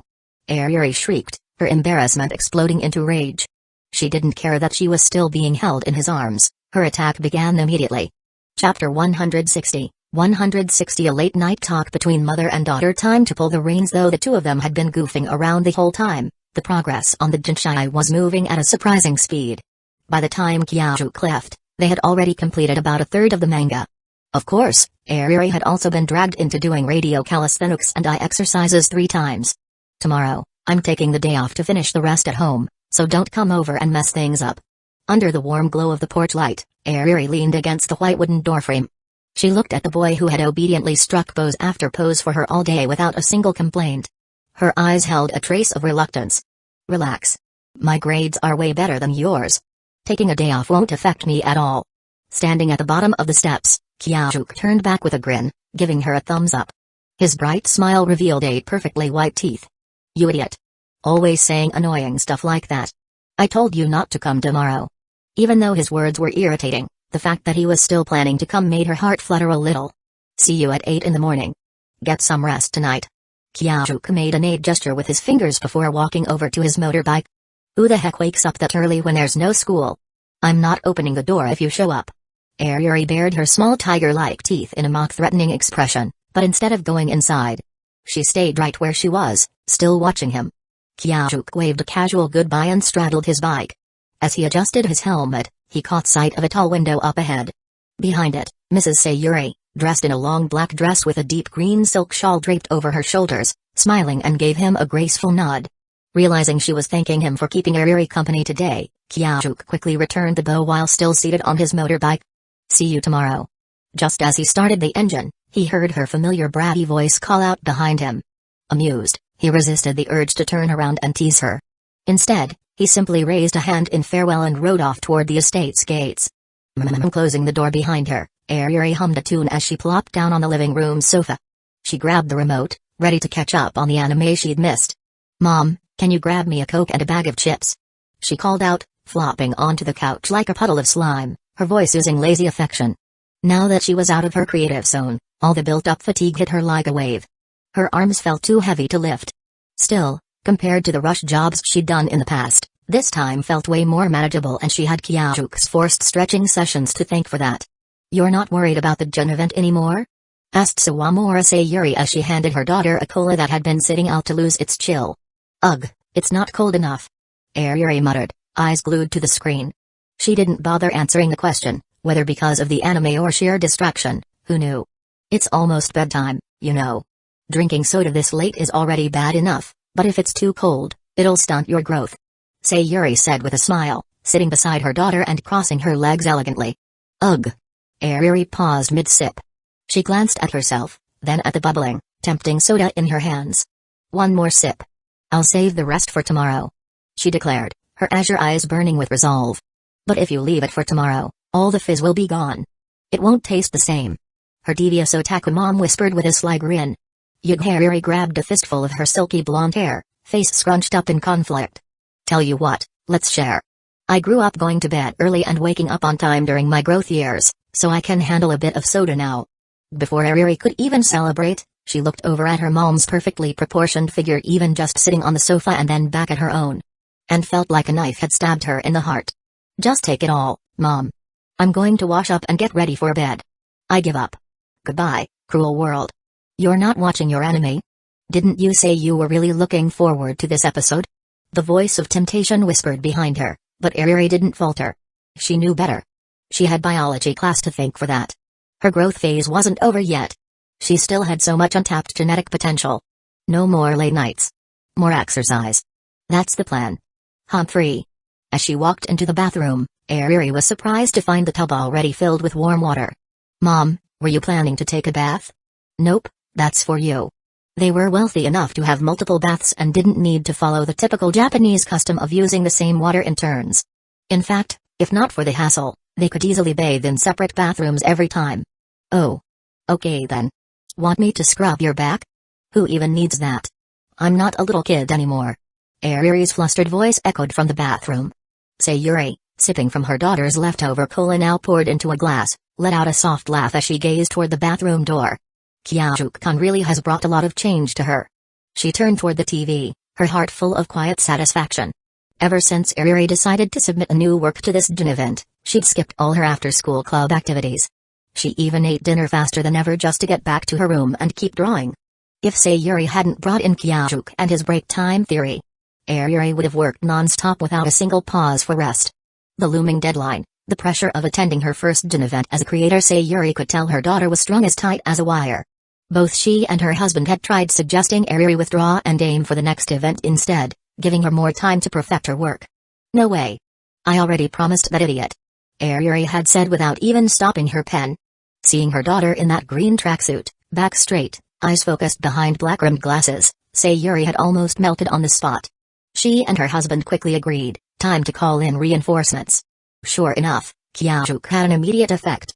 Even if some of the sounds coming from the room were a little questionable, Ayuri's whole energy had shifted. And the progress on her gym had skyrocketed. Still, things were moving too fast. Maybe it was time for a little mother-daughter heart-to-heart. With that thought, Sayuri stepped into another bathroom, this one also already filled with perfectly warmed water, thanks to the fully automated system. After her bath, Ayuri dried her hair, slipped into a white sleep dress with red stripes, and collapsed face first onto her bed. Her golden hair fanned out behind her like a blooming daisy. She eagerly pulled out her phone and started watching the videos she had taken earlier with Kyajuk, one after another. Click. The moment she heard the door unlock, Ayuri quickly shoved her phone under her body and turned her head. "Oh Mom. What are you doing here?" "I came in because I thought I heard you calling me," Sayuri said with a gentle smile. She was wearing the same sleep dress as her daughter and casually made her way to the bed, lying down beside Ayuri. "I didn't call you," Ayuri mumbled as she squirmed like a worm, scooting closer to her mother and resting her head against her. "Last time Kyajuk-kun came over, didn't you also talk my ear off all night? I figured you'd probably have a lot to say again tonight," Sayuri said as she lovingly stroked her daughter's golden hair. "I did not. Don't make things up. Who would want to talk about that guy?" Ayuri fired back, quickly denying it 3 times in a row. "I noticed you added something new to your jinshai." "What is it?" Truthfully, aside from the occasional fruit delivery, this was Sayuri's first time actually stepping into her daughter's room. Until now, she'd only been able to guess the progress of the jinshai from Ayuri's behavior. She had no idea what the actual contents were, but she did know that this project was based on her daughter's real-life interactions with Kyajuk. If there was new content, it had to be about him. It's the male lead's character design. "Mom, you won't believe it, turns out Kyaju's actually the leader of that biker gang in Bunkyo Ward, the Rampaging Angel. And get this, he's also a kendo instructor." Sayuri watched her daughter beam with excitement and didn't bat an eye at the revelation of Kyaju's delinquent background. After all, ever since he first visited their home, Sayuri and her husband had already done a thorough background check on the boy who had suddenly appeared in their daughter's life. Everything Ayuri had just found out they had known for quite some time. In fact, Sayuri even knew all about the girls around Hodrakan. That's precisely why she had come tonight, to have a little heart-to-heart with her daughter about certain things. Like keeping emotional distance, navigating attraction, understanding personal space. The usual mother-daughter wisdom. Of course, she wasn't about to directly ask Ayuri if she liked Kyajuk. Sayuri could tell her daughter wasn't in love just yet. Not quite. Right now, those feelings were more about having finally found someone with whom she could completely be herself. A friend she didn't have to pretend in front of. And that, Sayuri understood perfectly. Ayuri had spent so much time hiding behind her rich girl persona, bottling up all sorts of emotions. Then along came someone even more capable than her mask. Someone who chose to dive into the otaku world. Of course she'd be overjoyed. Still, Sayuri worried. A guy that exceptional. If things kept going at this pace, her naive little girl might fall head over heels before she even realized it. That's why this talk was necessary. "Lily, next time you can't let Kyajuk-kun just hug you like that. Even if it's for art reference, it's still not okay." What are you saying?" Ayuri cried, burying her head deeper into her mom's side. "Or could it be that you like being hugged by Hoja-kun?" "Of course not. Who would enjoy being hugged by that guy? His whole body's all muscular and stiff, it's not even comfortable." "Yeah. This talk might already be a lost cause.